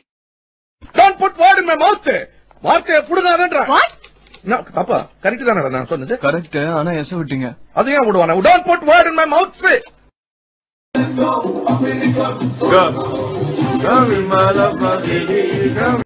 Pink dress कितने की है? 5,000. Grey dress? 7,000. Red dress? Plus style है बाबू भैया राजू का style. ये बाबूराव का स्टाइल है. Don't put word in my mouth. வார்த்தையை புடுங்காதன்றா. What? நான் தப்பா கரெக்ட் தானடா நான் சொன்னது? கரெக்ட். ஆனா எச விட்டீங்க. அது ஏன் விடுவானே? Don't put word in my mouth.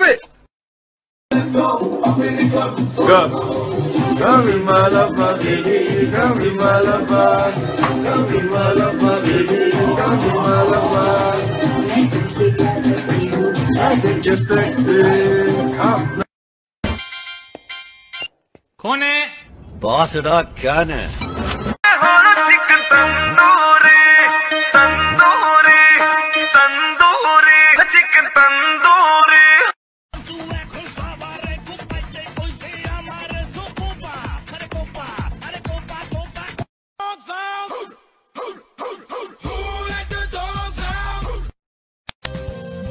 Assalamualaikum. Waalaikumsalam. Assalamualaikum. Waalaikumsalam. Assalamualaikum भाई साहब. ईद मुबारक.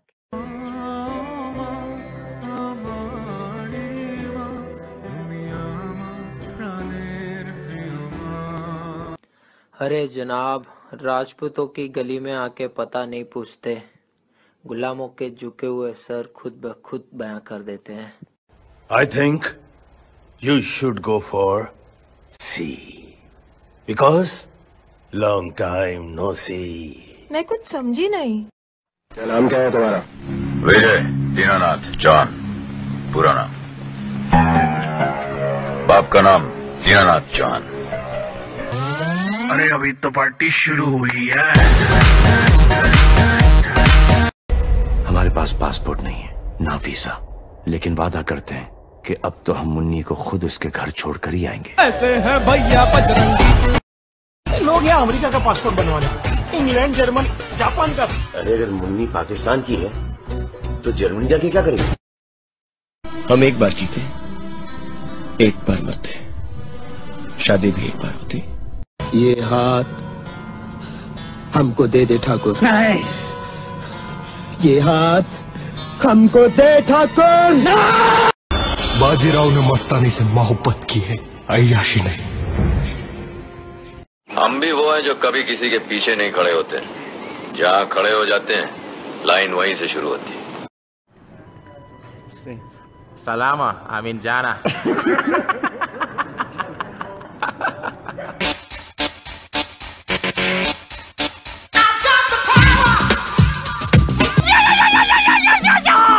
Alrighty then. God, sorry, I farted. बाप का, दादा का, भाई का, सबका बदला लेकर Ashraf Haider. Yes, that's awesome. What? You just took one in the jugular, man. जब भी कोई लड़की देखूं मेरा दिल दीवाना बोले ओले ओले ओले ओले ओले ओले. Come on, Mr. Frodo. I can't carry it for you, but I can carry you. You got me on the counter. Wasn't me. Saw me kissing on the sofa. Wasn't me. I even had her in the shower. Wasn't me. She even caught me on camera. Wasn't me. तू मेरा भाई नहीं है, तू मेरा भाई हो ही नहीं सकता. तेरा मेरा कोई रिश्ता नहीं है. Coke, we got spoon, we got milk, we got sugar, we got water, we got fire, but we got no coffee. Now I'm lying on the cold hard ground. Trouble, trouble, trouble. Of course. How selfish of me. Let's do all the things that you want to do. You want to know what? Ooh, brum, oing, oing, oing, my oh. $1 million. कूतरे साला देख के number डाल कर. बेवकूफ साले. जा जी ले अपनी जिंदगी. Gangnam Are you high or just incredibly stupid? Can't touch this. It's a fugazi, it's a wazi, it's a woozy, it's a fairy dust. It doesn't exist. It's never landed. It is no matter. It's not on the elemental chart. All you have to do is put a banana in your ear. A banana in my ear? पहले आती थी हाले दिल पे हंसी अब किसी बात पे नहीं है दारू नहीं रे बाबा दवाई है मेरी खोपड़ी में कितना टेंशन है तेरे को मालूम क्या दवाई है रे I'm in a glass case of emotion. I'm never drinking again. Got no food, we got no jobs, our pets' heads are falling off! That's a huge bitch! What is your name? वो है It doesn't matter what your name is!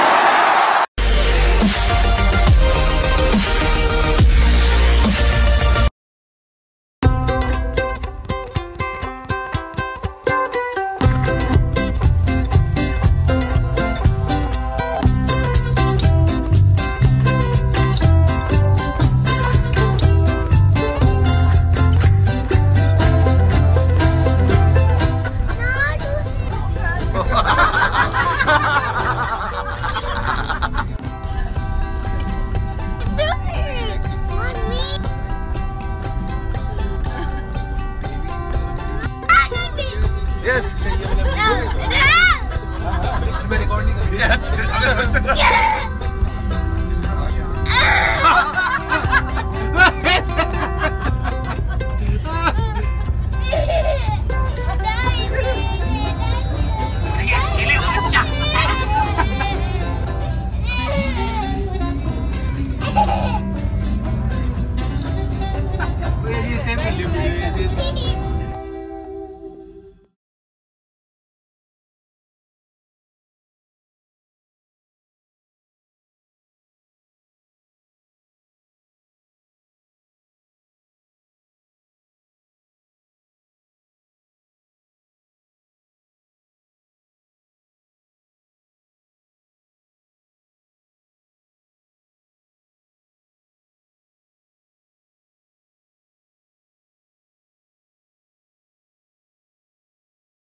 Yes.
Yes.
been revised to 229 to win, which is 7.31 per over.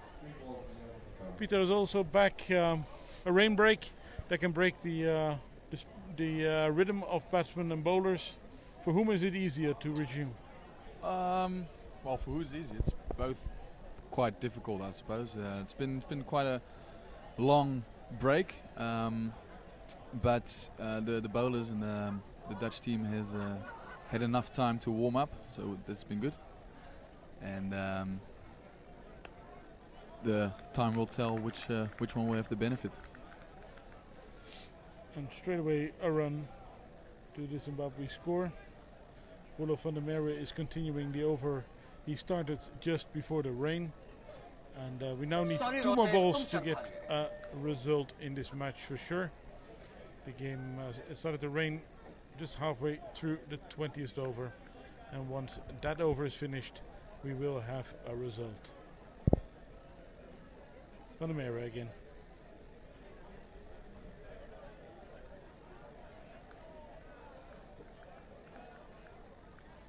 Compliments to the ground staff for first of all covering the square in a very rapid manner, and then clearing everything away safely and well.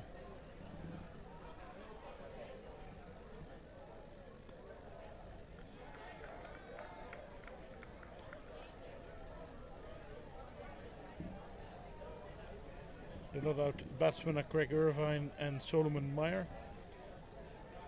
Meyer is on 58 and Irvine on 23 as we end the 20th over.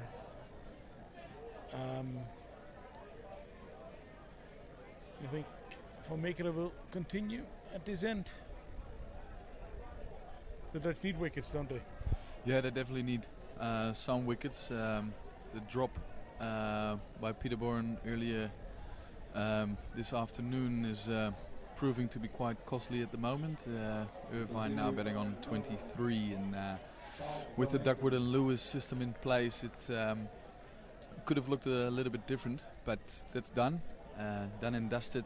Where the game resumes. Paul van Meekeren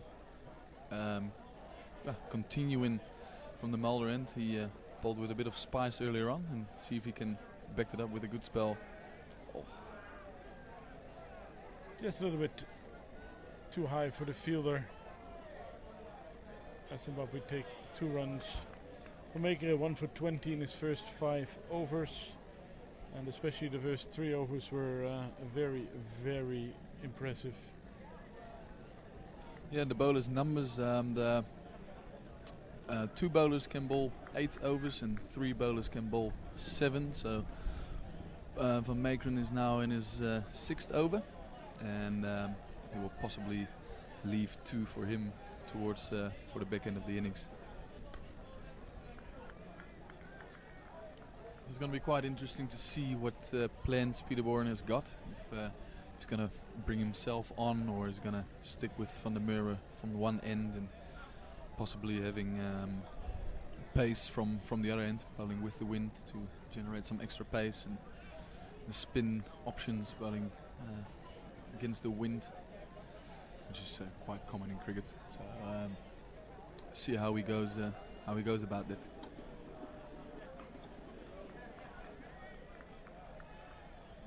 But for now, Zimbabwe are in control of this match. They're way ahead of the Duckworth Lewis target, and well, the required run rate, as I just mentioned, is not that serious an issue in modern cricket. No, Zimbabwe can definitely keep on track. They just need only 7s, which is like you said, it's nothing major. The only thing they're probably looking to do is keep it in check. Probably keep it under 8 for the time being, and obviously keep wickets in hand. And by the look of things, they're looking well in control of this chase. You think the rain might influence the conditions a bit? The wicket was covered pretty well, so I don't think it will change quite a lot. The outfield might slow up a little bit, which is obviously an advantage a little bit for the Dutch, but they get a wet ball to bowl with. As Mira keeps looking to play fluently throughout this innings. Yes, he's played some very impressive shots and hasn't really been in trouble so far in this innings. Opening the batting now for Zimbabwe. He lost his partner Hamilton Masakatsa, the only wicket that went down so far. That happened all the way with the score on 35. So a 75-run partnership already between these two.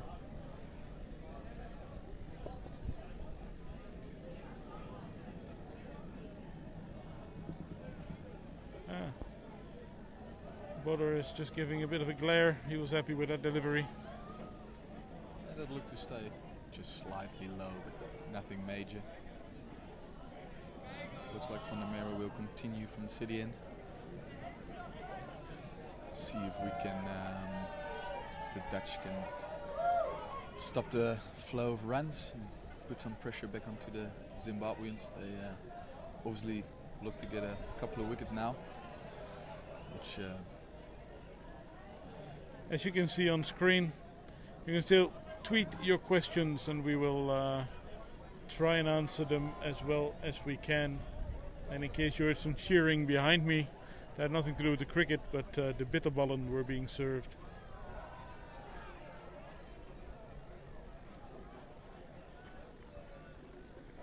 Boele van der Merwe, 3 overs, 15 runs against.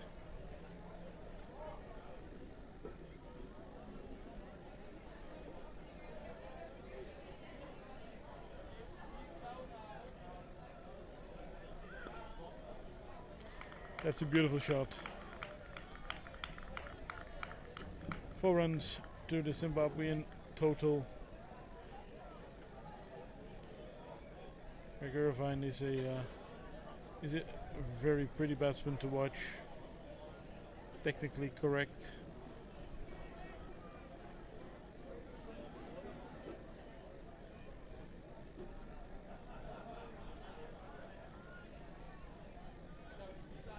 Batting a lot slower than his partner.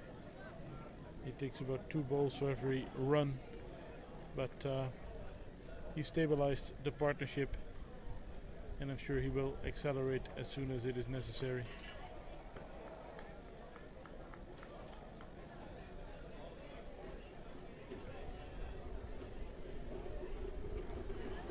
Yeah, by the look of things, the conditions haven't really changed. Outfield slowed up just a touch, but the wicket still looks to be in great shape. And Van der Merwe continuing.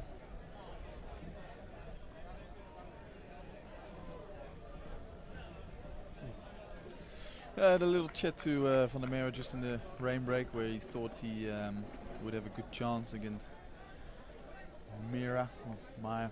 He it's just been a touch too full, I reckon. But to be fair, the Zimbabweans have played him very well. They're continuing their good work after the rain break. It's the end of the 22nd over. 116 for 1, as mentioned.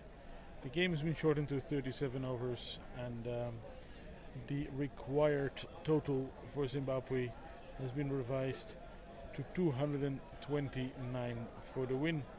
The required run rate has moved up a little bit to 7.45.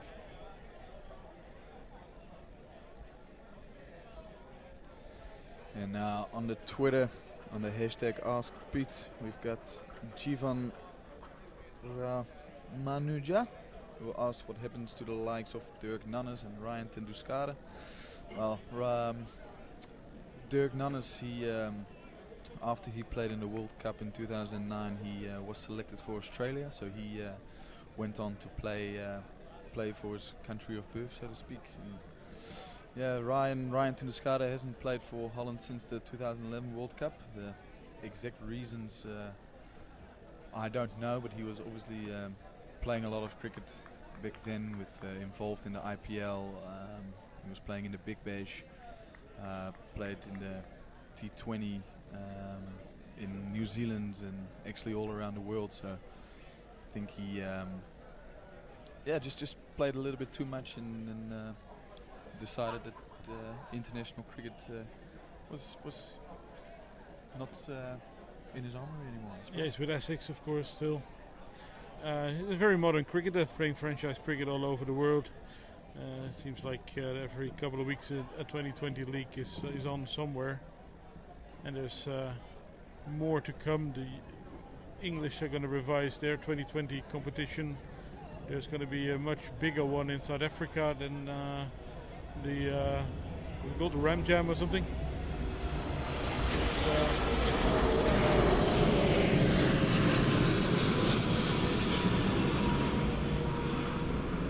Big appeal by the keeper and a wide given.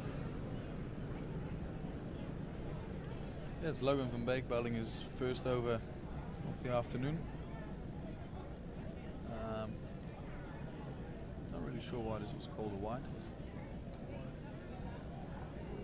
But it's only his first over in the 23rd over of the match. He bowled quite well on Tuesday, so hopefully he can. The Dutch seem to go with the shorter length deliveries here, looking to tuck Myra up and see if they can get the ball up to his rib cage, hip rib cage sort of area.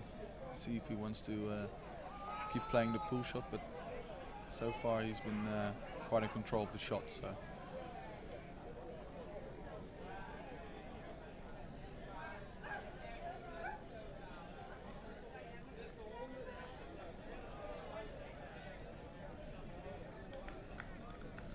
I read somewhere he played basketball for New Zealand and for the under-17s or something.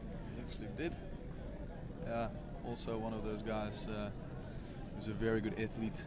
Just pretty competitive in every sport he plays, but any sport he will play, he'll probably be quite good at it. So yeah, natural athlete and very good player. He's a good player. Yeah, good sporting genes. His grandfather played Test cricket for two countries, for New Zealand and for West Indies. Peterborough also almost took out Wesley Baresi there. Yeah. Bit of football going on. And his news has come out that Ireland and Afghanistan have gained full membership. So that means there's two new test-playing nations. They've been dominating the associate level for quite some time. Ireland for a little bit longer than Afghanistan has, but Afghanistan has been on the rise for quite some time. I think they came all the way from Division 5 all the way up to Division 1, and haven't looked back since. They are an impressive outfit, got a lot of followers back home, and they look to continue their improvement, and all credits to them. They've been working hard, and it has paid off. There's a really nice documentary on the early days of Afghanistan cricket on Netflix. That is well worth a watch. Congratulations to both boards and all the players and fans for this promotion. It is of course the first time the number of full members has been extended since the early 90s, when it was Zimbabwe that gained a full test status. Played the first test match in '93, I think, against India. Score by now has moved on to 124 for 1. Meyer is on 63 and Irvine on 38. The required run rate is now about 7.5. So still perfectly under control for Zimbabwe. We were wondering where Afghanistan are going to play their home games. At the moment they're playing their home games in India, where they used to play their home games in Dubai or the UAE, but they have now moved to to India, where they recently played a series against Ireland, which they won 3-2. Yeah, that's probably the conditions that suit them best with the spinners they've got and the batters they've got, with India producing flat tricks and scoring a lot of runs there. And Van der Merwe here continuing, looking to probably get about 2 dots and overs, see if they can squeeze the run rate and get it up to over 8s, and then building it up to 9s. But the Zimbabweans so far are right in control. And there you go. Oh, that's not. That's exactly what he was talking about earlier, dragging his length a little bit back and see if he can trap him LBW. So that's what he will be looking to do. Also, if you look at the field placements, they've got mid-wicket out on the boundary and mid-on, and 2 men on the circle behind square. And that's and that's a sweep shot, which... A bit of risk there, but it pays off. It's 4 runs.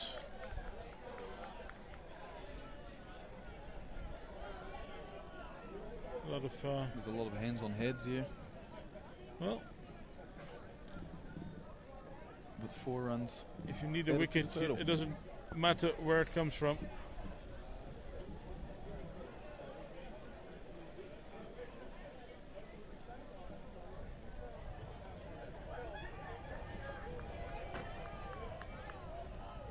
Oh, that would be a great stop, but just across the boundary is the ball. Perfectly executed. Yeah. Beautiful shot. As the whole day, Sullivan Mirror has been looking in great touch. And he adds another boundary to his total. Now betting on 72.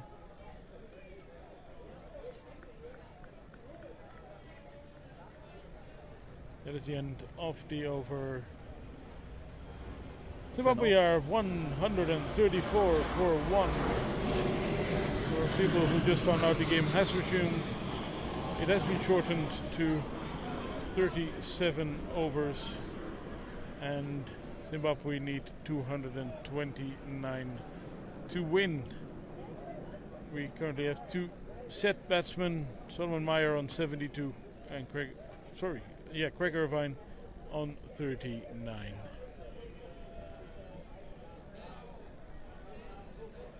It is getting a little bit darker again. Yeah, and a little bit chilly too. Don't think a lot of people have accounted for that. If I still see people walking in shorts and t-shirts, there's a bounce. It's a good bouncer. So the Dutch staying with their tactics to trying to make the Zimbabweans feel uncomfortable at the crease. And also Logan is looking quite sharp from up here. Getting the ball nice through the Wesley Berezi behind the stumps.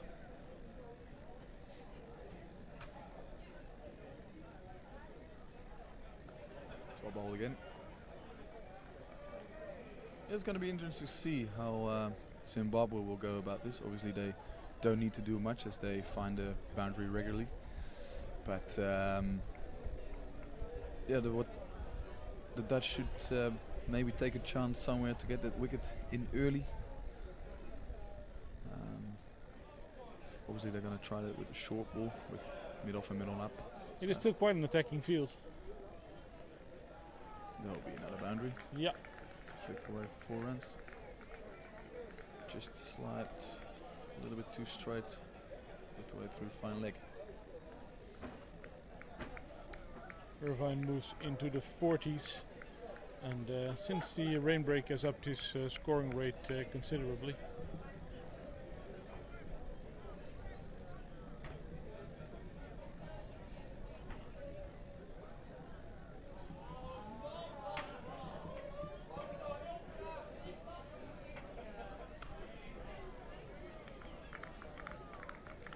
That's another lovely shot from Greg Irvine. Just completes 3 runs.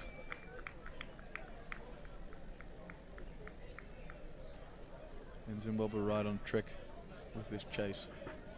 The only thing the Dutch need to do is get that wicket and get a new guy in, and put some pressure back onto the Zimbabwean batting lineup.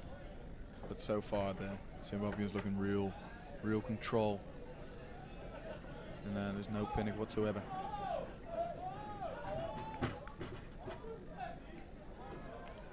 That's a big appeal, but a bit high possibly. Umpire is not interested.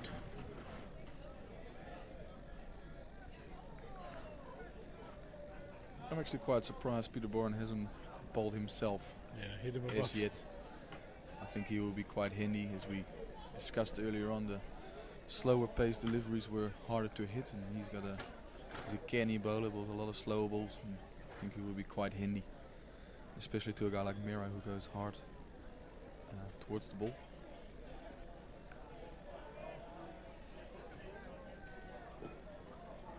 And it's over up, 141 for 1, with Mira on 72 and Craig Irvine on 46.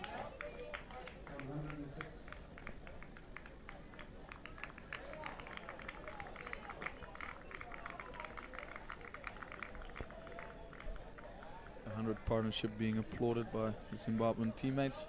It's been a very good stand, except for that drop early on in Irvine's innings, but he's making the Dutch pay. Another one of them sweep shots as Van der Merwe starts his 6th over. Not for 32 for him.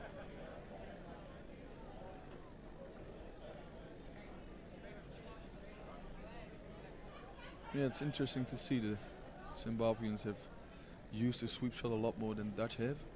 So the Dutch look to play straight.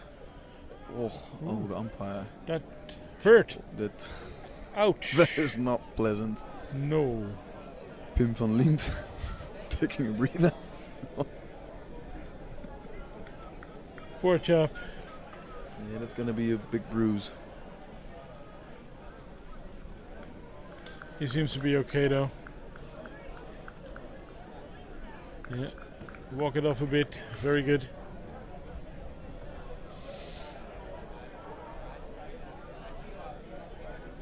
Possibly saved a few runs though. Probably say 3. Yeah, the gloom is back over VRA Krugerground. With the clouds building up again. The sunshine was very temporary.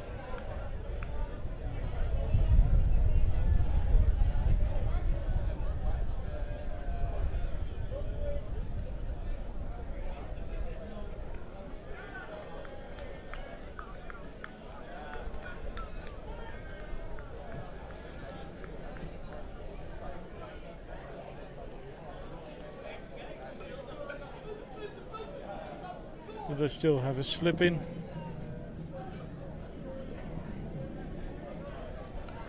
Yeah. Yeah, the Dutch have to. They need a wicket, and then see if they can stop the flow of runs. Because after the rain break, they have been scoring quite freely. Ruler van der Meer is looking the ball quicker and quicker. That's another 2 runs. Yes, they're scoring the runs very easily. We've had a couple of shouts. One of them looked very good. But in general, Zimbabwe are in control, and the mood on the boundary amongst the other players and the officials is very good. A couple of questions have come in on the Twitter. How many overs a bowler can bowl? Amit Roy, 2 bowlers can bowl 8 and 3 bowlers can bowl 7 overs. But the Dutch have already used their 6th bowler, so someone will obviously not bowl their full quota. And it also is going to answer the question why Dutchy PDB on Twitter is not bowling. He is, I don't know. I'm actually quite surprised. I think he will be handy on this wicket, and Yeah, when I spoke to him in the rain break, he said he would bring himself on somewhere. And I think the time is right, but it's obviously up to the skipper himself. Yes, often the change of bowling can help if you want to break an established partnership or bowling something different.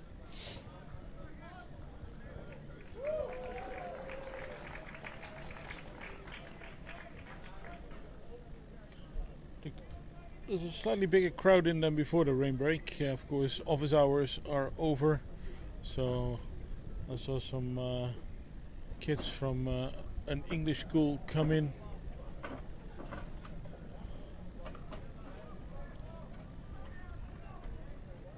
They're going to take on his arm. They are. They get to quite comfortably. Greg Irvine, his 50 is up. Another half century for him. Very valuable player for Zimbabwe. Very controlled. Not stressed too much.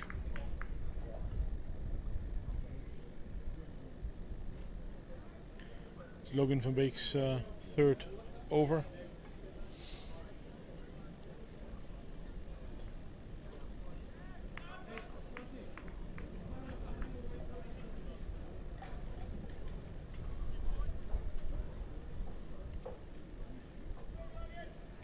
Yeah, where are the Dutch gonna get their wicket from? It's the main question here. The game seems to drift on a little bit, and I'm really would like to see Peter Bourne have a bowl himself. He has the tendency to break partnerships, and he's very capable of doing that, to get it 1 or 2 overs in, to change him field placements and long off and long on go back. And mid wicket and third man up, so there must be a plan behind it. Well, mid off actually comes up, and there's the old cow corner is out, which would mean probably a slower ball bumper.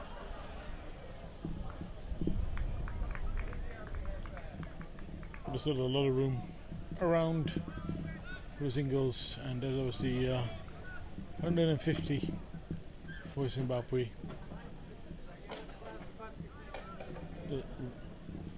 The total required is 229, so they're well on track for that.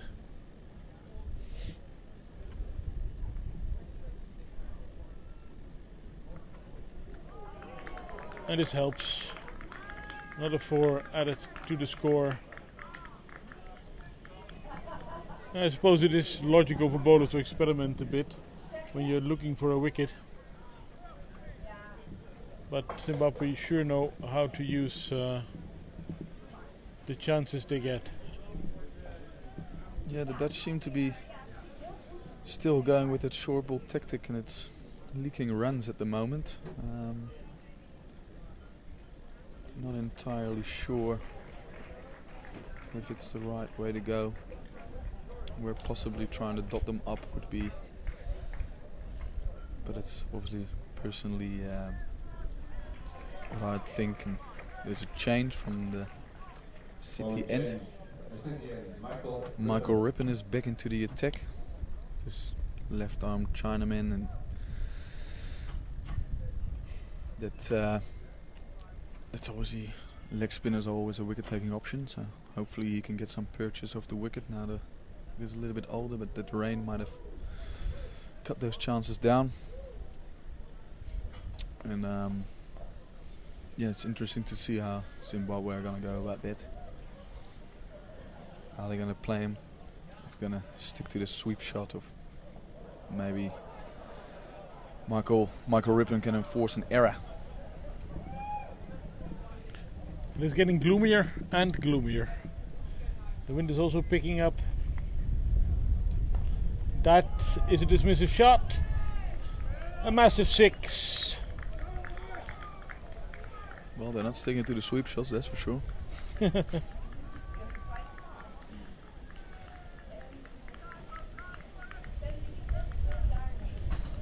Well, I think Zimbabwe are trying to advance quickly.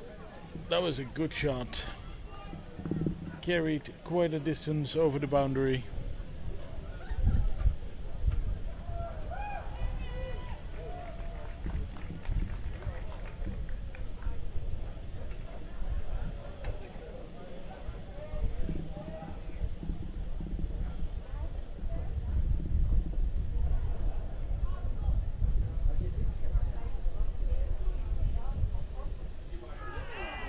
Yeah. And it's ball. And Rippon strikes. He bowls him. That's the end for Solomon Meyer on 82. For him, the opening batsman. His innings comes to an end and the Dutch break the partnership. The bowling change did the work for Captain Peter Boren and his squad. And Michael Rippon is the guy who does it.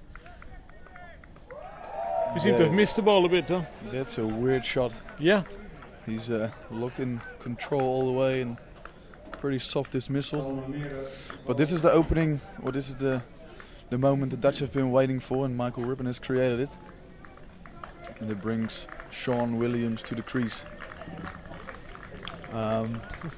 This is exactly what they needed, and see if they can dot Sean Williams up, see if they can put some pressure back onto the Zimbabweans now. Obviously Craig Irvine still there, betting on 54. And the new guy, Sean Williams.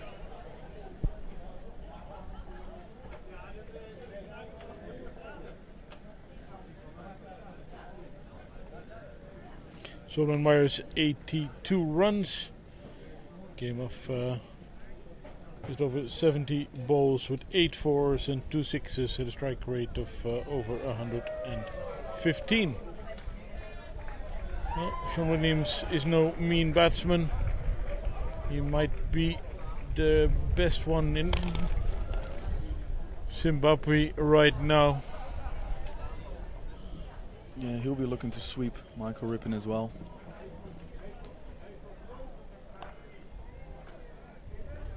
Short of the delivery's been pulled out to the mid-wicket fence. We're back here with the Twitter, the hashtag AskPete. And Mohammed Bilal asked if the Dutch missed a trick by not attacking a part-timer like Sikander Raza. Well, Roelof van der Merwe definitely tried to attack him and lost his wicket there. I think Sikander Raza also bowled a decent spell. He was quite consistent in what he did, and he had a clear game plan. And yeah, I think he just bowled well, and the Dutch just lost their rhythm against him. And a question from Craig White: what is the Dutch cricket's long-term plan? Well, the long-term plan is in way of looking for test status. That's obviously the dream or the ambition for everyone playing associate cricket at the moment. But I don't know what to actually say. Like it's all short-term planning at the moment, because it depends on how you go in the World Cricket League at the moment. And if we get that, if we get our ODI status back at that stage, it would be looking to build on from there. That's and then look to establish more cricketers in Holland. See if cricket can be a bigger part of the sporting environment over here. Test status is, I would say, a long way. Holland hasn't got that many cricketers, and for Test cricket there's also a criteria that there's a lot of people playing cricket in the nation itself. How many days of multi-day cricket would you play a year normally? Well, we probably would play about 1 or 2 games, so there will be about 8 days if we manage to play the full 4 days. Yeah, it's mainly about getting more people to play cricket in Holland and get a little bit more exposure, so the game can grow and stabilize in the country. That's obviously the long-term plan, and to see if that can be done. In the meantime, there has been a bowling change, and Tim van der Guchten is back 0 for 25 of his first overs, but that first delivery looked very good.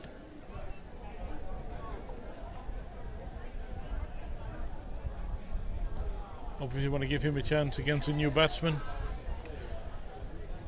He's one of the main strike bowlers the Netherlands have, so it's probably a good moment to bring him back.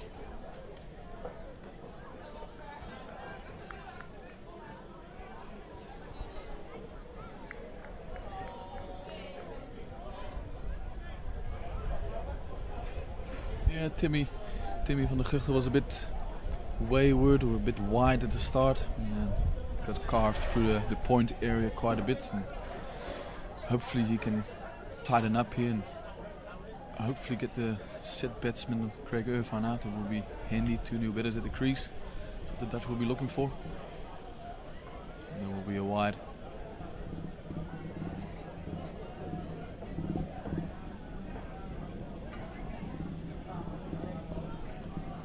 Craig Irvine, the mainstay of the innings now. 55 not out he is. His partner Sean Williams is just on 2.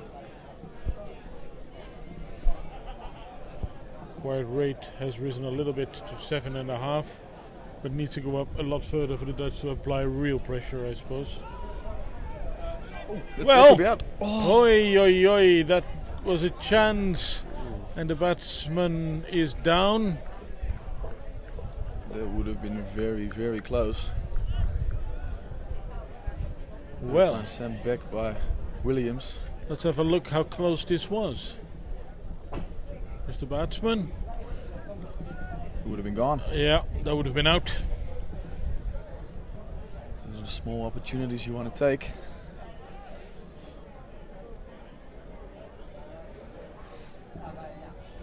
We also got a question here for Tim Cutler, the former CEO of Hong Kong Cricket. He's done a wonderful job there, and asking how long I'm out. Well, it's gonna be another 4 to 6 weeks, I reckon, mate. So I'm gonna be watching from the sideline for a little bit. And yes, I'm agreeing with you that Dutch PDB should be Peter Bourne should be into the attack. Everybody agrees, but Peter Bourne himself, because he's the man in charge. He definitely is.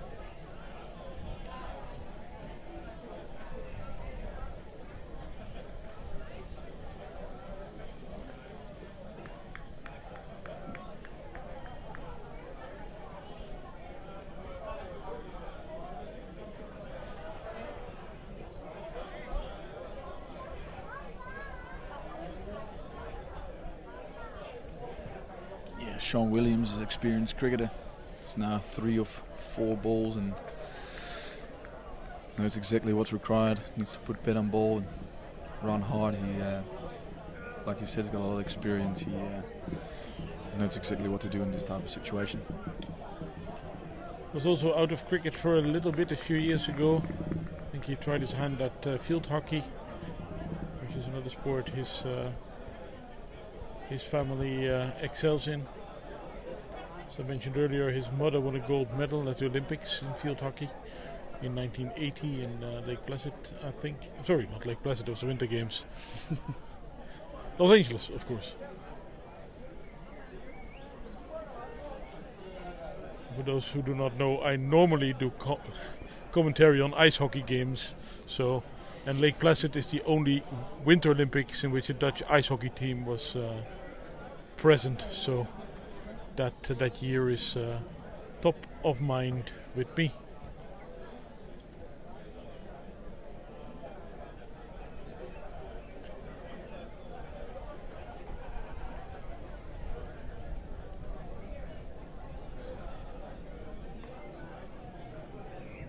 So Zimbabwe need another 60 runs of 8 overs.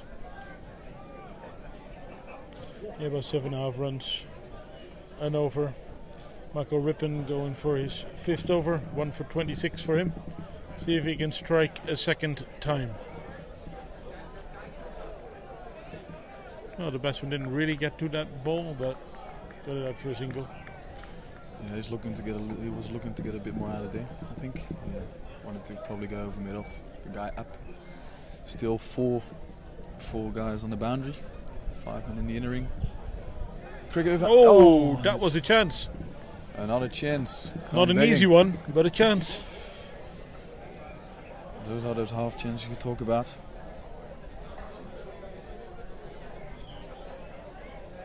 Oof, let's have a look. It's googly. Yeah. Oof. Oh, there's it. Ah, that's chipped. Another 2 runs added to the total. The Zimbabweans look to attack Ripon now. But it also creates opportunities, if we've seen his last 2 balls. They're looking to attack the spinner, see if they can keep in check with that run rate of 7.5 Nova. Still well controlled Zimbabwe. It's a big shot, and it's another 6. It's the side screen. It's obviously what he intended to do earlier as well. At the 3rd attempt he succeeds. First one, or the Zimbabwe succeed. Dancing down the wicket and slamming the ball across the boundary for a maximum.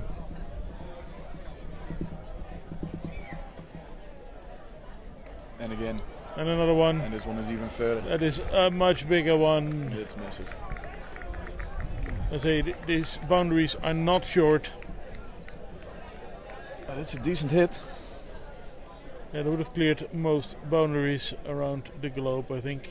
And Greg Irvine is looking to make short work of this chase.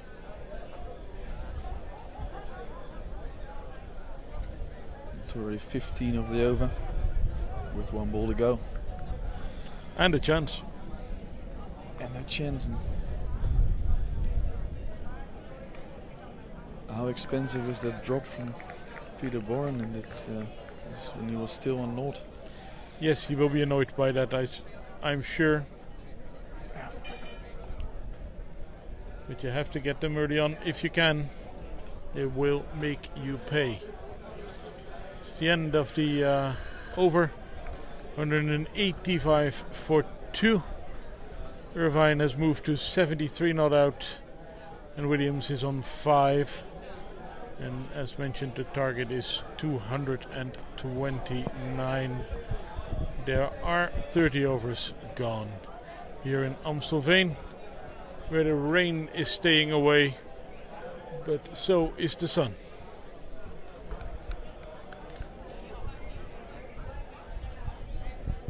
Yeah, that's the big over Zimbabwe was looking for, to cruise his crease even. This chase even more so. Required 1 rate's gone down to 6.3, and the Dutch are looking for quick wickets now, as they have been doing throughout the innings. 7 overs to go. Van der Guchte in his 5th over.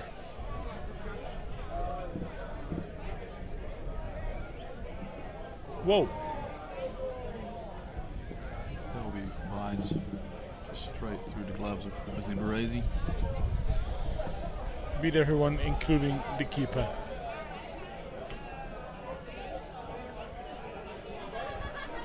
And looking around the field, I think Dutch are the hope starting to slowly slip away as the boundaries keep coming, even with the new wicket.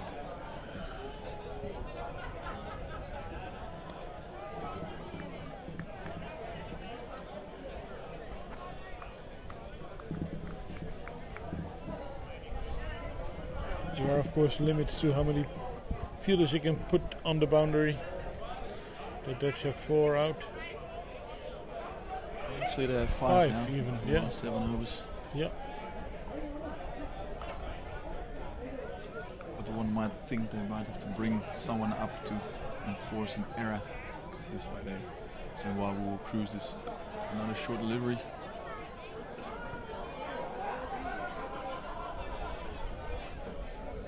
And adds 1 more to Sean Williams' totals. Now it's 6 not out. And Craig Irvine has picked up the pace. He really has. He was in his strike rate, he was under 50 for quite a long time, and he's now closing in on a run a ball. with 74 of 82.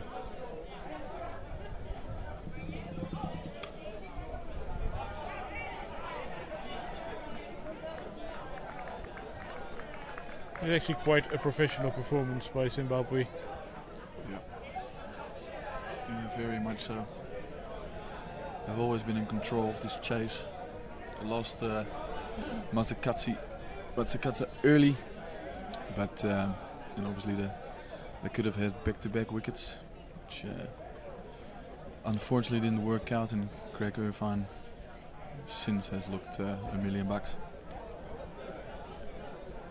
Was Rippon's one a drop catch? Would you rate it as that? Yes, of course. In that case, we have two It got drop hit catches quite hard, but and a miss run out. And those are chances that you need to take. Yeah, it was hit quite hard, but still want him to take him. And especially in a situation like that when you're looking for wickets and you need the wickets and those chances. But yeah, it happens. It's cricket.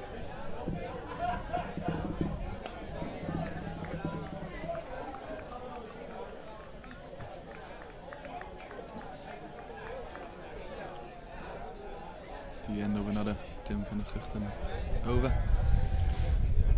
And the required run rate is now dropped below 6. So, like you said, Zimbabweans are doing this very professionally, very calm and collected. Know what they're doing, but it's a case of catches win matches. 194 for 2 the score. Irvine has moved up to 77. Williams still relatively modest, he's on 6. And the Dutch bring Logan van Beek back now from the other end. See if he can create some chances from there. Got a decent first spell. The question is if Peter Boren is gonna take an opportunity here and bring a guy up.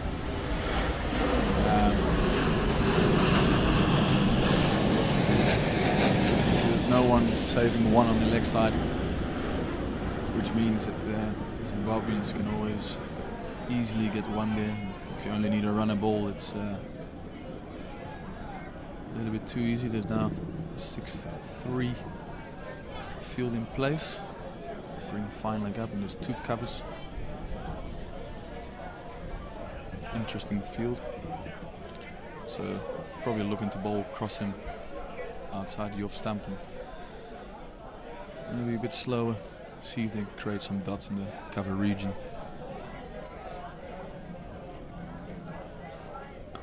Like that. And that's and gone. Logan van Beek strikes. First ball of his second spell. And that is the end for this Zimbabwe batsman. Typically Peter Boren reaction there. Yeah, what happened? Well, he called it and doesn't seem too happy. Yeah, wide outside the off stump. It's a good catch. It's a very good catch. It's obviously come down to that Craig Irvine is now 77 runs later. Yes, but he got him in the end. Yeah, after that early mistake, he made the Dutch pay, which brings Sikander Raza to the crease. Yes, big man with the ball during the Dutch innings, and now his batting is required. Well, Williams is still only on 6 and a new batsman. Yes, the run rate is the required rate is below 6, but 2 or 3 good overs. I've seen funnier things in cricket. Exactly. I mean,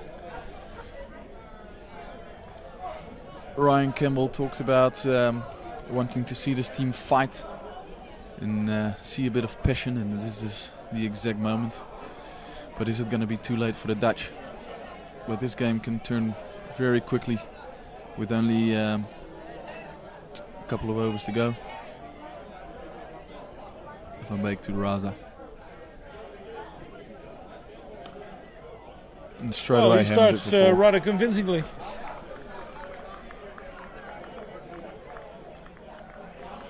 Well, his intentions are clear. He's not going to wait around. Backs away with a bit of room and smash it through cover.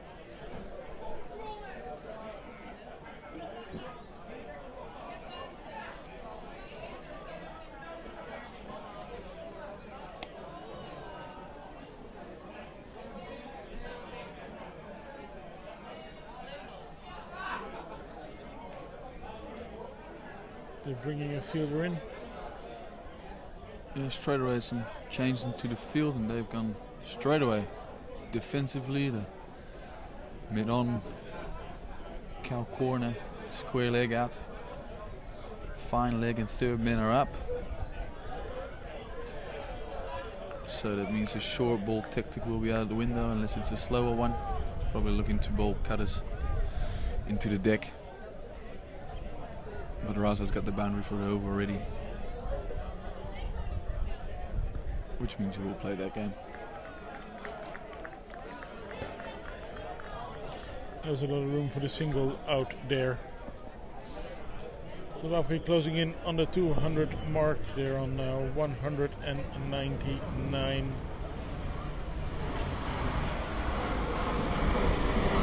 That means they require exactly 30 runs in the remainder of these innings.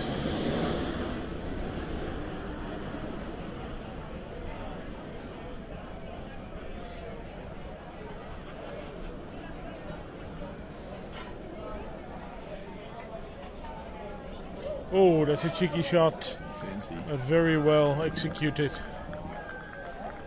4 runs. Using the pace from the bowler to get the ball to the boundary. Yeah, that's what you get with experienced cricketers. Logan van Beek trying to use the same tactic as he did against Irvine. But Williams up to the task, trying to flick it over, fine leg, executed perfectly. And the way this game is now turning out to be quite a comfortable chase for the Zimbabweans. The new guys that have come in straight away showed their intent and haven't really got bogged down by the Dutch bowlers. Ooh, there's a chance. That's out. Oh, if he hits, it might be out. Difficult to judge from here. But it was certainly a half chance for the team in orange.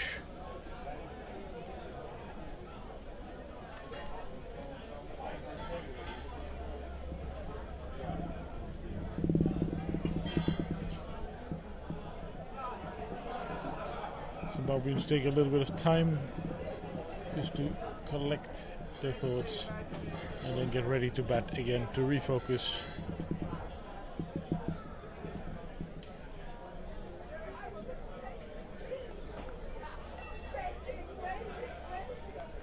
Van Beek does the fielding himself, finishes a successful over with a wicket, but also a lot of runs for Zimbabwe. So with Zimbabwe still having about 7 wickets in hand, the win in this over has to go to Zimbabwe despite the wicket. And Sikandar Raza, who came in and immediately smacked that 4 and another run. That was very important. And then that beautiful shot by Sean Williams that took him into double figures. He's on 11 right now. 204 for 3. 32 overs gone. We have 5 overs left. And we're getting a bowling change, I think. Paul van Meekeren back into the attack. The question is, can he turn it around? Is it too late for the Dutch? Well, they would require a hat-trick or somewhat a miracle. But we have all learned when we started playing that in cricket everything is possible at any time. I have once lost a game where we required about 7 runs with 7 or 8 wickets standing, and we lost every single one of them, one after another. It's a funny old game. Exactly, but that usually doesn't happen when you have experienced international players at the crease. But there are some very, very good books on all the weird and wacky things that happen in recreational cricket around the world. There'll be 2 more. Van Meekeren 1 for 27 of his first 6 overs.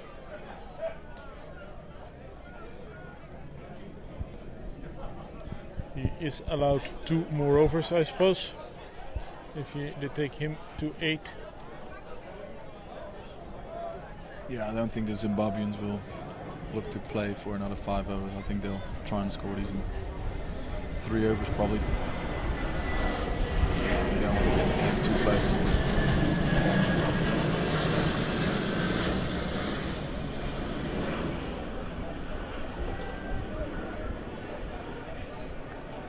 It's another run.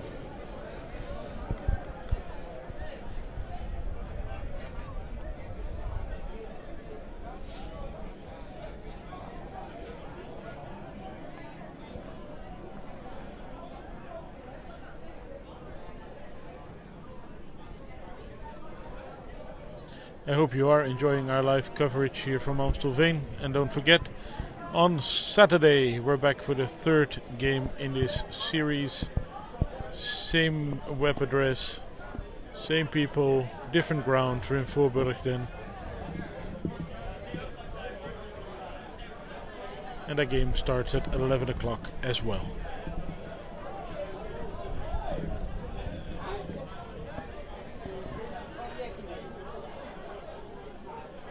We will be on air from around 10:45.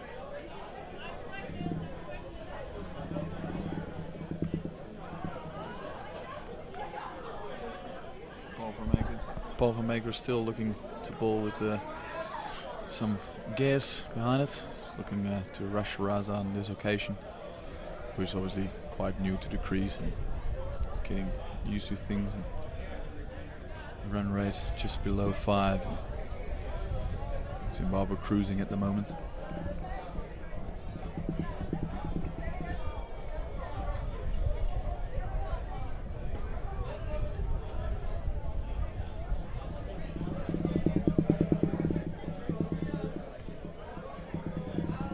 The most economical bowler for the Dutch has been Snater.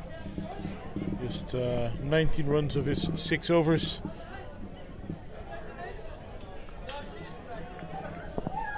Yorker.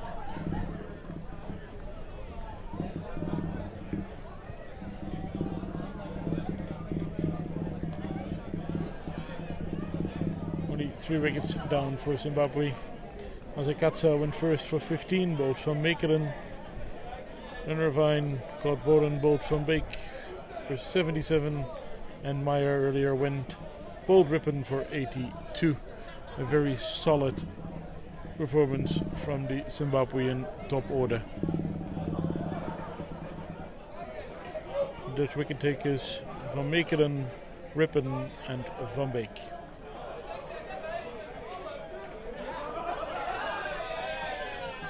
Oh, that was a chance. Nah, not really. I don't think so, but it looked like it for us. Just a second as the ball went into the air. But it was past the fielder before he knew it. Matter of fact, 4 more runs. And I do think as a bowler, so I see a lot of chances that fielders do not acknowledge were chances. Yeah, the Zimbabweans creeping closer to the target of 229. And looking very comfortable and very professional.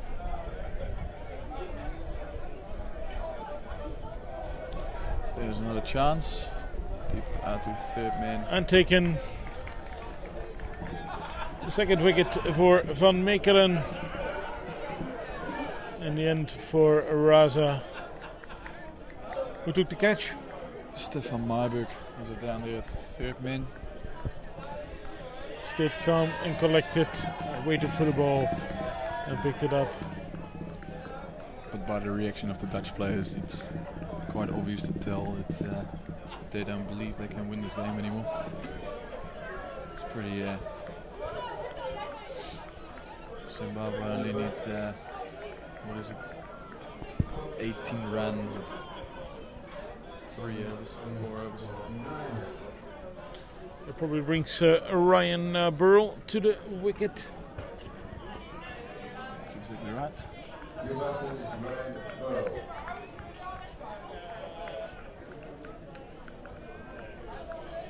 I think he was batting on Tuesday when the winning runs were scored.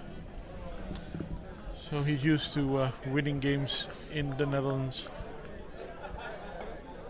The finisher.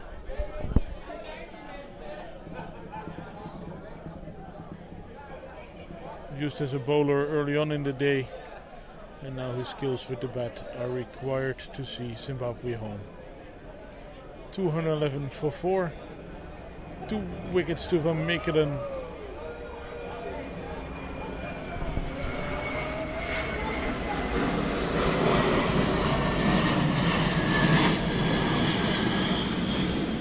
And it is Logan van Beek in his 5th over from the other end.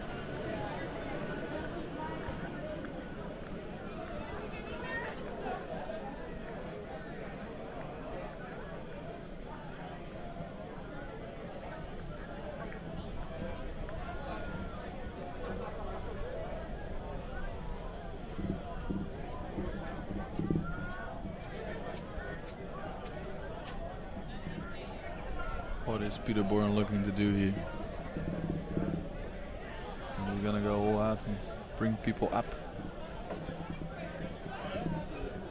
Now he stays with 4 men inside the ring. 5 men on the boundary, asking his guys in the circle to be tight on the 1.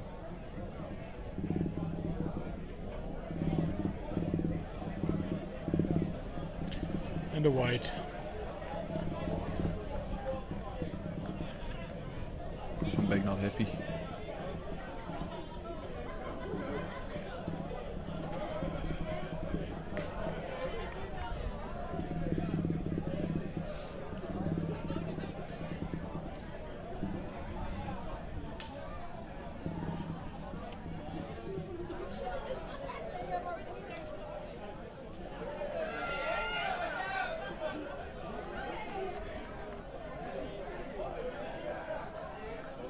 Gets a bit rowdy here next to the commentating box with the beers being drunk quite heavily there. Yeah, I see a large stack of plastic beer cups.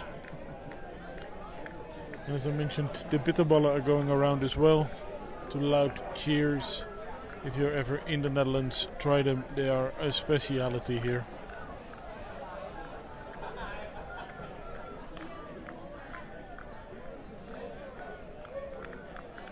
In the meantime, Zimbabwe progress further towards the target.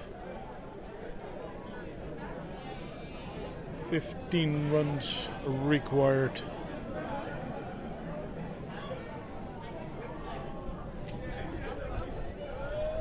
And we are in the 34th over.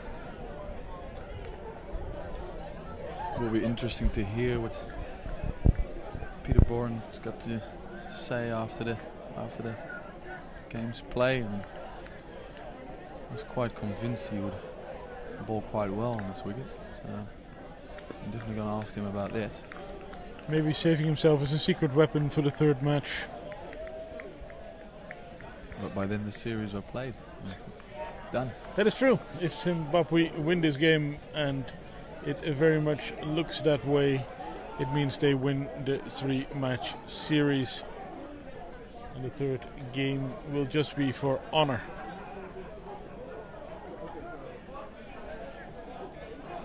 Yeah, the period where the Dutch just lost a little bit of too many wickets in a row. What was it? 37 overs into their innings when Roelof van der Meer was trying to go hard, and even I said it myself that I thought this is time to see if we can put a little bit more pressure on the Zimbabweans, and that hurt us. Lost 2-3 quick wickets in a row where they had to rebuild and didn't get to their target of 300 and 310 even. Yeah, Ryan it just looked that they're about 10-20 runs short of a really competitive total.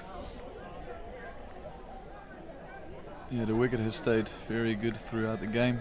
It's still coming onto the bat nicely, and the Zimbabweans are making full use of that at the moment.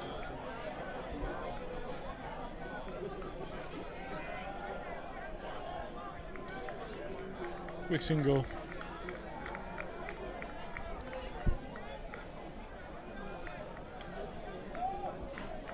That is the end of the over. 217 for 4, with Williams on 17 and Burrell on 2. 12 more needed of 3 overs. It's going to be a walk in the park. But you never know.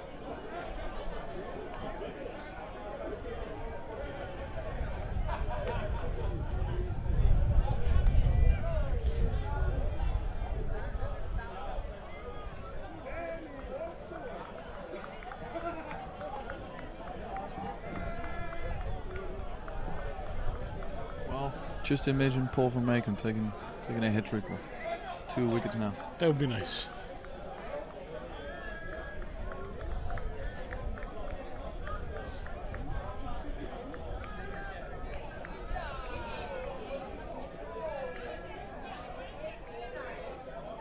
Leg by. Oh, did get a touch on it. Yeah, the game is just dribbling along here. Zimbabwe only needing 11 for their victory and go 2-0 up in the series, and then have won the series. The Dutch are just looking to see this game out, maybe get 1 or 2 more for the confidence. Ooh, that's a good quick bouncer. Yes, sharp delivery. Didn't look comfortable at all. Mr. Burrell.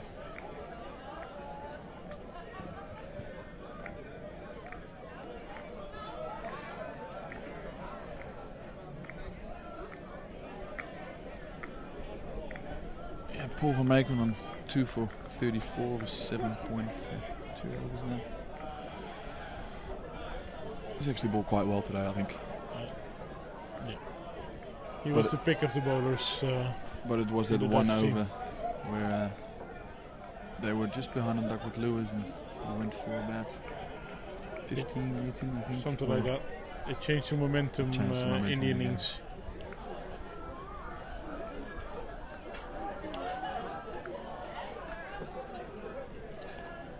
Don't go away. After the game, we will be featuring some interviews with players involved, including this young talented Dutch bowler Paul van Macon, and likely the Zimbabwean captain Graham Kramer.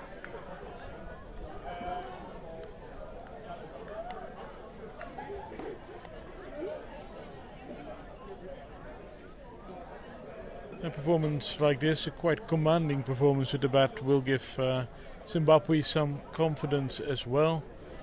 The loss in Scotland hurt them quite hard. They fought back in the second game, but it's never nice for a full member to lose to an associate, and no other full member has lost so many games to associates in one internationals than Zimbabwe.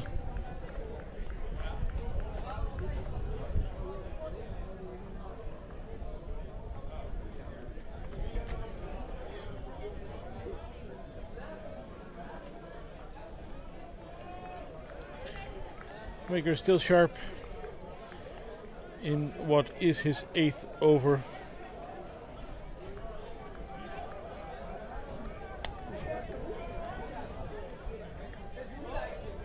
Yeah, Raymond Bill's trying to finish this game off quickly, and a couple of wild swings at some shorter deliveries. 10 runs they require, the Zimbabweans.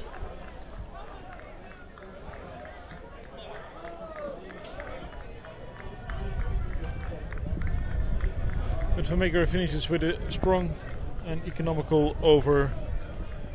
Good spell by him. 2 for 36. His stats. And Zimbabwe in the last 2 overs require 10 runs. Yeah, Paul Vermeer ball with a lot of energy. Hitting that deck hard and yeah, bowled it very well actually. Who would you have bowl the final over if necessary? That's a good question. I'm sticking to my guns. Peter Bourne.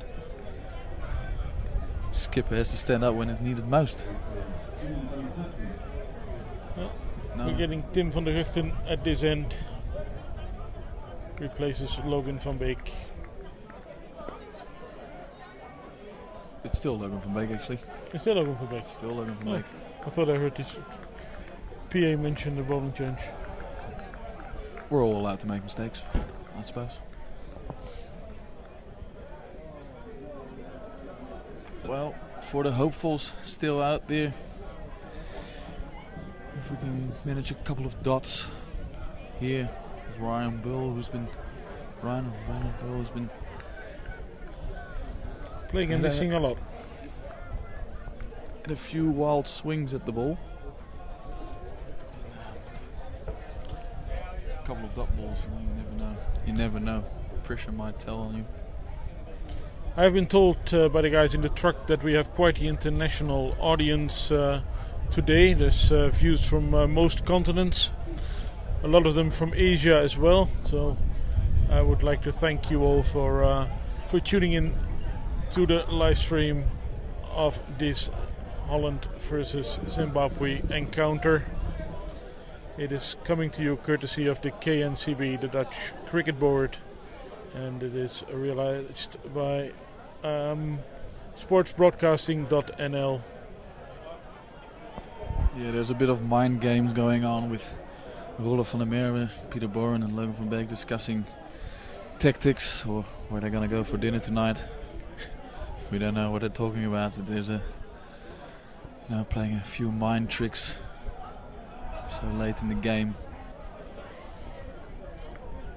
Are there any changes? Final leg goes back. All of the things. Anyone's covered to come up. So there's no one saving one on the leg side.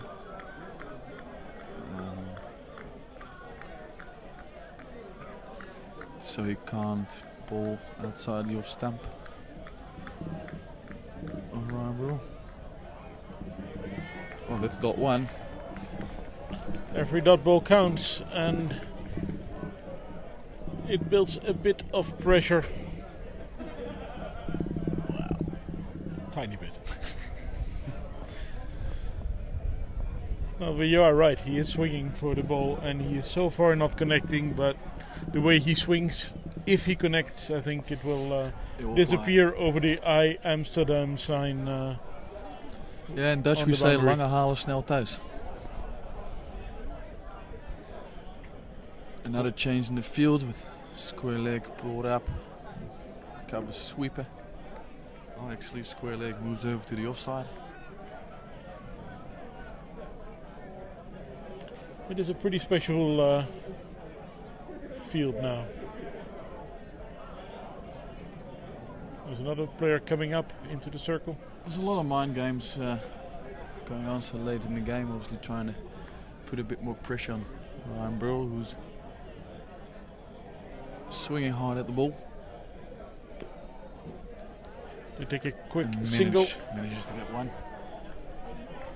Which brings Williams on strike. Who's calm and collected of the two seasoned professional. 19 runs for him so far of 16 balls. So doing what he needs to do for his country.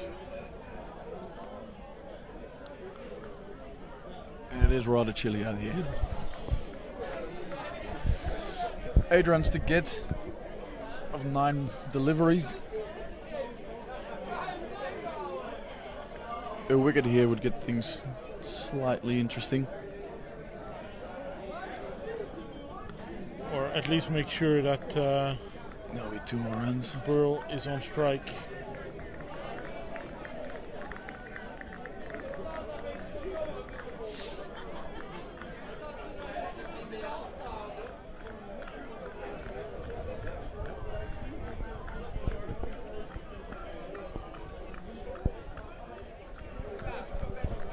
To go in this Van Beek over, and one might think that Williams will look to finish things off this over, because in the last over funny things can happen.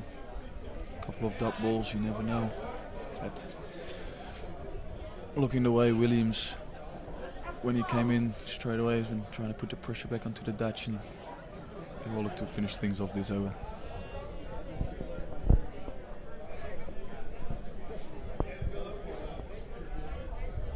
More changes in the field.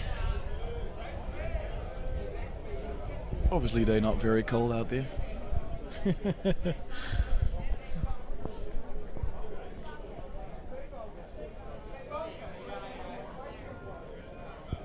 It's Shane Snyder who's been running across the field. It's now back to backward square.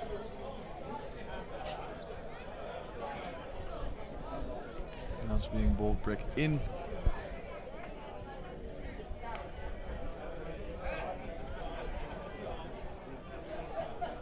Turns into a very long over this way.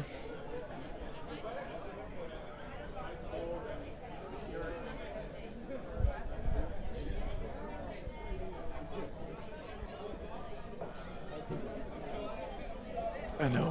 That is a beautiful shot. Yeah. That brings Zimbabwe very close to victory. Yeah, he'll be looking to finish off this ball with only 2 runs to get for the win. And here in the slow-mo, you can see it's got in position nice and early.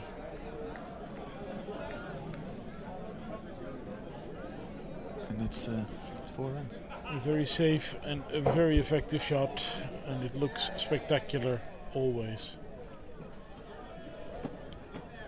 Yeah, that's the moment where you bring all the fielder with 2 runs to get.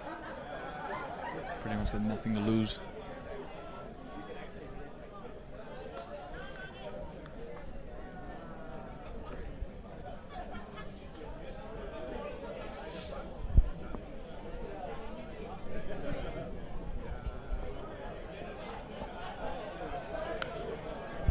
Game that done. Is the end of the game. Sean Williams takes Zimbabwe to victory with a beautiful boundary. The end of the game and the win in both the match and the series for Zimbabwe. A very professional batting performance. Yeah, very, very professional performance by Zimbabwe, who've been in control of this run chase the whole time and have adapted after their woeful start of 60 runs in 8 overs, I think. And they managed to pull it back quite nicely, where they gained control into the Dutch innings and took that momentum straight into their batting innings. And it's been a professional and quite clinical victory for the Zimbabweans, who go 2 up in the series and have won it.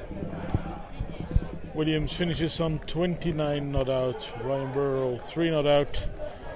Before that we had Solomon Meyer scoring 82 and top scoring in the innings. Craig Irvine contributed 77.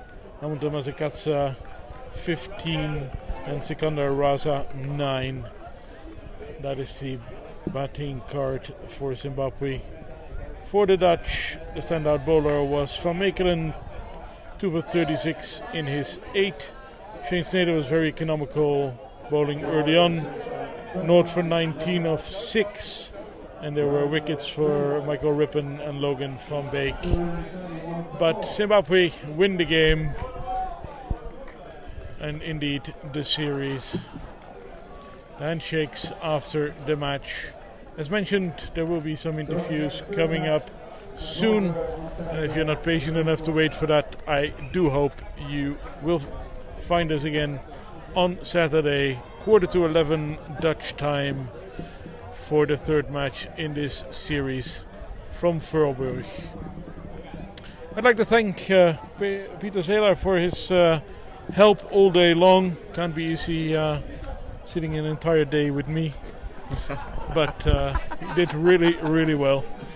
And we will talk again on Saturday. Do you think there was a moment in this game where the Dutch had a chance to change the momentum? Well, obviously in cricket there's a lot of moments where the game, that's probably what's going to happen now. There's going to be a lot of chat, and cricket is a beautiful sport like that, and that's where you learn the game, is when after the game you sit down and have a chat. You talk about it, but obviously those couple of wickets in the 38th over of the Dutch innings was crucial for the Dutch not reaching that par total of 300, I suppose. And fair to say that drop catch of skipper Peter Boren when Craig Irvine was on 0 was a bit of a shame. But thank you all, and hopefully see you on Saturday.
Paul van Meekeren, successful bowler today.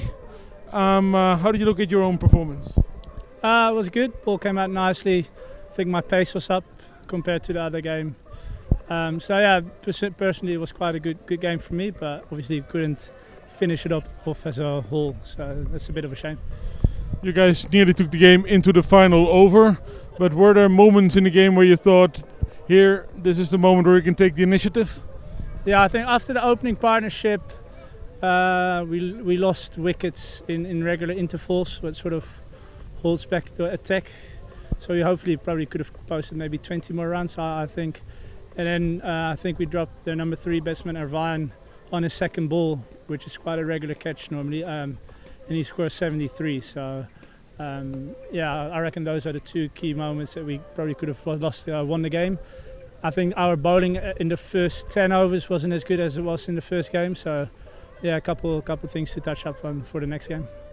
The series is lost now, but you still have 1 game to go. What needs to change for the Dutch to win that one?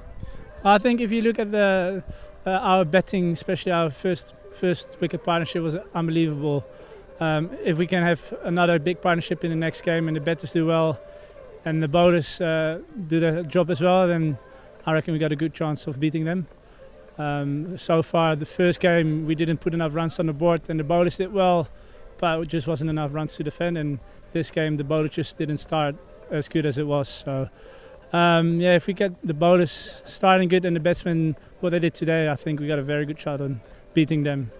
All right. Thank you very much, and good luck Saturday. Thanks.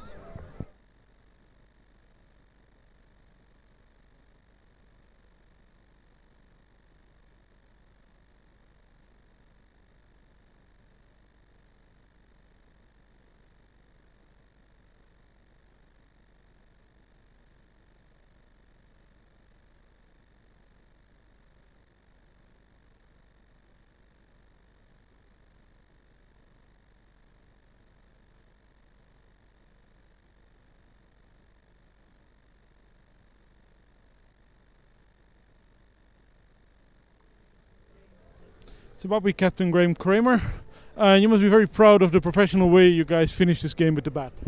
Yeah, definitely. This morning I thought we were a bit off it with the ball, actually. Just our seamers didn't start well, and then we pulled it back, and then we didn't finish well. So we thought they got a few too many, but you know, the start that we had with the bat and the way guys finished it off, even after the rain delay, was excellent. So yeah, top marks to them. That rain delay, was it in your advantage or the Dutch advantage? I think it was in ours because we hadn't lost any wickets early on, so DL favoured us a touch, but we still needed to go at 6.5, 7 for those 17 overs or whatever. So you know, it can get tough in those situations if you lose a few wickets. But you know, guys played really well, controlled the game, and then to win it, you know, with an over to spare was excellent. You've also won the series now, 2-0 ahead with one game to play. Are you going to make some changes for the third game with the series decided, or how are you looking forward to that game? No, we still want to try and win 3-0. I can't see too many changes. You know, we have a few guys with small injuries and stuff, nothing major, I don't think, so we may need to rest 1 or 2 guys, you know, because we've got a tough talk going to Sri Lanka. So, you know, we'll see. We'll just see how the wicket is there, and you know, how guys pull up day after tomorrow. You got 2 new test nations from today onwards. Afghanistan and Ireland gained test status. Are you happy with the fact that the number of countries is growing? Yeah, we especially happy because it'll probably mean we get to play more test cricket also. But yeah, happy for them. They deserve it. I mean, they've played well for a long time now, and cricket should be growing like all the other sports. And yeah, it's good to see more teams. So yeah, really happy about it. Thank you very much, and good luck Saturday. Cheers. Thank you. Thanks, guys.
Yes.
Pink dress कितने की है? 5,000. Grey dress? 7,000. Red dress? Plus. बाबू भैया राजू का style. ये बाबूराव का style है. Don't put word in my mouth. வார்த்தையை புடுங்காதன்றா. What? நான் தப்பா கரெக்ட் தானடா நான் சொன்னது? கரெக்ட் ஆனா எச விட்டீங்க. அது ஏன் விடுவானே? Don't put word in my mouth.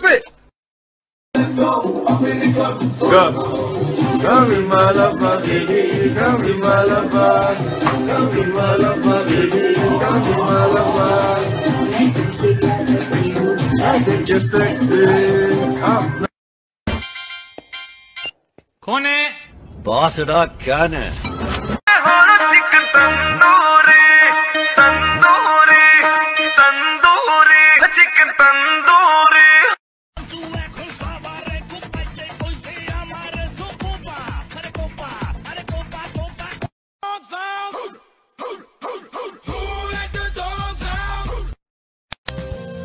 Assalamualaikum. Waalaikumsalam. Assalamualaikum. Waalaikumsalam. Assalamualaikum भाई साहब. ईद मुबारक.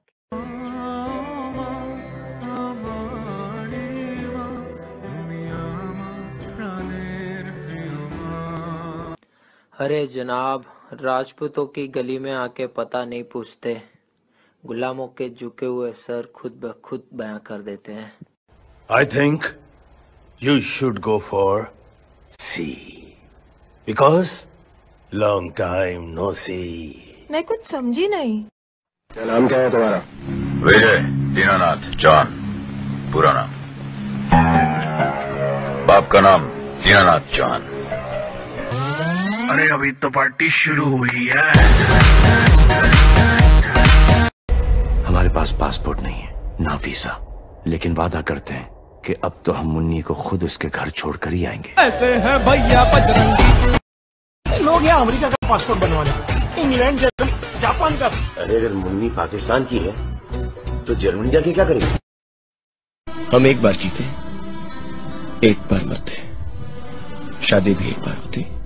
ये हाथ हमको दे दे ठाकुर. नहीं, ये हाथ हमको दे ठाकुर. बाजीराव ने मस्तानी से मोहब्बत की है, अय्याशी नहीं. हम भी वो हैं जो कभी किसी के पीछे नहीं खड़े होते. जहाँ खड़े हो जाते हैं लाइन वहीं से शुरू होती है. सलामा आमीन जाना.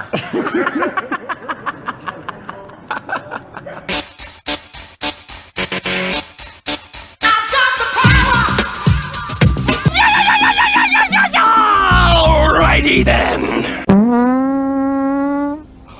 God, sorry, I farted. बाप का, दादा का, भाई का, सबका बदला लेकर Ashraf Faizal. Yes! That's awesome! What? You just took one in the jugular, man! जब भी कोई लड़की देखूं मेरा दिल दीवाना बोले ओले ओले ओले ओले ओले ओले. Come on, Mr. Furtle. I can't carry it for you, but I can carry you. You got me on the counter. Wasn't me. Saw me kissing on the sofa. Wasn't me. I even had her in the shower. Wasn't me. She even caught me on camera. Wasn't me. तू मेरा भाई नहीं है, तू मेरा भाई हो ही नहीं सकता. तेरा मेरा कोई रिश्ता नहीं है. Coke, we got spoon, we got milk, we got sugar, we got water, we got fire, but we got no coffee. Now I'm lying on the cold hard ground. Trouble, trouble, trouble. Of course. How selfish of me. Let's do all the things that you want to do. You wanna know what? Ooh, brum, oing, oing, oing. My $1 million. कूतरे साला देख के number डाल कर. बेवकूफ साले. जा, जी ले अपनी जिंदगी. Gangnam Style. Oppan Gangnam Style. Are you high or just incredibly stupid? Can't touch this. It's a fugazi, it's a wazi, it's a woozy, it's a fairy dust. It doesn't exist. It's never landed. It is no matter. It's not on the elemental chart. All you have to do is put a banana in your ear. A banana in my ear? पहले आती थी हाले दिल पे हंसी अब किसी बात पे नहीं है दारू नहीं रे बाबा दवाई है मेरी खोपड़ी में कितना टेंशन है तेरे को मालूम क्या दवाई है रे I'm in a glass case of emotion. I'm never drinking again. Got no food. We got no jobs. Our pets' heads are falling off. That's a huge bitch. What is your name? It doesn't matter what your name is.